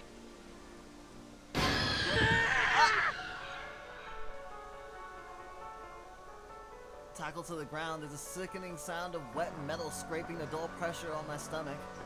My eyes shoot wide with shock. She's clawing at my clothes and neck, hunting for a grip while we struggle for leverage until eventually she collapses. Oh, heavens below! Are you alright? I gasp and cover my mouth in horror. It happened so fast. Roxy, what do we do? Can we do the healing thing? You know, isn't there that one ritual? Stardust. She's dead. What? No, that's not possible. It was so fast. She was already at death's door from exhaustion and starvation. Falling on her weapon was the final blow that stopped her heart. That normally wouldn't even be a serious injury. Chalk it up as another death by exhaustion from the Blackwoods. She's weak because she was about to die? Is that how I escaped from the horde earlier? And if it makes any difference, she had the Sacramento stare. Her conscience was long gone. Mentally, she wasn't here for her death. She's trying to comfort me. But even if it wasn't self-defense, it feels like I... Mic check, 1, 2, mic check. Hey, are you hearing me? Oh, fuck. That voice. It's the boy from earlier. Well, sounds like you had a bit of a nasty shock, huh? Buck's had a lot of time to reflect on how you've beaten him. And we've made it so it won't happen again. You're gonna like what we've done with the place. Let's see here. Number 1, we took everything out of that room that we didn't need. No bass guitar, no nothing. You're unarmed. Number 2, no door to the ritual room anymore. Nowhere safe. But you already knew that one. Number 3, we begin our attack immediately. No negotiations, no honor duels, just last bitch standing from the get-go. God damn it. Number 4, we cleaned out the fridge as soon as you got here, so no ritual reagents for you. Number 5, blast loud music to drown out our movements. And number 6, burn this list after doing everything on it so she doesn't know what's coming. Oh. Thanks for being so stupid. Well, here's number 5. What do? I don't know. This has never happened before. Nothing like this. Sounds like they're getting serious. Guess we'll have to get serious too. Chrysalis of Rebirth, huh? Find an isolated location of your choice, somewhere where your cocoon will not be disturbed. Oh, I'm about to go ham, huh? Your organs will be liquefied? So any sudden movements will yield tragic results. Do not perform this ritual outside or near an open window. Can I go home? I can feel the roots. Why can't I sleep? Like 1,000 spiders on my skin. Oh, what? Why can't I die? Everyone's rooted. Everyone's rooted. Oh, Cult Leader must have wrote all these. Well, these. Roxanne definitely did not, write this. Are they playing idol music? It sounds almost like Nightcore.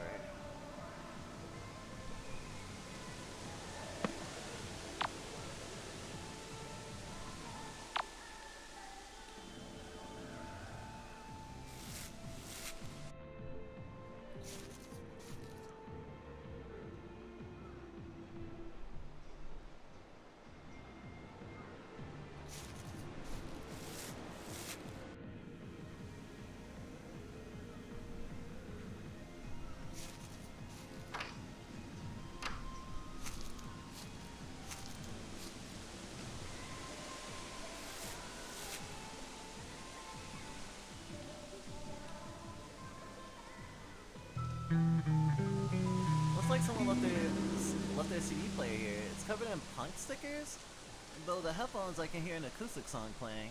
Sounds homemade. Early whoever recorded that is okay. This sure isn't an odd spot to just drop something.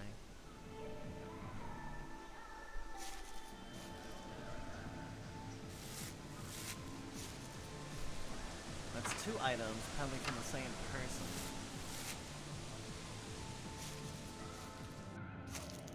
They're the same color, the phone. Ah!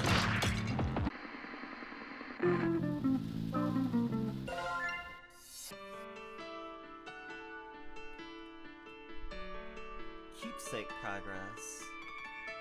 I see.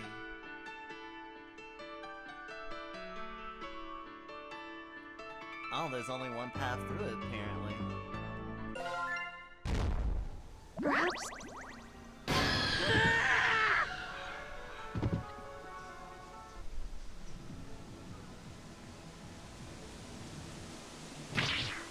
Oh, didn't notice that before. The knife comes free with a sickening, sucking sound. I can't bring myself to use it against those poor souls. Might need it for these rituals. I wipe the blade on my skirt. Yeah, I guess stabbing someone and hitting someone with a bat are a little bit different.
Seriously?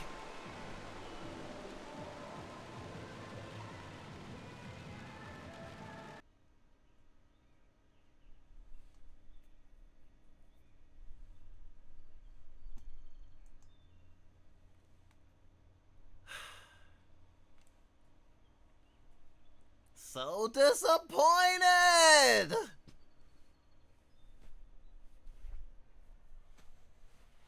Grr, grr, grr.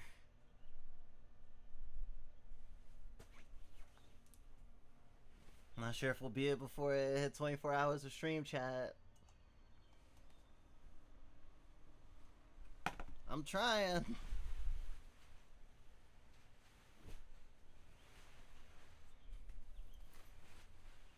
I'm in pretty decent shape though. Like I'm not about to pass out or anything.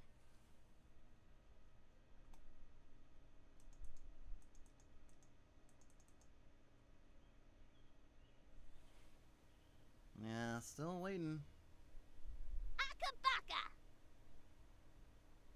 Hi. Hi, Prop gonna make eggs. Positively spooky. Sucker for Love. Date to die for.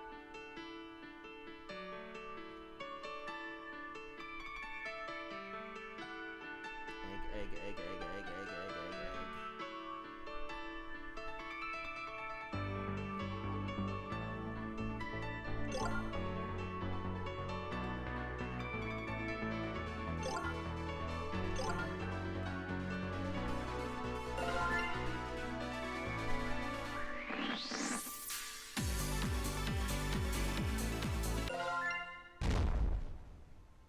I want to call off of work, but can't. I'm sorry, Del.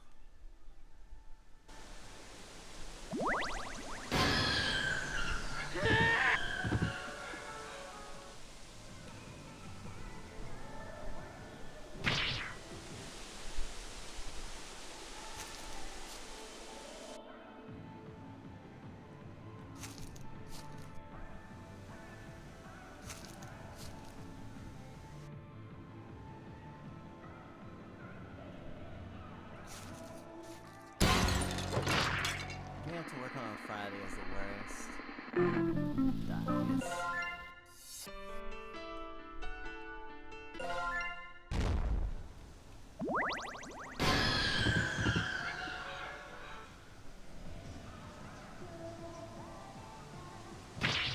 Give me that.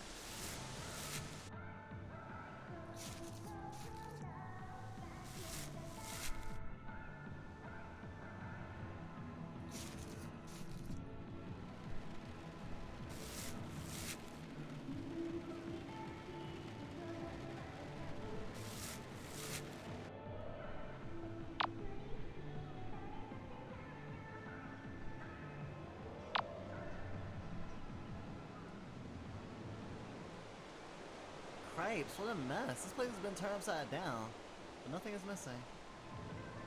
Weird.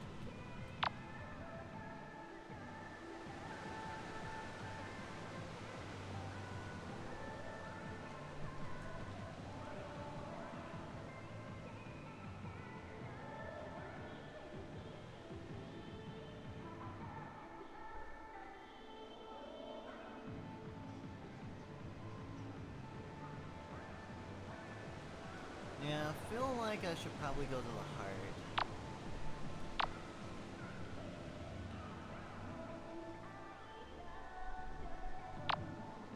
But I don't know how I would get there without getting caught.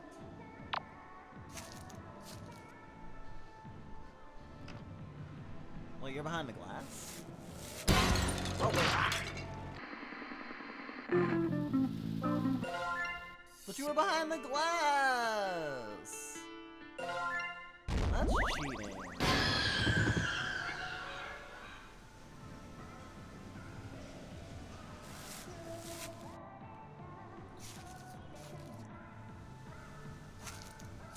I didn't grab the knife.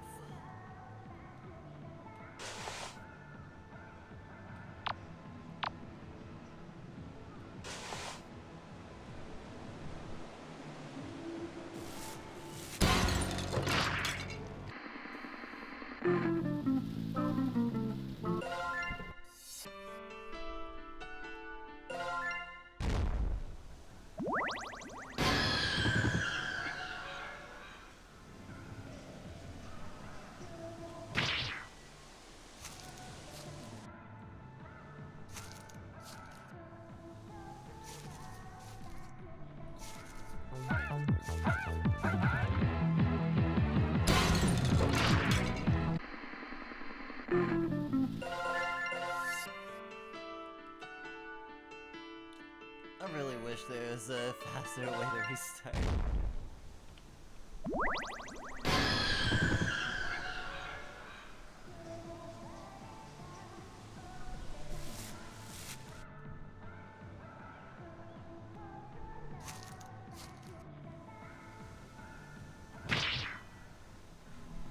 Can't wait to liquefy my organs.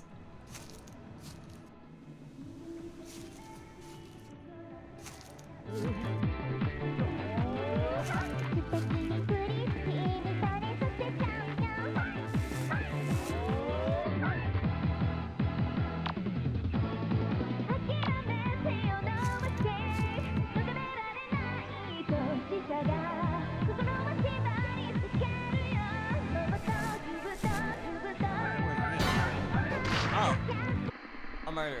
Alright.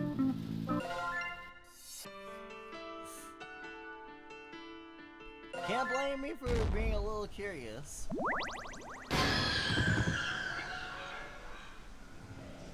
They don't even have cultist robes on.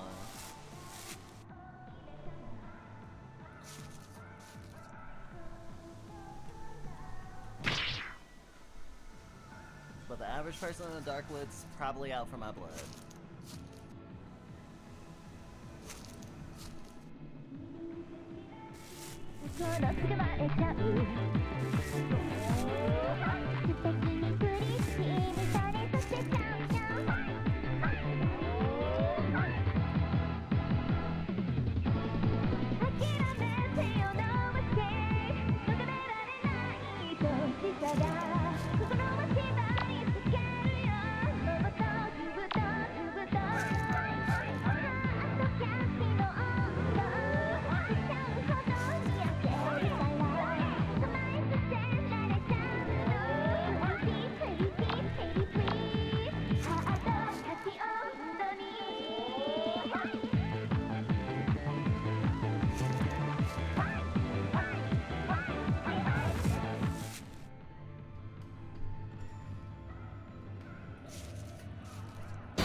Why didn't I see her?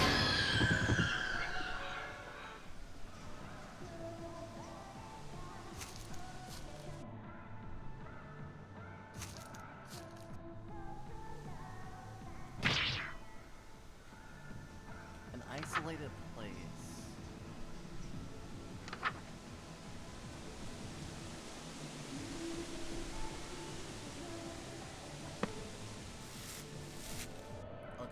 the heart is out.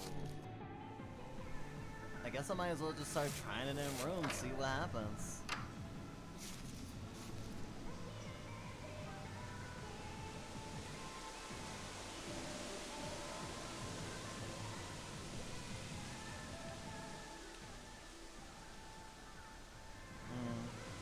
I feel like that's a window, but we'll see.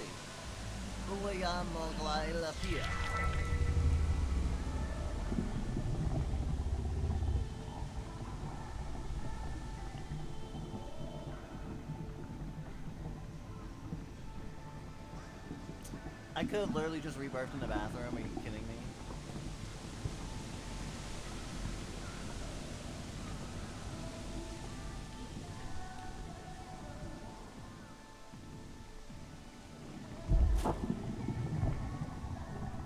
I can't see anything anymore now.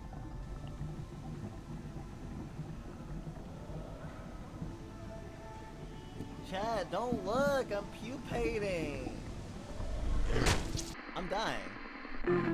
Someone came in the room and killed me. Alright, so that place was not safe.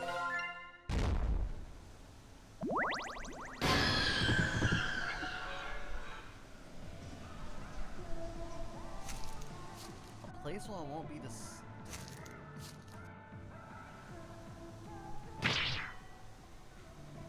A safe place.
Head on the table.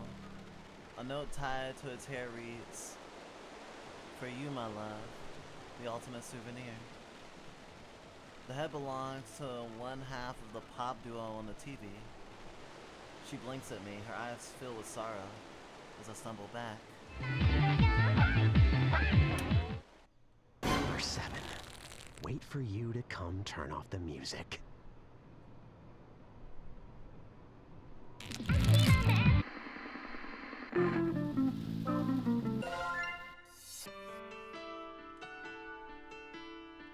So ironically, the safest place is actually next to the fucking TV.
off TV.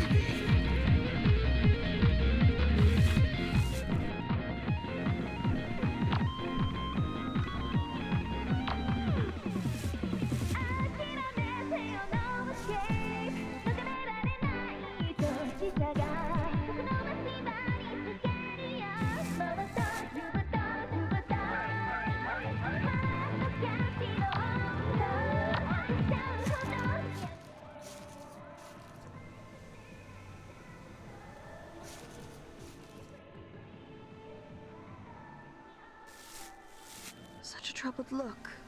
Are you alright, my sweet? I'm still shook up by the one that rushed in. The one that, you know. Yes, death can be an upsetting thing to see for the death shy.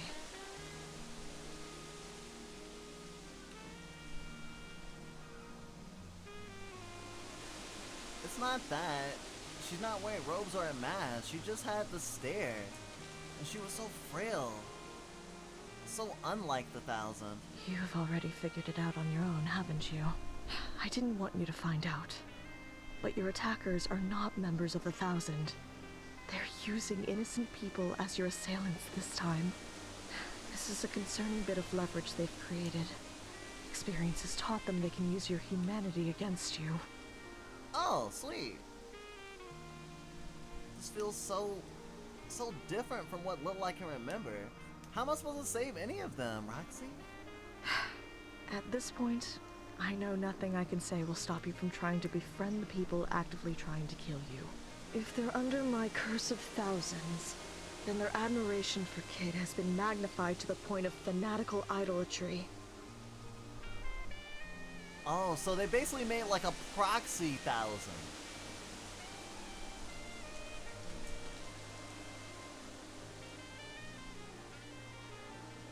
That's like some future diary type stuff. Like that's quite smart. Only took them 998 losses to do it. The only way to break their obsession is either by finding something else that they love even more, or by removing the object of their obsession. But I don't know anything about these people. Where would I even start? Hope I think of something. Perform Black Eye.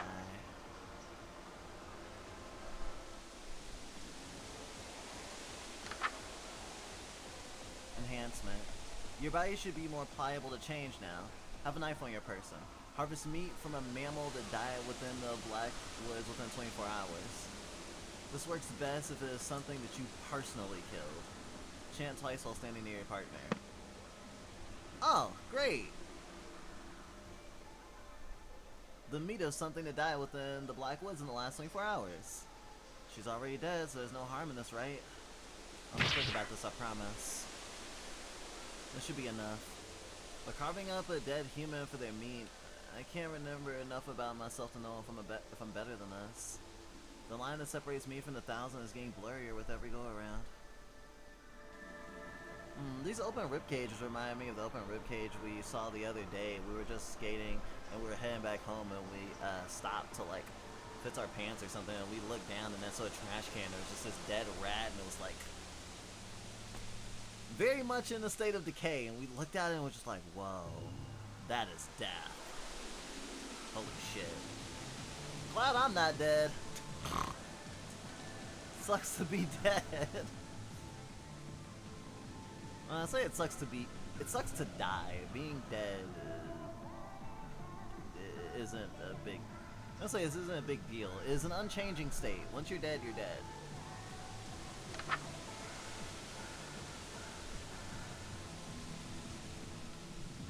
Goku yi ahi for the Nugili.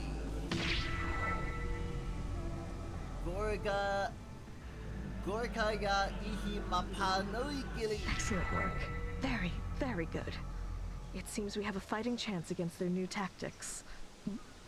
What's this? A portrait of your grandfather? Oh, that's not mine. I found it while I was coming here. I figured one of the people who went missing dropped it. Wait, if someone went out of their way to frame this, they probably care deeply about whoever's in this photo. What if it's one of the people chasing me around? If I could reunite this with their owner, maybe they'll realize they love the guy in the photo more than Kid and leave. Brilliant as ever, my shining star. But be careful and observant. This photo might protect you from its rightful owner, but it'll have no effect on anybody else. Right, I'll keep my eye out for other drop keepsakes while looking through rituals.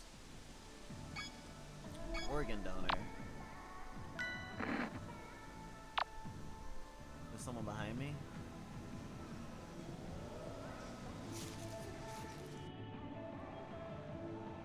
What's that?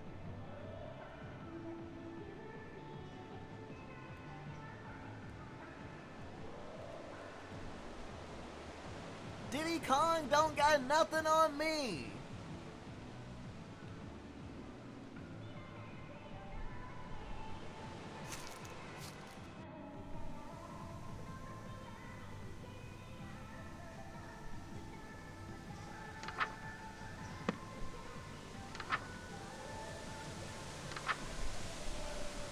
If this ritual is successful, you should be able to see something glued between the net's pages. If so, you can now sense living things on the verge of death. Your map may now automatically reveal dying things within your range.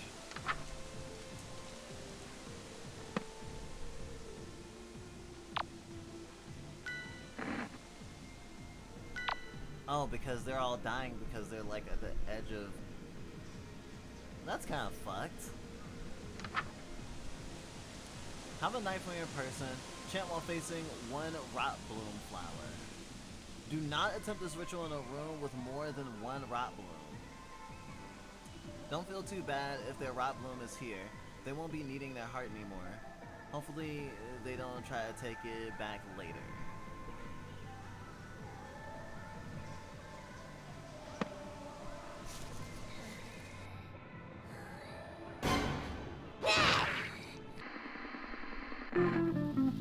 Alright.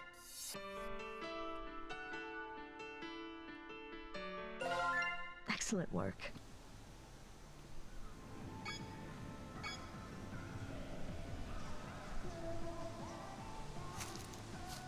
Oh, actually, maybe I can show a picture of her.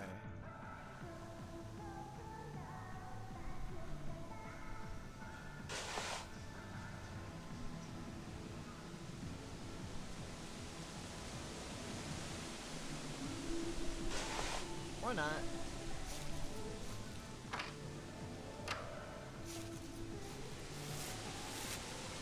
Oh, now I can pick up the other items.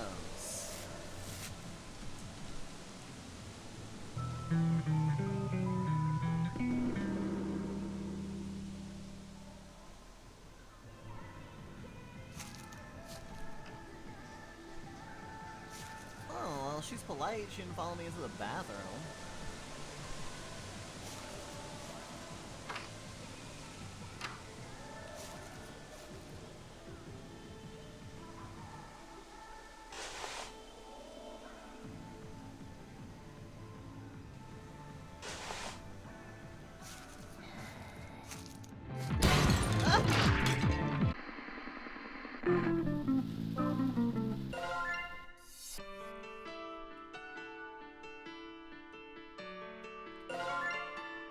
Loading this checkpoint will reset your keepsake progress. Continue, yes. Wait, did they... Shit. Is the butterfly a keepsake?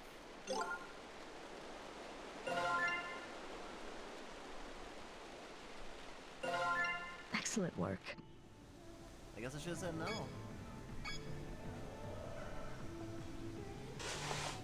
For a second I was like, wait, does the knife count as a keepsake?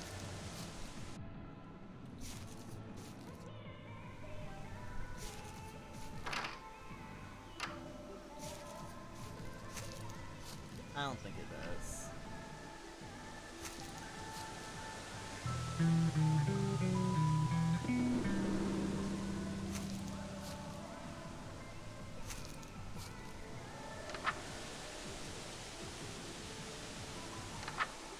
Oh, I probably did that twice for both eyes.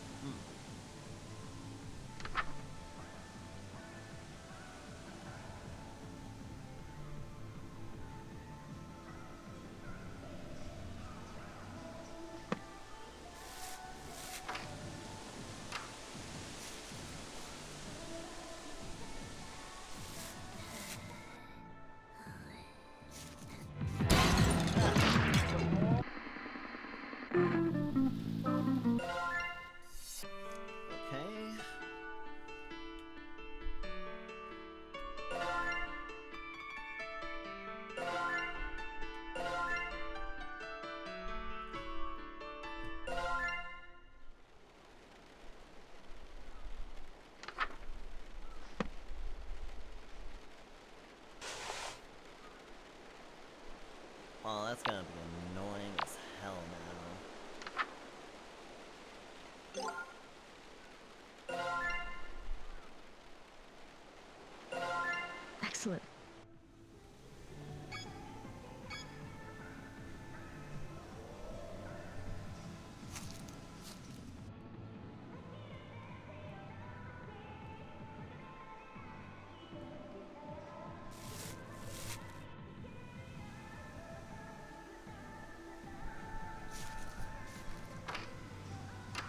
They do this in a very specific way.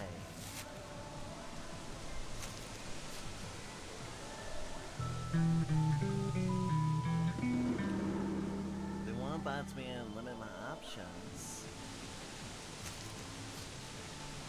So I know that the way I need to go is not in front of me. Or rather, not behind me. It has to be in front of me. Almost looks like snow outside.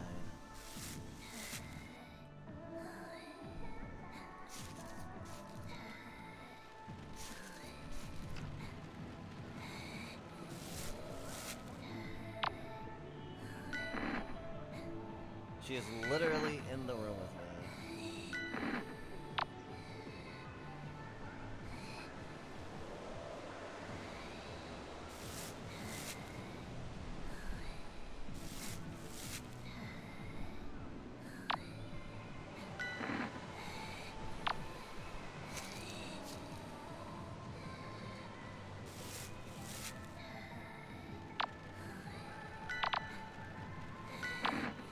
Fucking insane.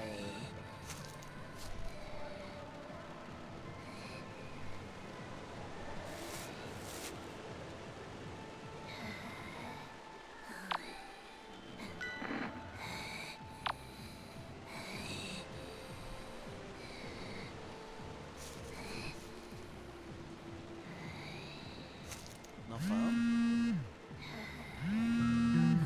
Whose phone is this? Definitely not my sister's. I've never seen this number from Mom before. I'll hold on to it. Maybe I can return to it, but I'll use this later.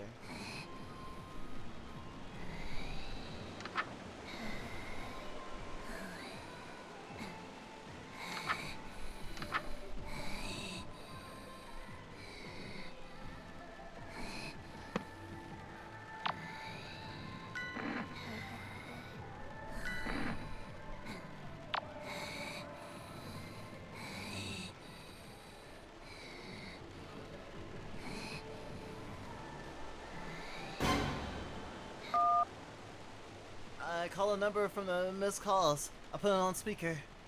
Erica? Erica! Thank goodness, I was worried sick! Mama? What happened to you? Where did you go?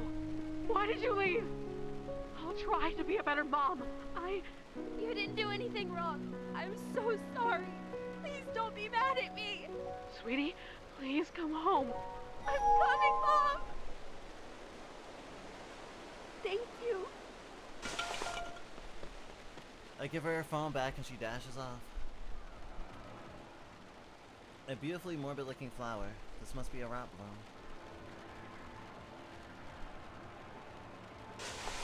Well, that's one.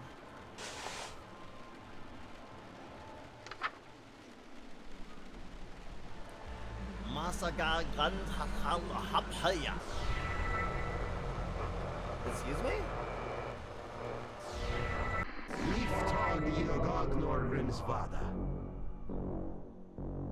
I hope you appreciate the situation you're in. We can do this forever. Tell me who the bookmaker is.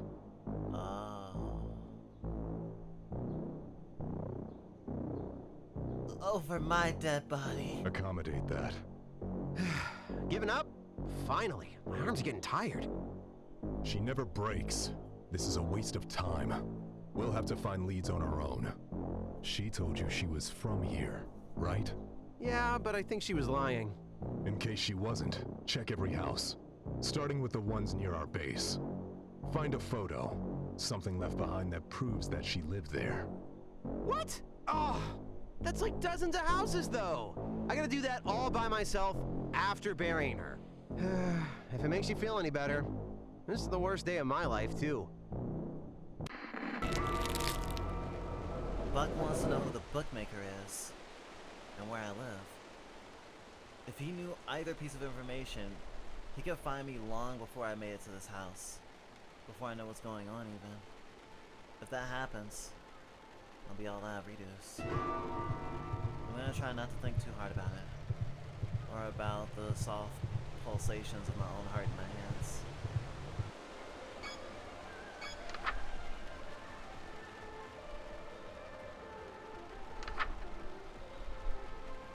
The woods flatten themselves on us.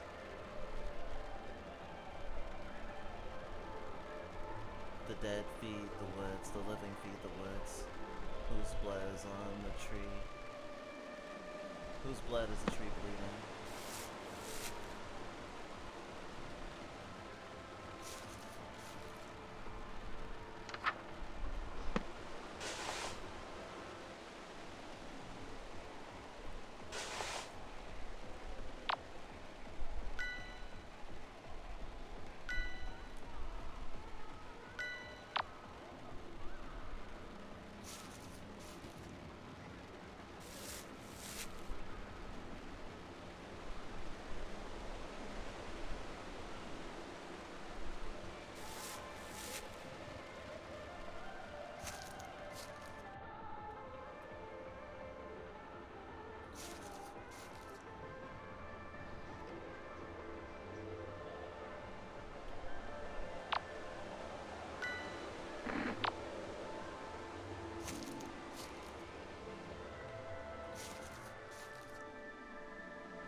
I'm not supposed to get out.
Huh? Our family photos look off. What's all these symbols?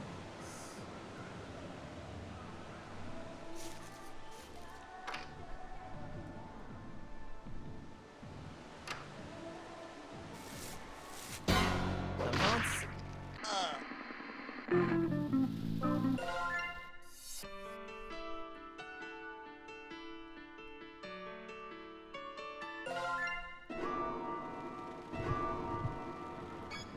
Okay, probably not that one.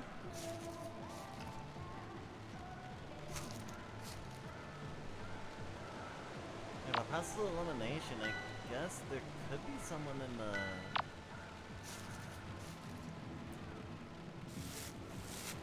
Will the TV room count? With the head there?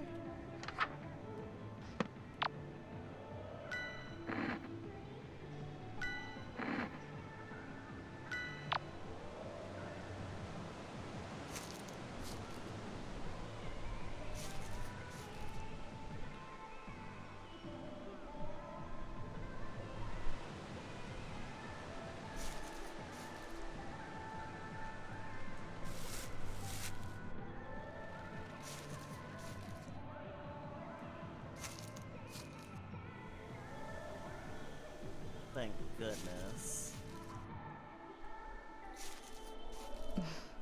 You're doing so well despite the circumstances. I'm proud of you. I'm proud of me too. Thanks, Roxy, But what? What's troubling you, my shooting star? I just saw all the flowers I've left. Each one holds the memory of another time I didn't make it. I wouldn't advise seeing any more echoes of past realities. Believe me, I've had my fill. But it's just so strange to realize how many times we've gone around. I was thinking the same thing. To think Buck hasn't given up after all this time. It's strange. Whenever my followers achieve lifespans so long that it borders on immortality, they usually end their lives within a year. Without the ticking clock, there's no reason to do anything today, tomorrow, this month, ever. Even with my powers, the longest a human has ever chosen to live is 125 years. Buck is thousands of years old now. To think he hasn't gotten tired of this yet. You must be really determined. Roxy, it's okay. I've made it to the last ritual again. We're almost out of here. You're almost out of here. What? You managed to get through everything. Ah, well, we kind of phoned it in with the outsourced killers, huh? But they're still useful for just one more thing. Check this out. You're gonna love it. Oh, there's nothing I hate more than people that run from burning buildings. If anyone did that, I wouldn't love them anymore. There's just something so beautiful about someone who could sing their love for me amidst the fires of passion until they drop dead.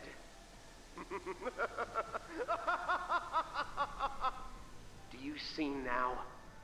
If you uproot the woods, everybody burns. Make your choice. That's his game? Turning his fans into hostages? I can't give myself up, but I can't send innocent people to their demise. Is there a right move? There is a third option. If you uproot me and then kill Kid, his followers will flee, the object of their lust dead. But then that's still killing someone. Die, let die, or kill. I know these are impossible choices for you especially, but whatever choice you make, I'm behind you 100%, my starlight. Thank you. The truth is, I can't make any of these choices. They got me trapped 3 different ways. I still have a faint hope that being stubborn will see me through this. If I can find all the hostages' keepsakes, there's a chance I won't be forced to make a choice.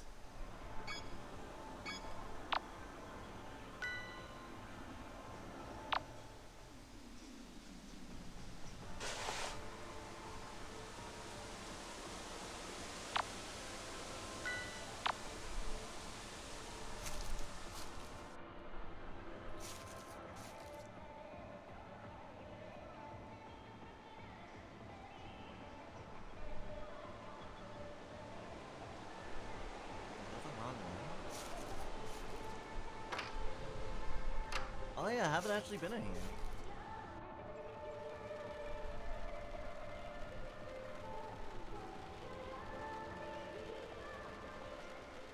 Pale flower, beautiful beyond relief.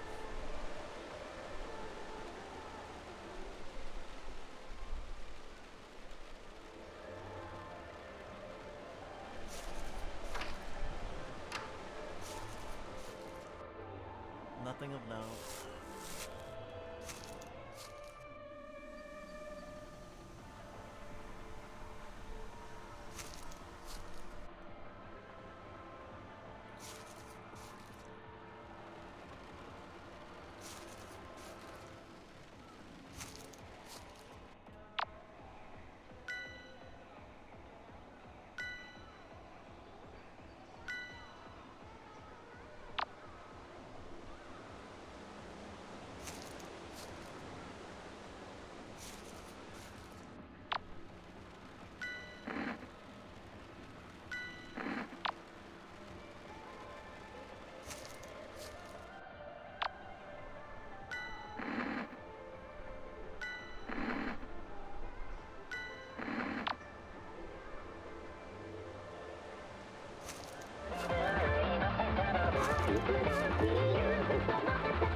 I take the head. Someone out there must be looking for her. Wait, is the head a keepsake? Oh! The other pop duo member! Oh shit! That's fucked up! That's a really fucked up keepsake! They really fucked up these people. That's so messed up. Wish I thought of it.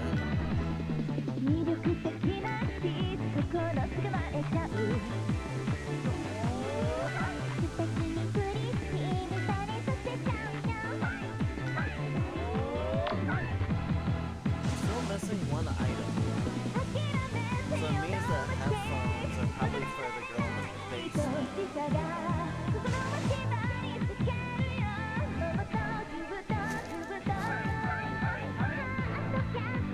Maybe here for the picture?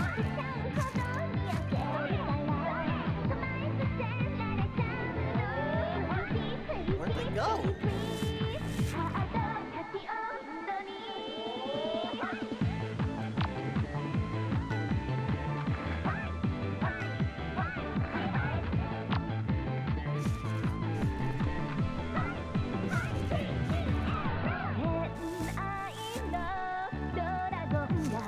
Please, come here. Let me kill you. I stand a safe distance away and pull out the cracked portrait I found earlier. Oh, what have you got there, dearie? So handsome. Is that my Angus? Oh, that's my Angus. oh. Thank you. She turns and leaves as quickly as she can. That's good.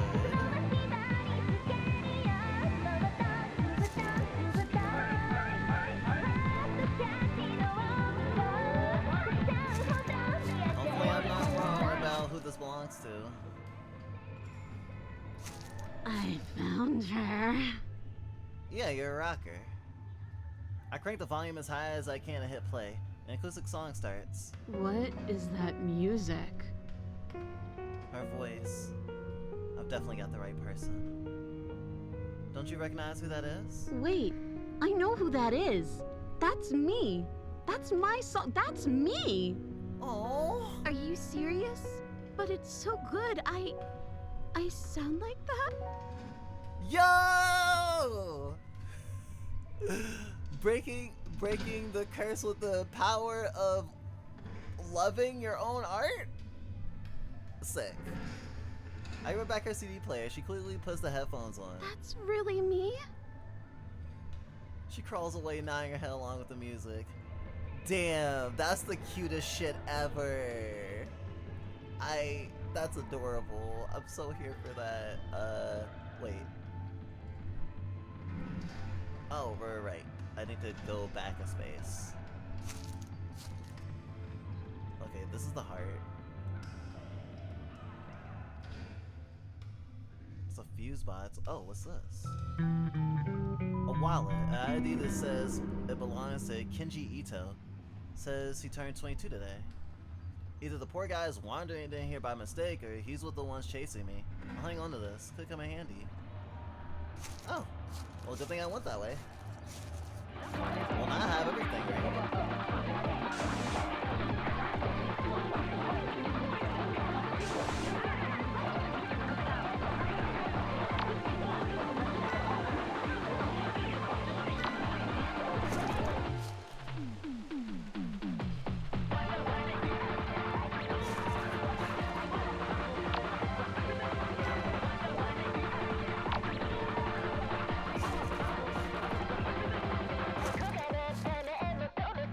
Why did you need to see a past life? didn't need to see a past life. I think that was a, what's the word? A side effect. Because I needed to find a room where there's only one of these flowers, and I was only in a room that had that. And by interacting with the flower in that way, for the ritual, I guess I got that memory back. But I'm not trying to do it anymore. It was just for being able to take my heart out to get to speedrun the uprooting.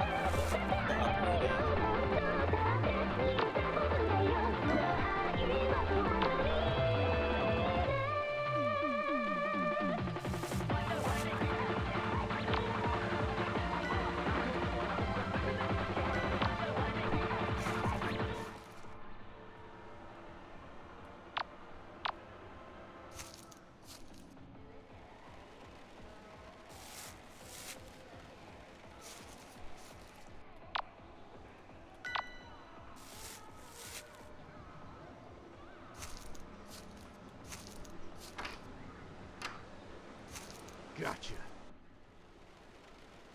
Happy birthday, Kenji. What? It's your birthday today, isn't it? Isn't this yours? You remembered my birthday. It's my birthday. Someone remembered my birthday. Oh my god, he actually is crying. I thought he was at first, but I couldn't tell. I don't think he actually was, and now he is. That's so cute. He stumbles off, wiping away his flowing tears. Oh, hey, don't forget your wallet. I'll drop it off at the police station later.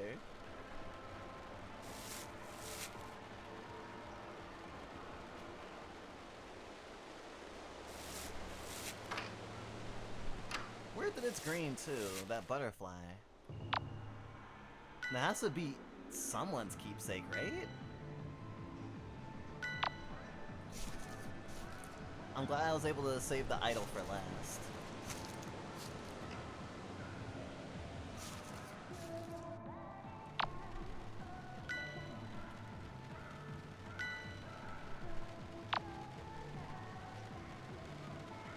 Where is she?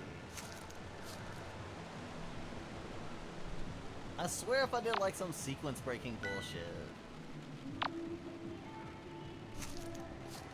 Got possessed and nearly starved to death. Probably has higher priorities than the wallet. Fair!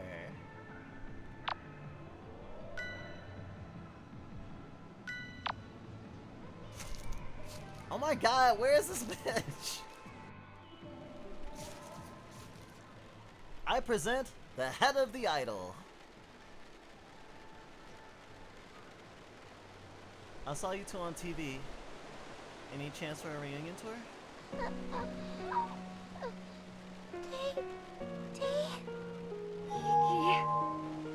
Thank you very much. Gay? Gay? Gay?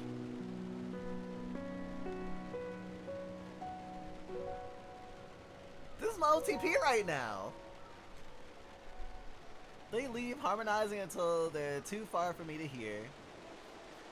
Wonder if the head will keep singing. I hope so.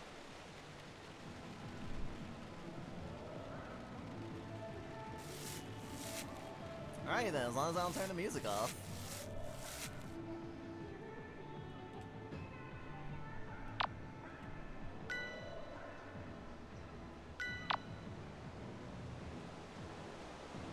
And would you believe, chat? This isn't the last chapter. At least not technically. I have to beat this to get it. Oh, I'm silly.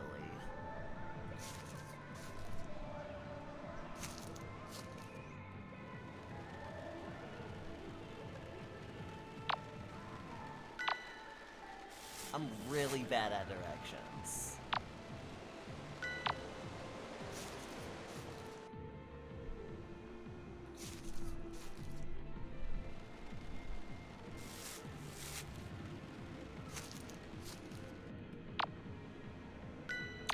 Wow. No, like really.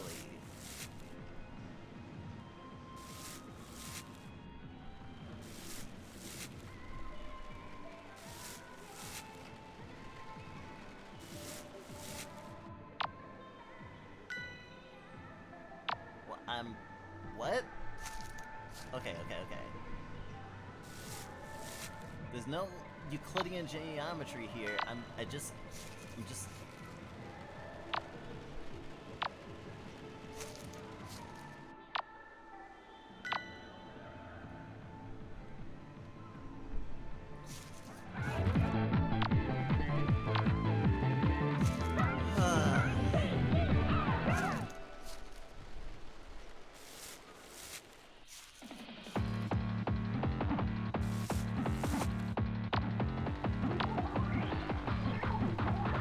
Okay, my stupidity wore off.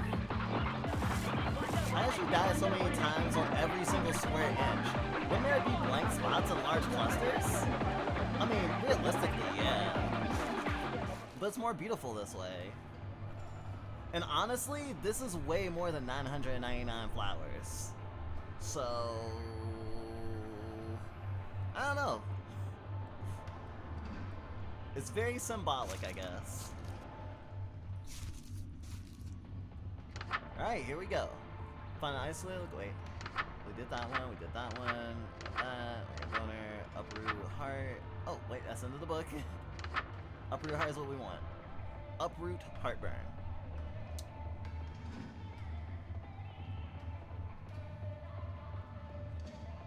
The previous ritual should dispose the roots. No further reagents or ritual should be needed. Go to the heart of the woods.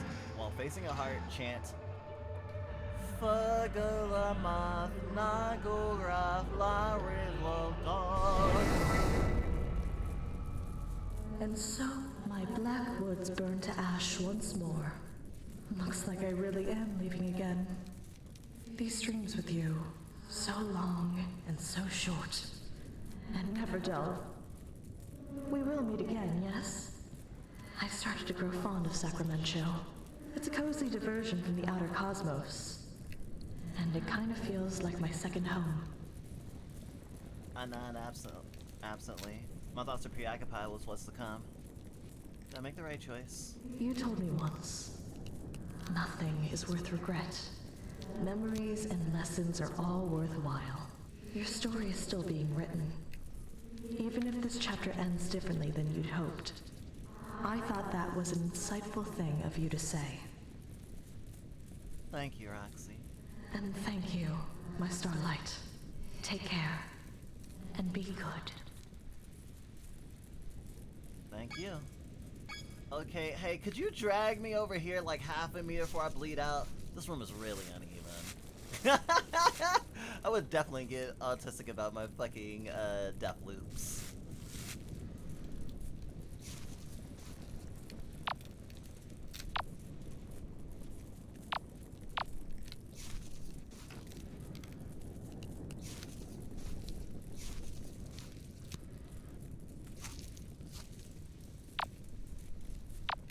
Oh, the TV turned off, I guess. I guess fire sometimes does that. Very American thing to think. Ah, yes, fire. Such an efficient way to turn off your television. Actually, much less efficient than using a gun. Which, you know, is the classic. Can't find your remote? Just shoot the TV.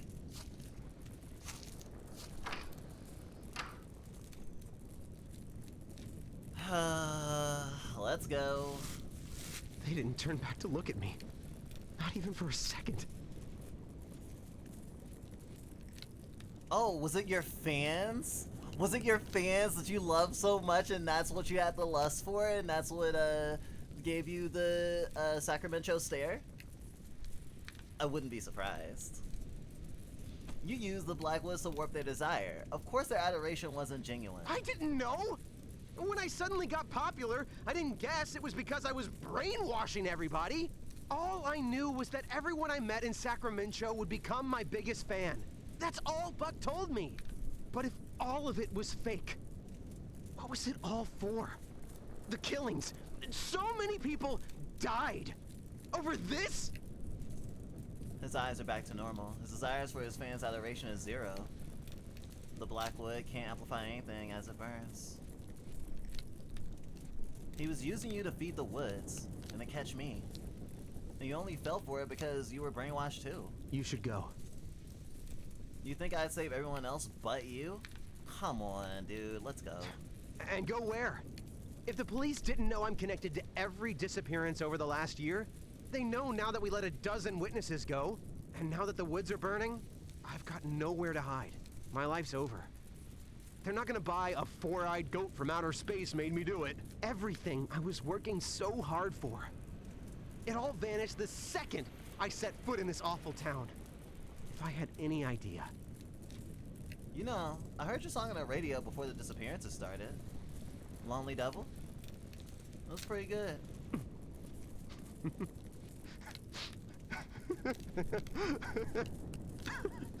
Good grief. At least I still have that. I'm turning myself in. I'll take whatever sentence I get quietly. And then, if I ever get out, I'm starting over in earnest. He leaves, disappearing into the fog, like his fan Sephora. I follow shortly after, bidding farewell to my home yet another time. I walk until the house becomes a small flicker in the distance. Strange. I don't usually make it this far. Right? Did I do it? Am I finally free of the nightmares? Wait. What's that?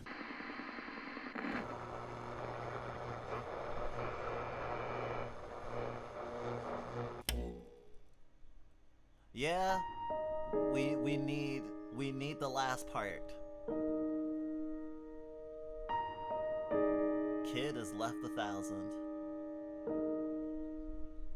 There are no more thousands.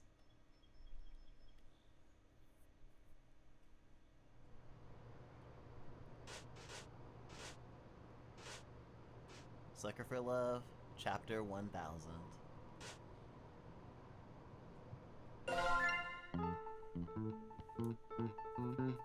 Let's finish this.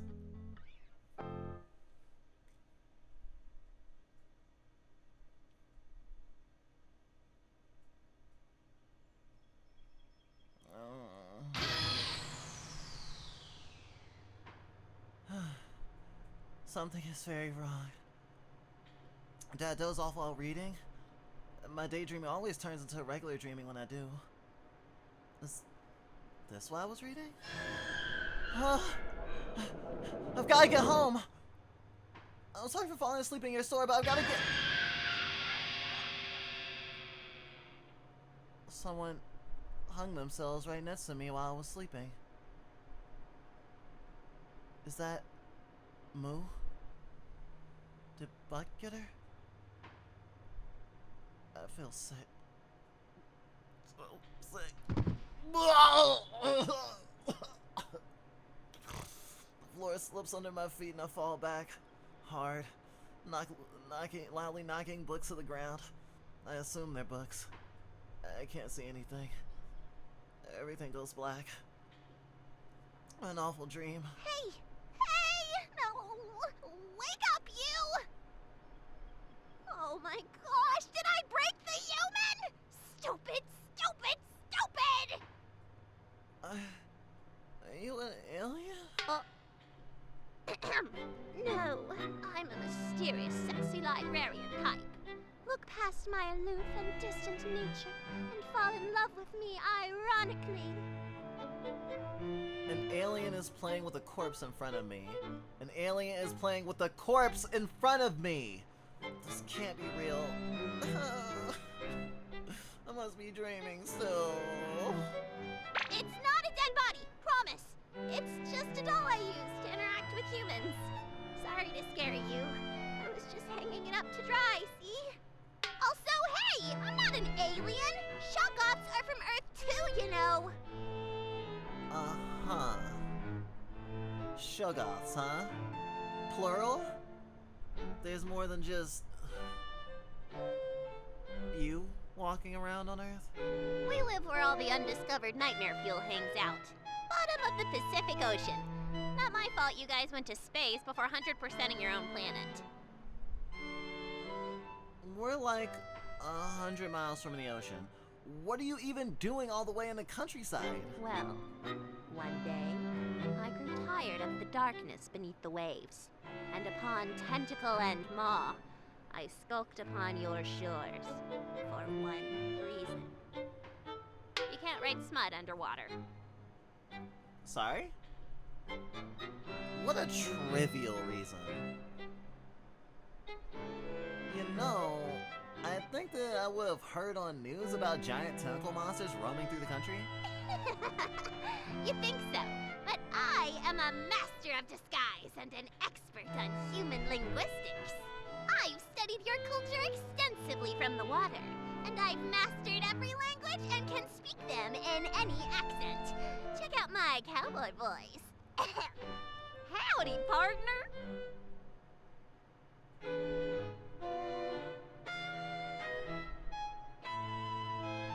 Not impressive. I mean, whoa, it's like you're a real cowboy! Thank you. Though, to be honest, I only learned to read, speak, and write your languages so I could read your human books. They're far superior to cosmic scriptures. Don't get me started on the localizations. Oh, of course. But that seems like a lot of effort. My complex motives are far beyond mortal comprehension. Uh-huh. I thumb idly along the spines of books written in English. They have suggestive titles. You learned every human language just so you could consume all of our smut? Maybe they weren't as complex as I thought. You also make lifelike human models and learn every language that humans speak? I have a thing for humans, okay? Looking around the store, a lot of these books are eldritch curios and lore. But some of these books... Big Slippery Sagoth Girlfriends Volume 2. My Little Night Gaunt Can't Be This for Long...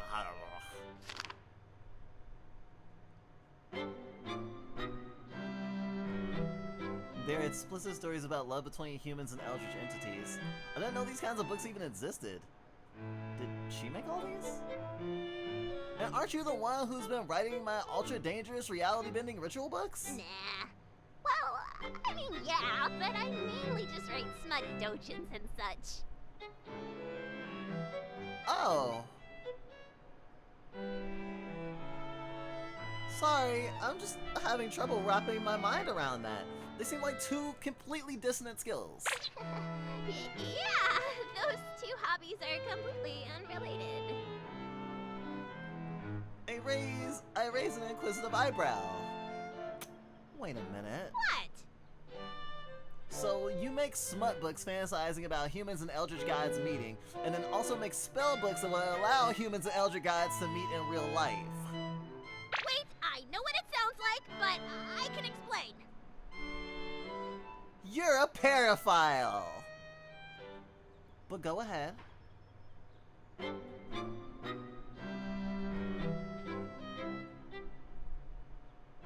I've got nothing. I'm a disaster for human eldritch love.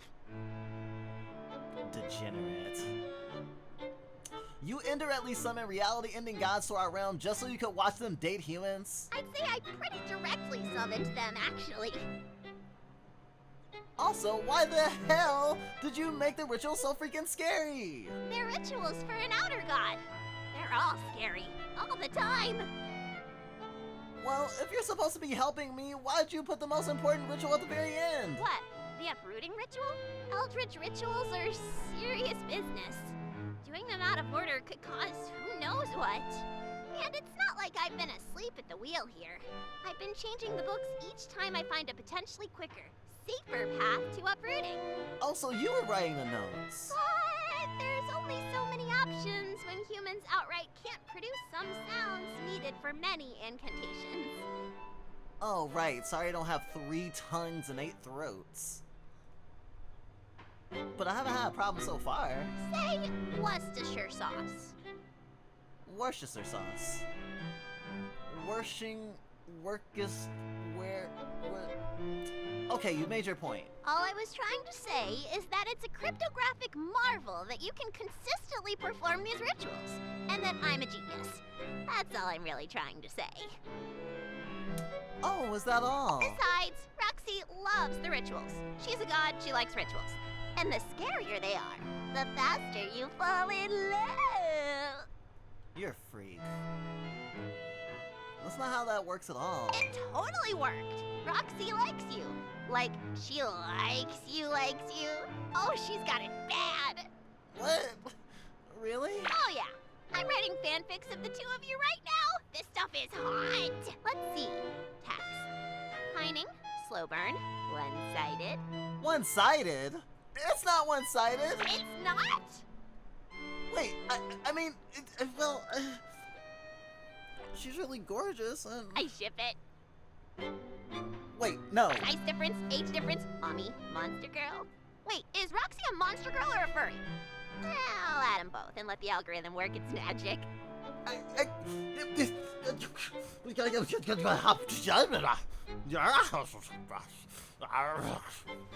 Sorry, I was summoning something.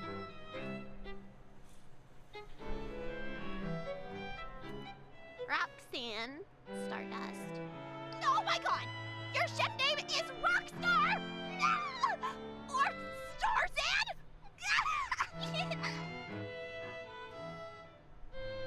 It is pretty cool.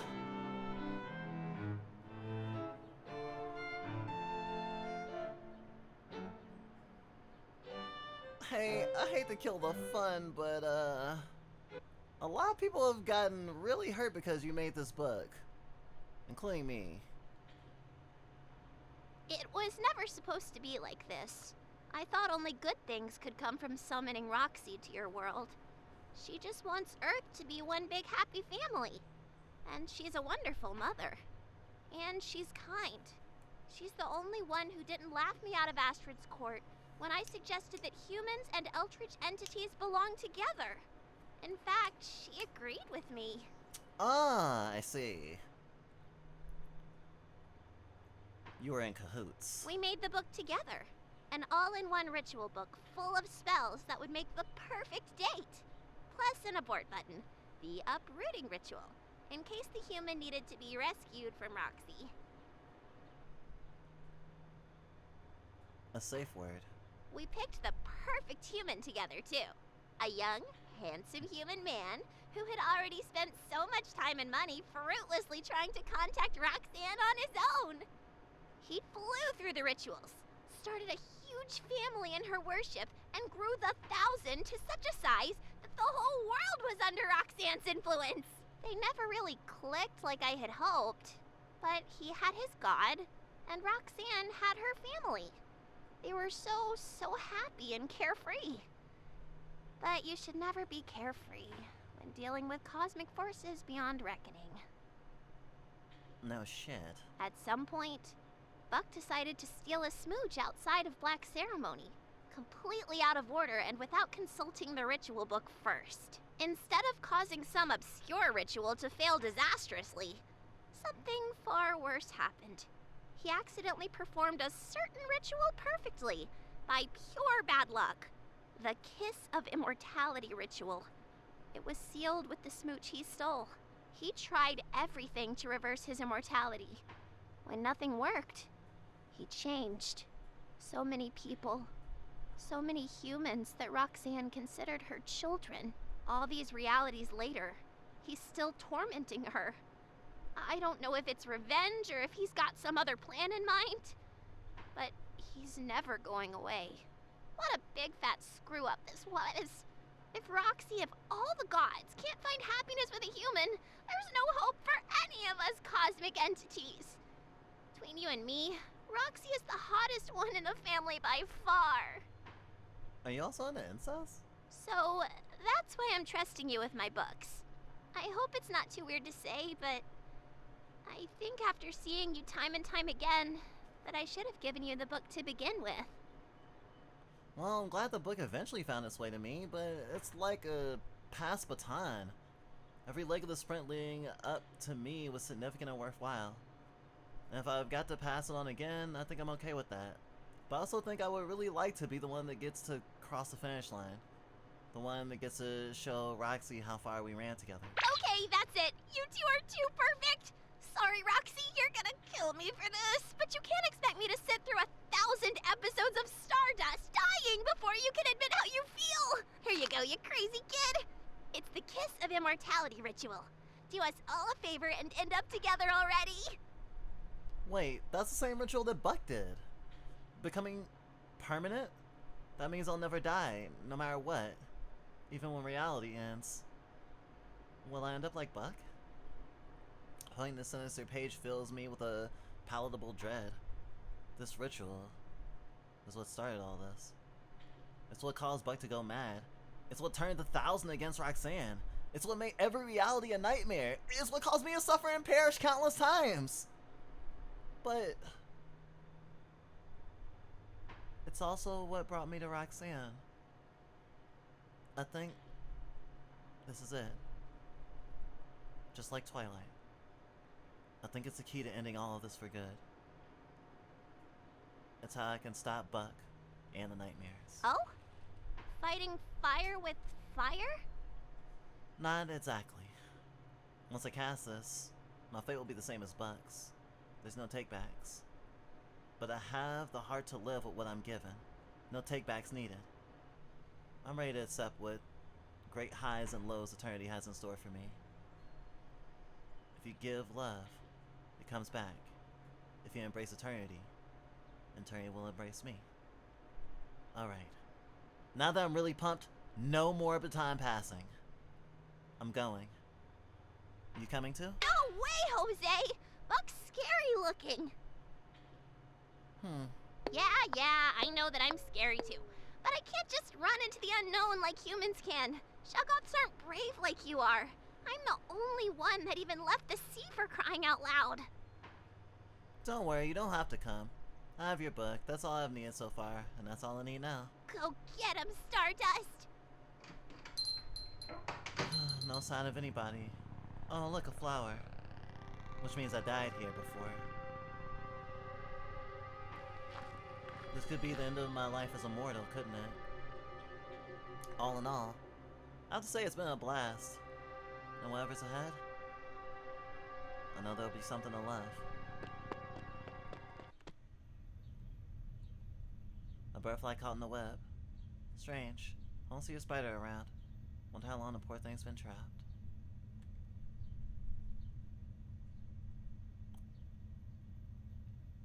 That's outside.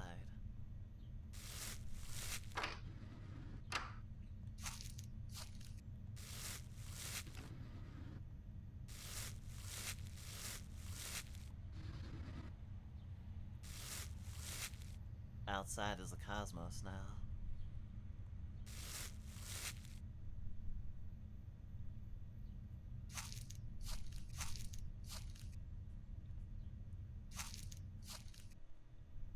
Oh yeah.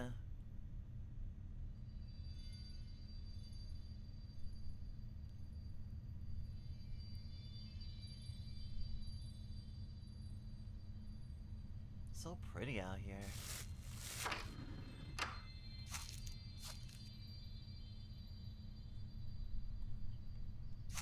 Never used the toilet once. Not in any of the runs.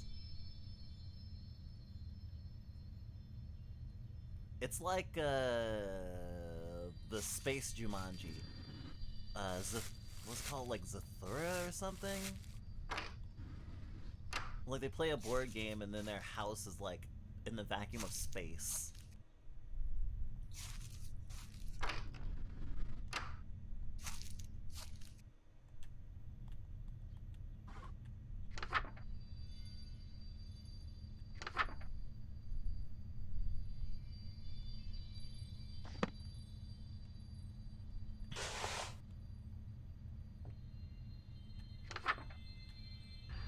Roxanne, Selva, or Sorry to finally start dreaming this time.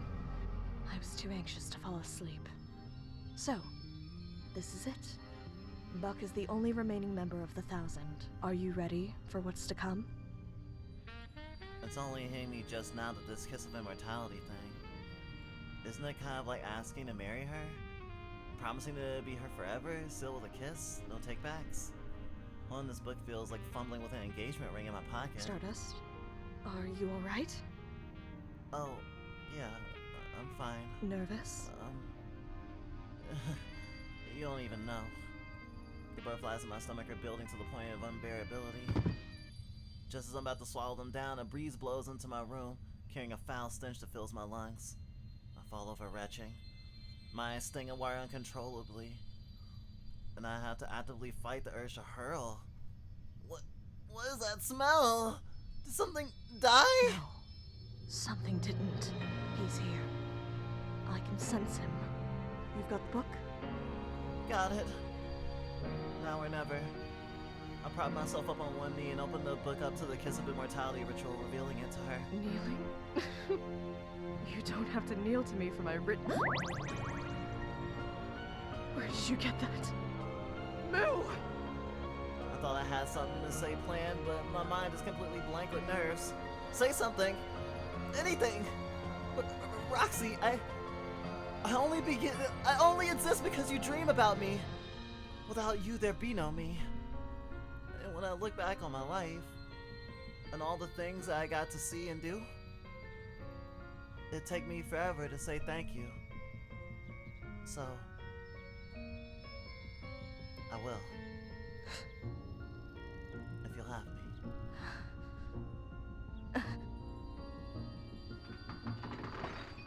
Buck's inside the house, I've gotta get going. Think about it, okay? I'm gonna get started on it, but I won't finish it if you don't say yes, okay? Okay. Finally, here we are, 1v1. I've got only one ritual to get through. Let's do this.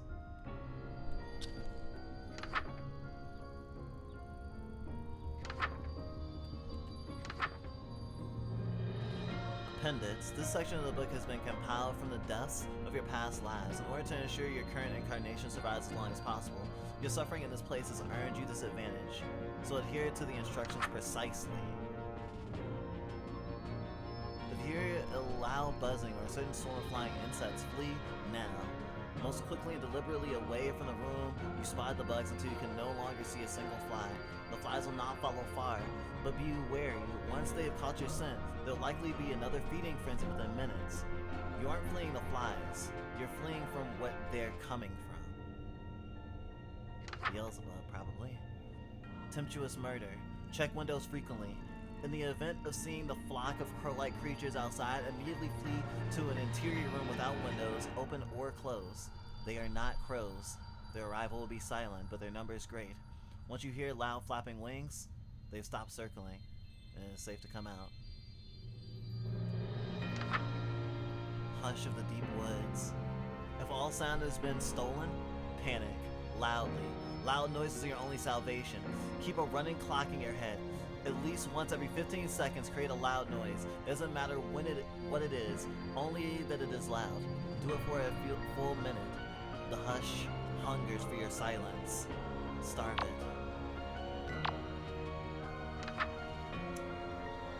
Summon Ultra Predator. If you feel a sudden sense of dread and your heart begins to race, it is your natural prey instincts. Hide in a room with only one entrance and no open windows. Once inside, face the only way in. Do not look away. Waiting is the worst part, but stay strong. It will never attack you from the front. Once the dread subsides, it is likely sought prey elsewhere, or found a better hiding spot. Sanguine Canopy. If your vision is darkening or you catch glimpses of trees where they shouldn't be, the black woods are forcing night upon you, upon all living things within it. This includes nocturnal predators. Find any lit candles and stare directly at them. The trees will retreat from its glow. Do not look away. The song of morning birds chirping means you will survive the artificial night. Call of the seventh knock. Listen carefully for the direction of the knocking. Move slowly towards the sound. If another sound distracts you, do not follow it. The knocking is your only guide. Pull the door open with one swift motion once the seventh knock begins. Do not hesitate. Your timing must be perfect. If The sitz knot comes before you find the source. Stay perfectly still. Do not even breathe. Let it pass you by. Death of death. If you notice corpses rising from fields of rot bloom flowers, the second floor balcony is your only sanctuary. It is the only room you've never died in. Your deaths have been given new life, and they're hungry to trade their fate for yours. They will not last long in this world and will starve quickly. Wait it out. Be warned, there may be stragglers. Spiteful dwelling. If the walls and floors begin cracking loudly, the house itself has been given life by the volumes of immortal blood spilled within and soaked into the foundation. Exit before you are crushed. The staircases are not safe. Do not use them. If you're upstairs, you must leave through a window. Do not use doors that move on their own. They have mouths.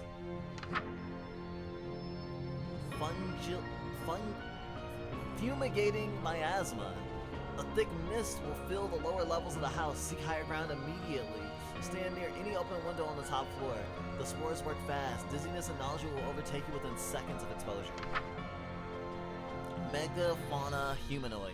The megafauna humanoid stalks silently and seemingly at random on impossibly elongated limbs. Avoid being in a room with it for too long. Upon seeing it, you will be compelled to scream yourself to death.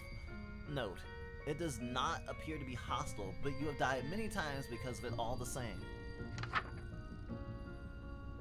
Summon firstborns. If you hear the loud cry of a baby, flee to the heart of the woods. Do not emerge until the candles blow out on their own.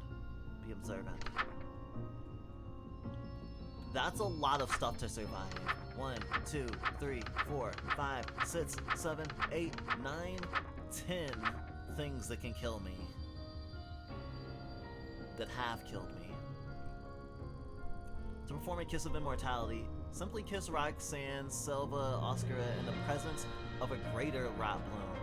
If there is no greater rot bloom present, stand in a room with Roxanne and at least 1,000 rot bloom flowers. Draw this symbol. Chant this. The flower will bloom within 7 minutes. Eternal life awaits you. Make the most of it. So once we start, I have to survive for 7 minutes.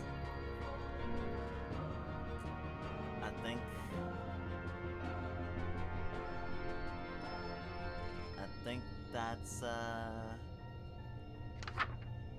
where we're at.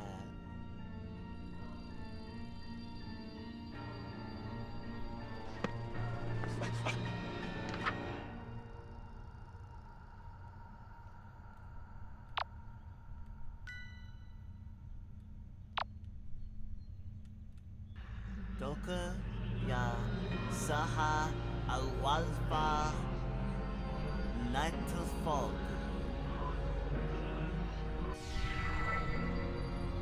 Survive.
gross. It was gross. It was gross. It was gross. It was gross. It was gross.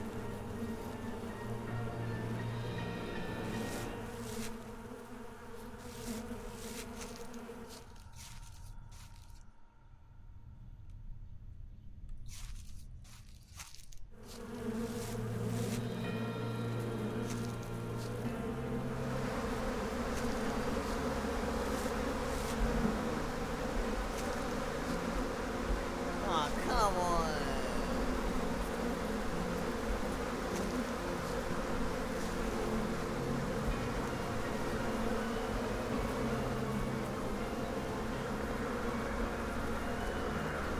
Wait, why can't I leave?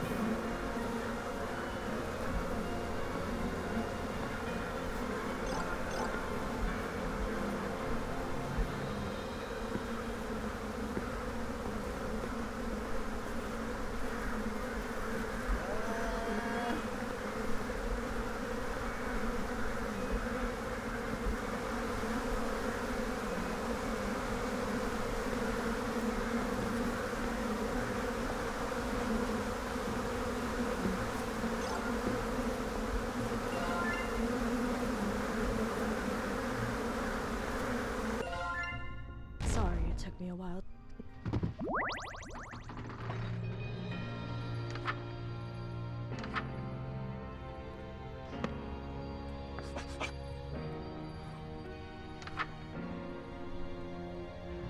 Dokaya shalang one alpha, nalapolda.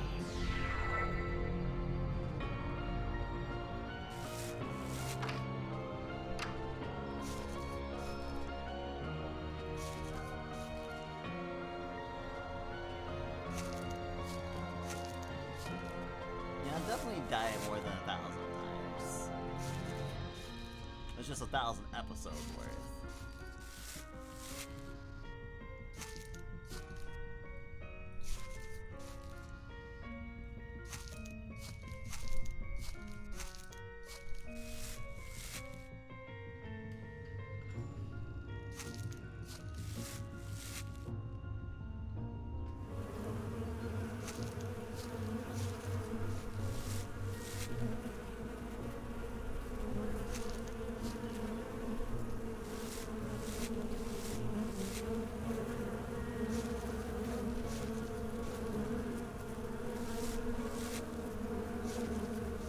It's like Simon Says.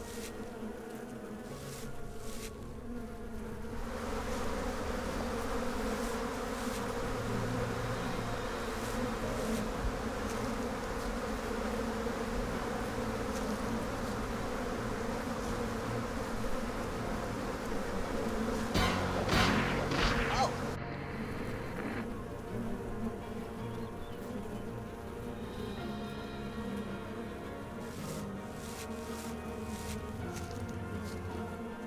The flies are coming off of him.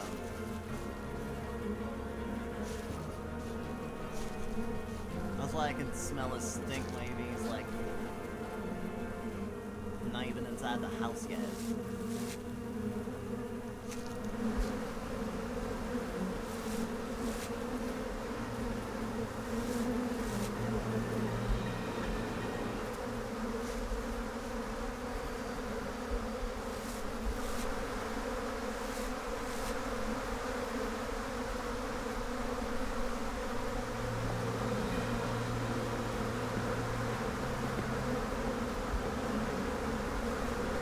Controller's not responding.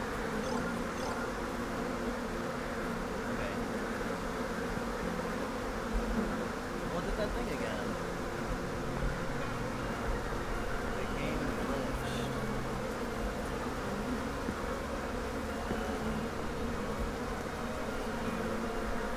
I mean, if they don't punch me for just staying in here, I guess I'll see what happens.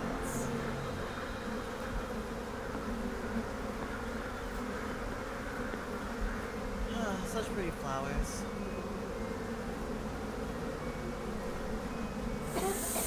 Gas this thing. Oh.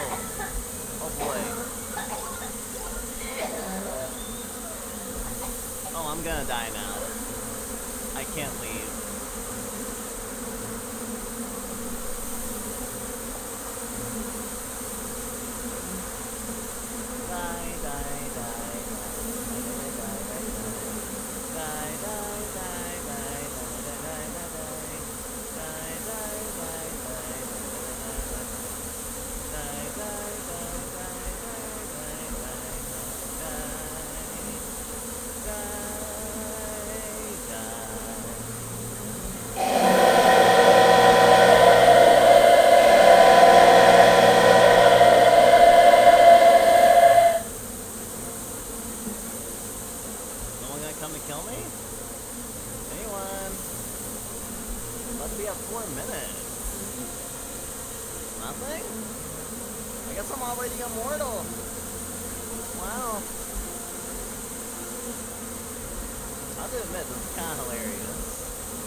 Send a VOD to the devs.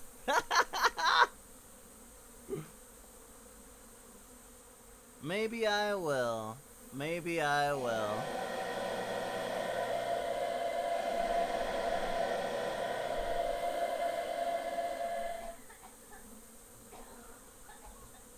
Wow.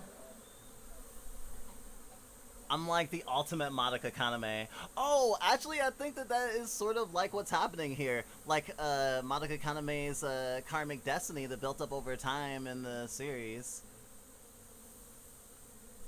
From so many resets. Huh. I never thought that Madoka Magica had so much in common with Undertale.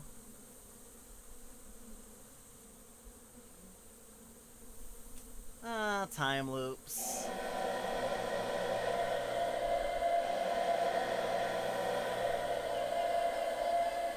Oh, the firstborns are hunting. I wonder if they'll kill me.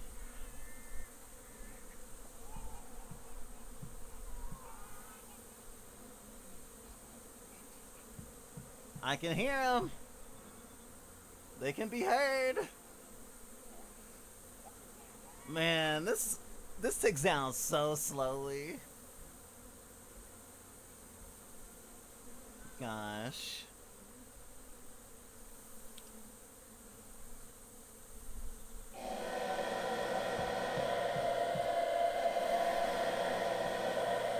Oh, wah, wah, wah, wah, wah, wah, wah, wah, wah.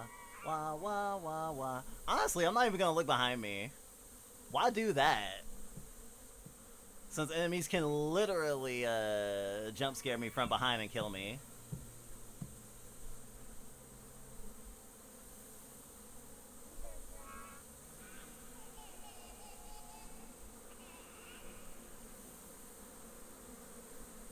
Alright, almost a minute left.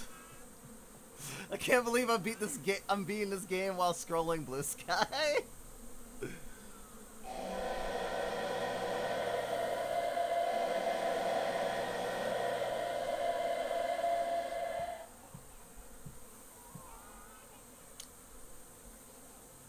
Almost there.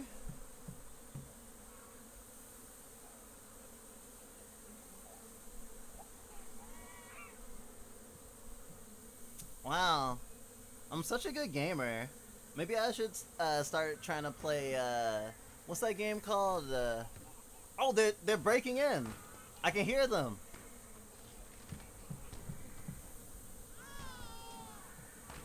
Shit, I can't even open up my book.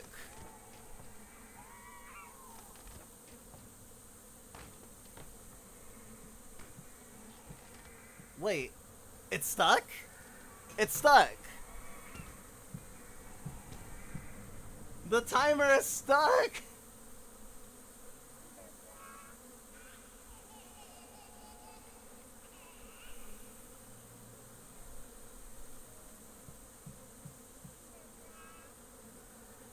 Firstborn screaming.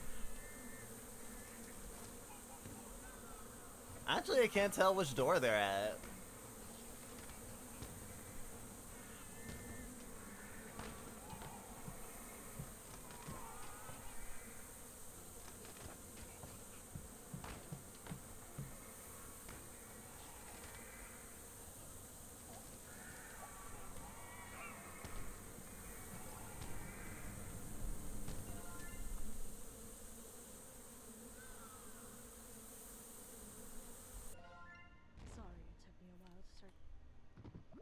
Damn. I shouldn't have got a free win. I'm not saying I should have. However, I got so close. Goik ya shahala on my fucking fuck. That's a long fucking 7 minutes.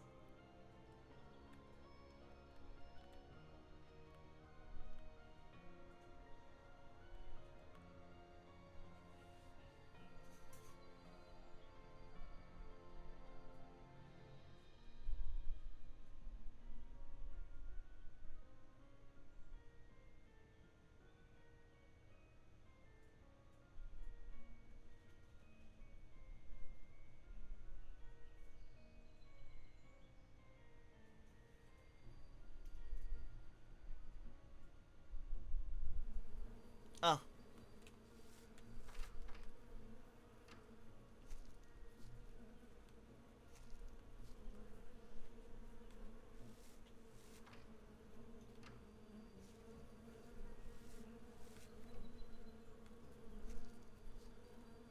I don't know. Flies are outside too.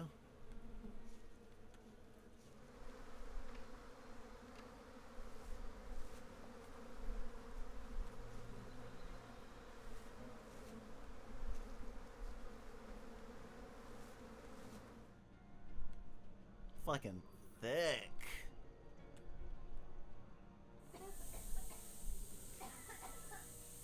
Oh, good timing.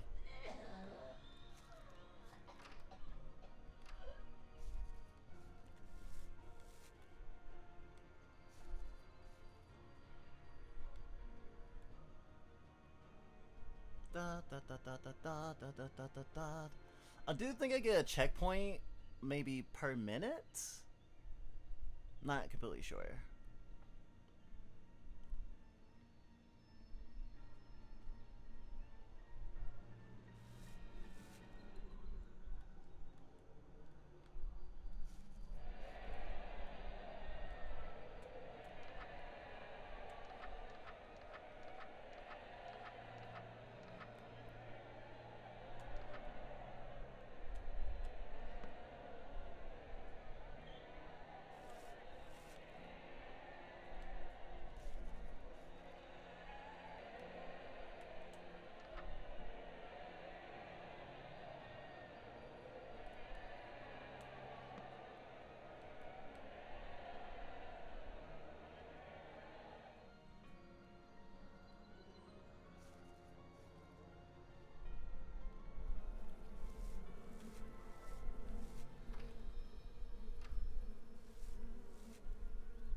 Oh, wow, wow, wow.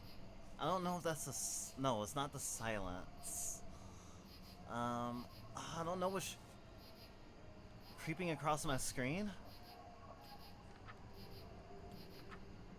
Spiteful dwelling. A walls and floor again crack loudly.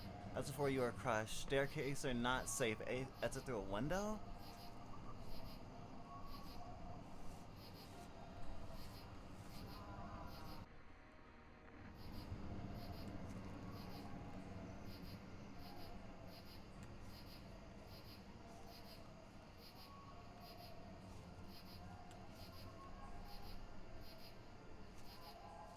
Crickets and stuff.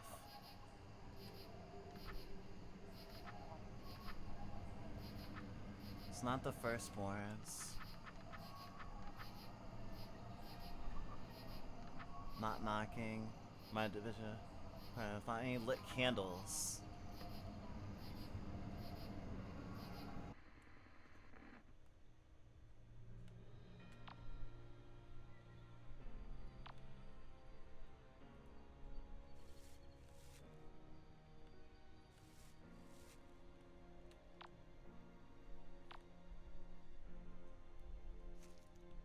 Is that same curse still coming for me or no?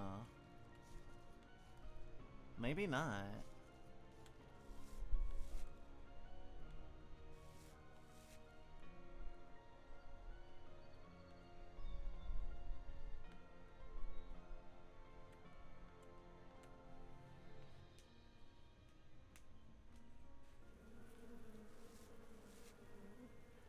I think this could actually be a really cool, like the premise of like the ends of these games, how you have to like survive with the weird occurrences happening, kind of like Phasmophobia in a way. I think there's a lot of ways you could make a single player game based on this concept.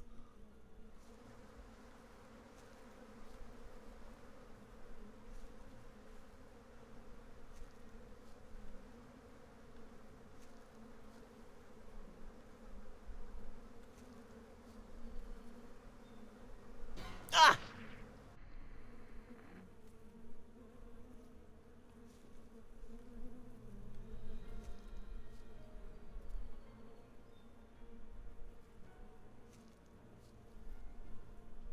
There's people I want to tell to play this game, but I feel like because it has jump scares in it, there's a lot of people this game won't appeal to.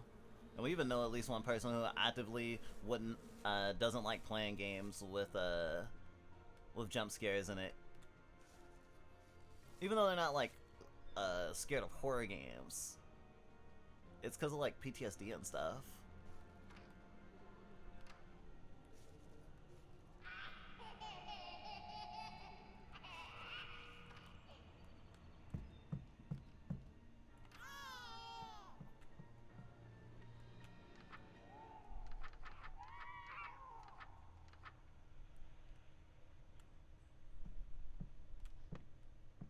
But I'm not in the heart of the woods.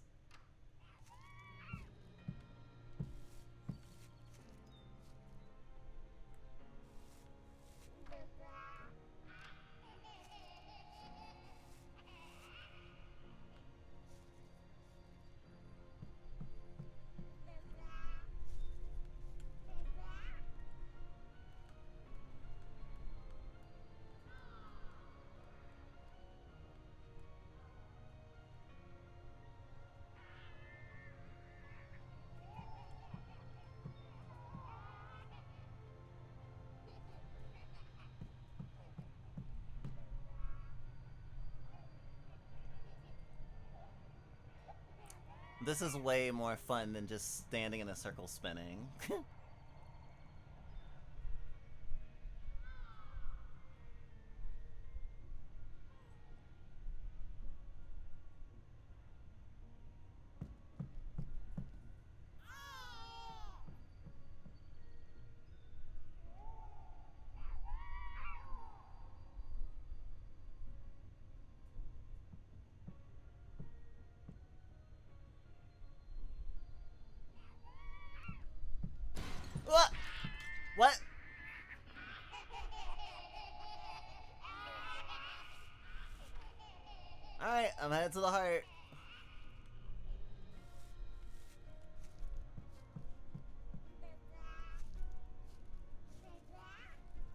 Bye-bye.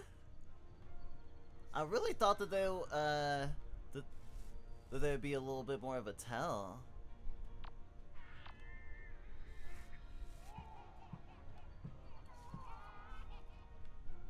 Can't really expect them to make the door shake though, with how the game is. But since they've never done it before. I mean, the game does a lot with the sound, honestly.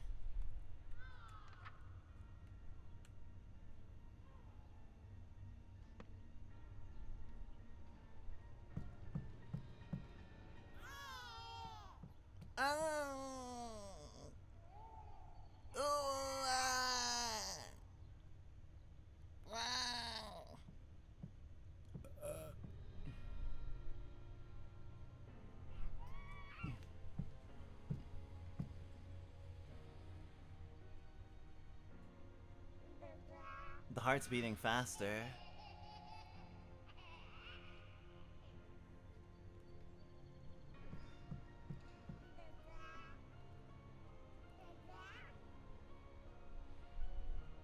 The heart's getting smaller and smaller.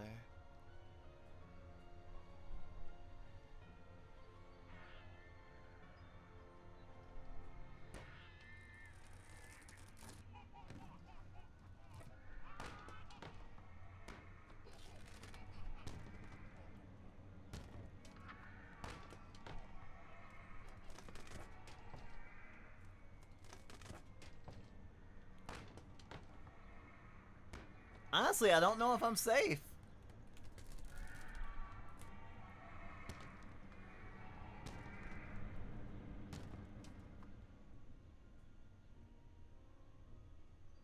Four, 3, 2, 1. The flash should have blown by now. I just need to get back. Was that Roxanne's scream? I've gotta get back.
What are you doing to her? Scaring her awake.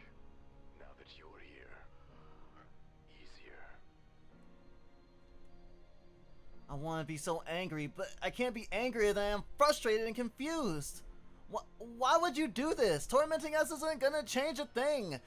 Why can't you just face the reality that you're immortal already? The reality is that I'm immortal. I couldn't care less. If the eternal sleeper wakes up, the end.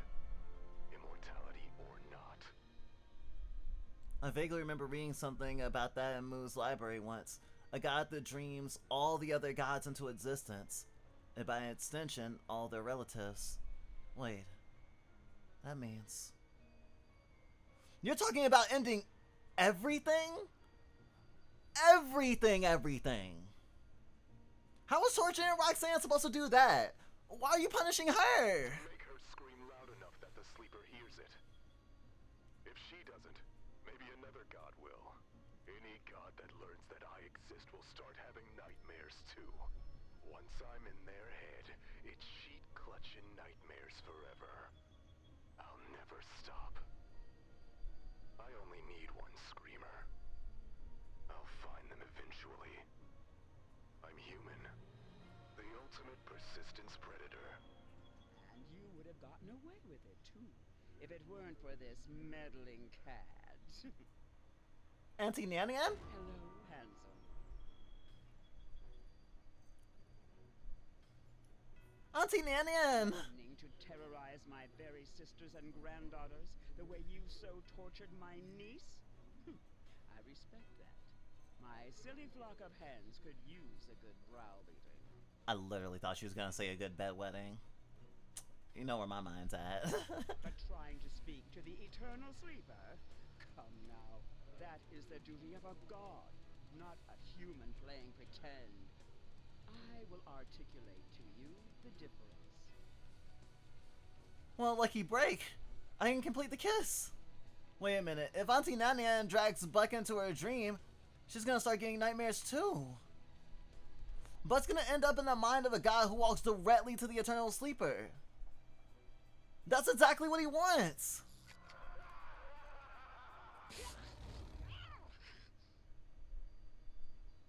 Good. He's free. It's now or never. I've never had a bad dream in my life, but I've had dreams so wonderful that woke me up right in the best part. And if I become immortal, I'll survive through waking up this time. Roxanne, I don't have the time to say it now, but when I have forever to say it? You've already said it. Time after time. I love you too. So, you're okay with this?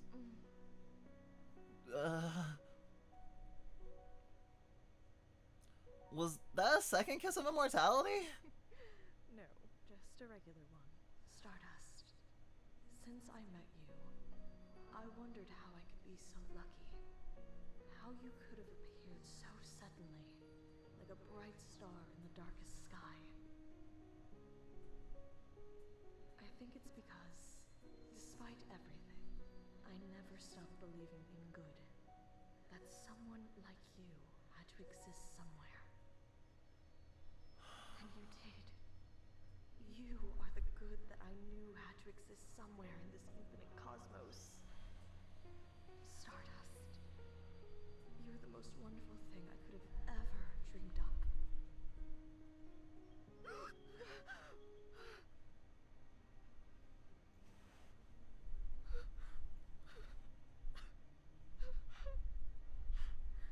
Thank you, my twinkling stardust. Grim, you're crying. Did you have another bad dream? No, John. Do you want to hear about it? What? But you never want to talk about your dreams. I had my reasons. I didn't want to fill your head with fear of humans. Now, I can tell you about love. Love? For humans?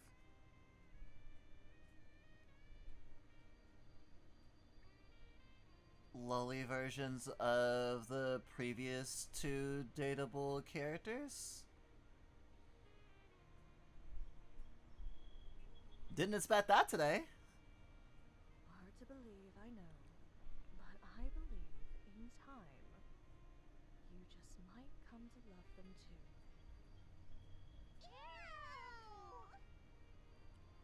Time is so weird. Oh, keep it down, ladies. Sleep well?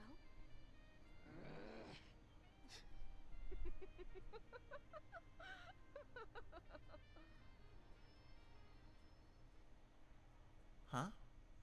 Oh, it's the two of us because we exist. Ah! You know, out of every Stardust I've met, you've been the biggest pain in my ass. Oh. Sorry.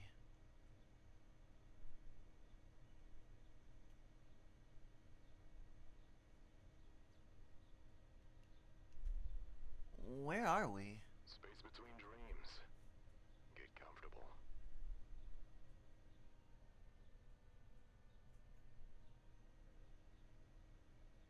Are you gonna try to kill me? You wish. We just get to sit here and stare at each other until the next dream starts.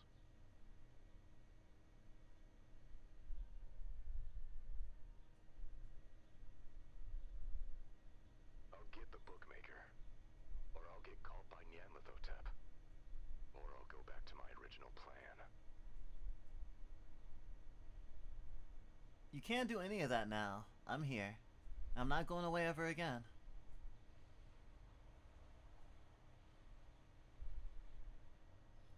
Do you even know what you're in for? Infinite, cruel eternity. I think in a truly infinite cosmos, you find exactly what you're looking for, eventually. You look for cruelty in a cosmos of infinite volume and found it in no short supply. But you know what, Buck? When the dream starts again, I'm gonna run barefoot through the grass. I'm gonna watch scary movies. I'm gonna love, be joyous, move, learn, cry, and feel so much that all of the bad is worth it. That's what I did when I was mortal. And that's what I'll do now. That'll end. The clock is ticking on how long you'll still be able to experience any of those things. The clock was always ticking, Buck. And when it runs out, ashes to ashes. Stardust to stardust. But there's things out there worth seeing before that happens. Things that make it all worthwhile. I swear. You know what? Come on. Where are you taking me? This void is infinite, right? Then I'll bet there's an infinite number of things that'll make life worthwhile too. Even out here. Stop me when you see it.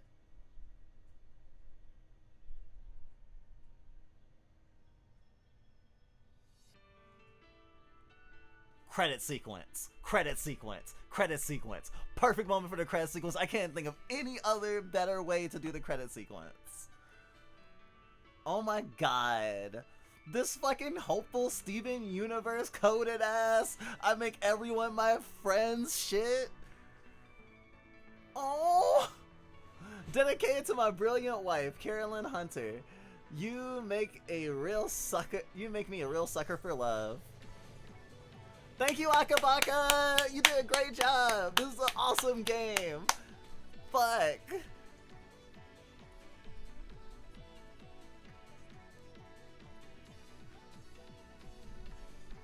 Gotta put Stardust up with our favorite ace our favorite ace characters in fiction, like Olive from Perfect Apocalypse and Todd from BoJack Horseman.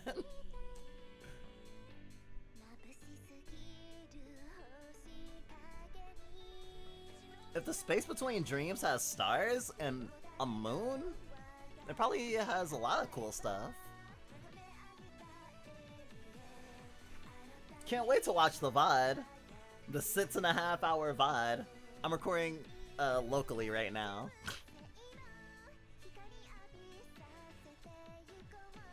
Maybe we should cut it into the different episodes.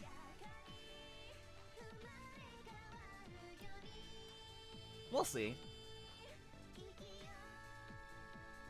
Now go on their social media and pester them to work on Chromatos. I think they're still working on Chromatos.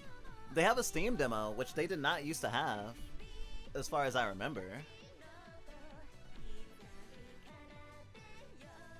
And they haven't announced a third Sucker for Love game. Though I should check back in with the Discord.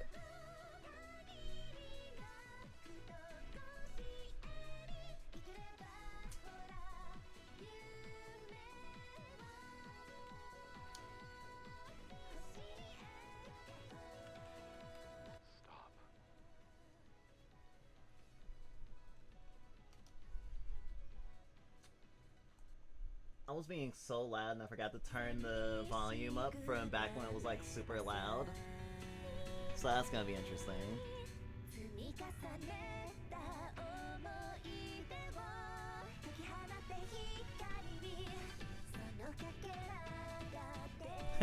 He spray bottled her. I'm speechless. Oh? And I'm not any closer to seeing it all. Oh, looks like a new dream is finally starting. Ready to go duke it out again? Maybe later. think I prefer to stay out here. It's peaceful. It'll take me a while to see everything. Thank you. Roxanne, I can't wait to see what you dreamt up now. Objective, come outside, Stardust. Oh shit, she dreamt up my house, but not fucked up.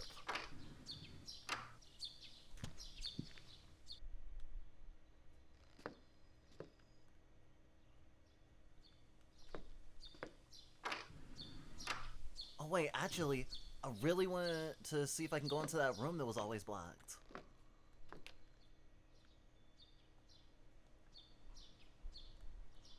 Huh. There has to be a secret or something there, right?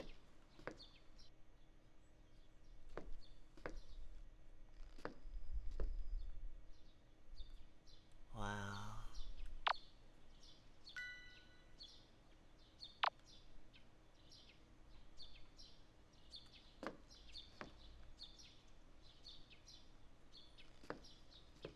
Wow, it's just like it is outside. Except, you know, it's like 3 o'clock or something now. 2:13.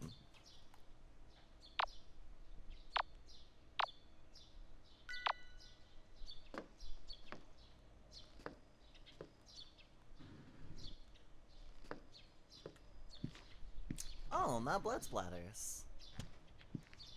I love not blood splatters.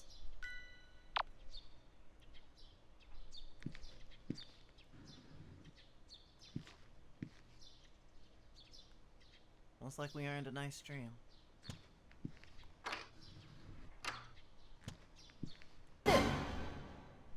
Oh! Nanny? Whoa. Oops. I'm sorry. I didn't mean to scare you. Nanny, how many times have we ambushed her? Of course she'd be jumpy. Oh, hey everyone. I said I was sorry. I couldn't think of anything better to shout while I jumped out. Why did you have to jump out at all? Nanny? Billy? Kid? You're all here? None of them have the stare. Like, of course, silly. Where else would we be? It's not like we can just leave the woods. But now that they've pretty much covered the whole planet, we can go everywhere. I can finally go shopping in Paris. And I'll be able to go on a world tour. My fans will love it. And oh, Billy, you simply must come with me on tour. I'll need a bodyguard, and you're perfect for the role. I'd rather eat my shoe. Billy, stop being cranky. Sorry. I didn't get enough violence out of my system before peace broke out. Oh, yeah. You should see outside, Stardust. Everything's different. It's a whole new world waiting to be re-explored. No reason to ever come back to this old place. Ugh, can we please get out of here already? The wallpaper's peeling, the floorboards are rotting, and I'm pretty sure I just saw a rat the size of a chihuahua run by. Had enough of this gross old house to last a lifetime. This is her childhood home. Oh, it's, nice. Wait. You knew that she lived here? I spent forever trying to figure that out. Why didn't you help me or leave me a note or something? I was your boss. What's your 1 rep max on bench press? Guys, if it's all the same, I might take a moment to say goodbye to this place. I'll be outside in a sec. No worries. The rest of your family already got their chance to pack up and say their goodbyes. Only fair you get your turn. My family's here too? Oh yeah, they're totes outside. Your folks are like really hitting it off with Roxanne. Oh? Color me shocked. Who could have possibly expected that a goddess of fertility and a married couple with 10 kids would get along? But, like I said, no rush. Especially if you don't want to get caught in the crossfire of their grandkids discussion. Take all the time you need. We'll wait for you. The trio steps out into the daylight, leaving me to what will likely be my last goodbyes to this house.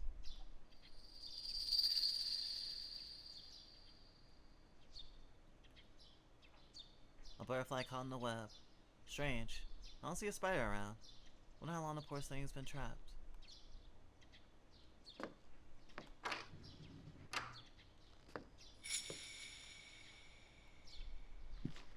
You remember, don't you? You're a Buck's replacement. You can be replaced too?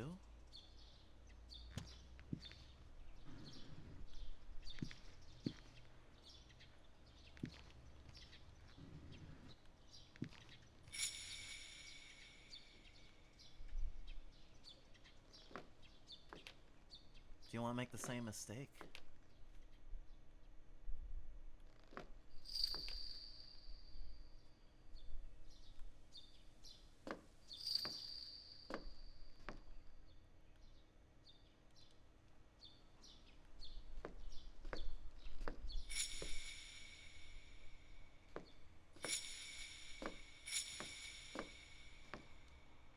Why are you following him?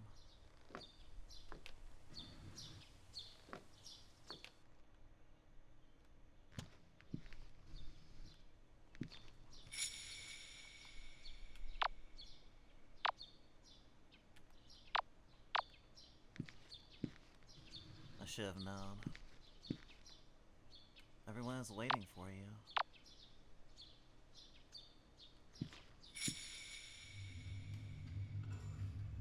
What?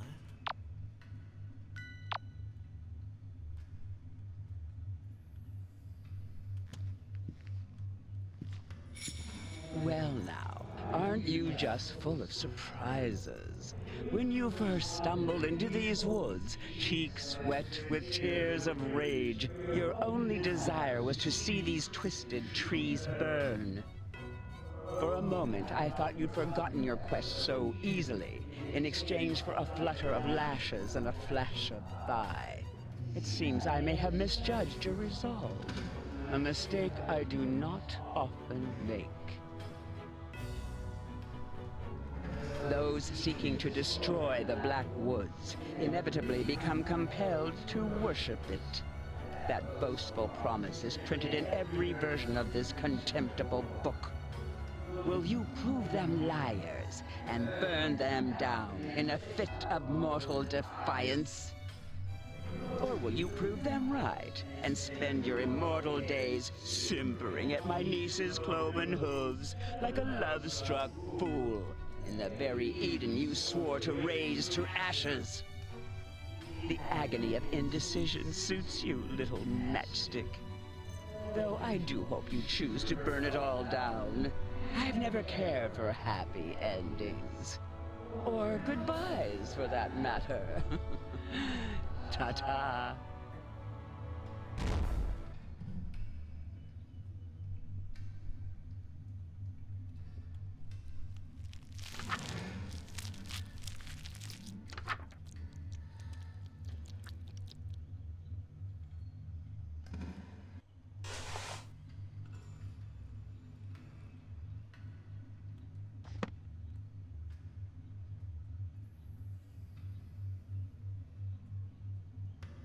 But if I burn it down, won't it just burn the whole world?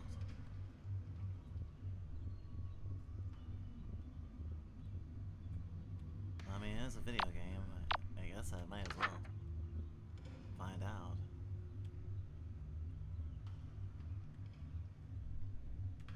Falamantalgan, Fantal Shalhalaha.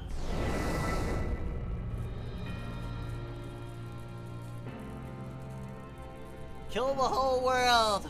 Burn it all down! Burn! Burn! Burn it all down!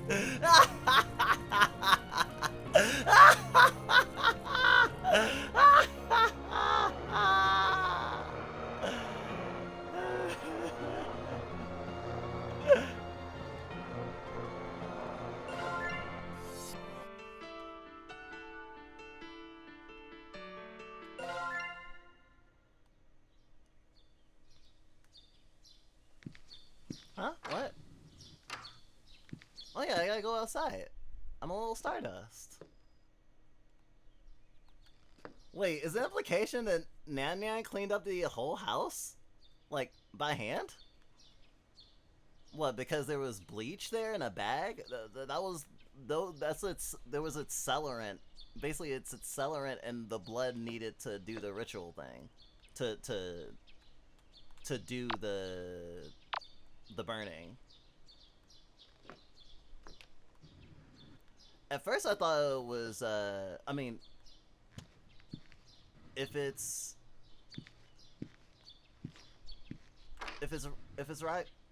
Roxanne's dream, then if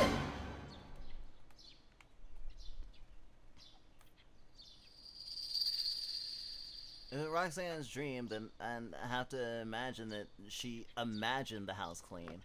But you know, I like your idea too. Thanks for playing.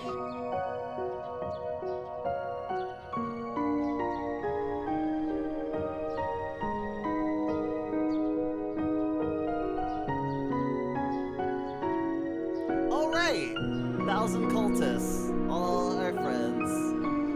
Oh wow, this game goes well with Look Outside now that I think about it.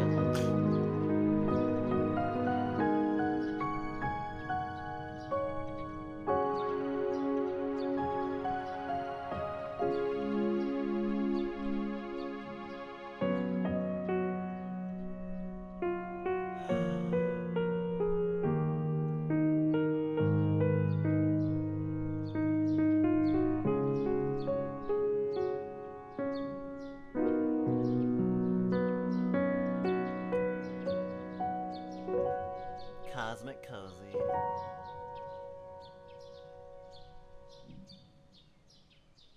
Sucker for love. Date to die for.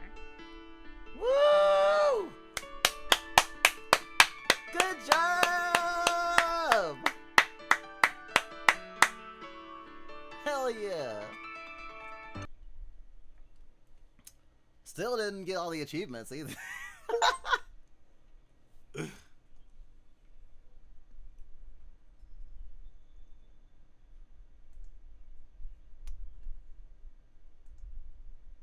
So yeah, we were talking earlier about, yeah, Chromatos. So yeah, Chromatos still doesn't have a release date, but it has a demo. If anyone wants to try it, it's a really great game. We highly recommend it. Definitely not gonna jump into it right now because I value my sanity and the dryness of my pants, and I should probably feed myself. Because today we've mostly only had coffee. Not even cookies. That was yesterday. Alright. Oh, that's about 24 hours, at least by our OBS. By OBS's count. Wow. We did all the things that we wanted to do, too, I think.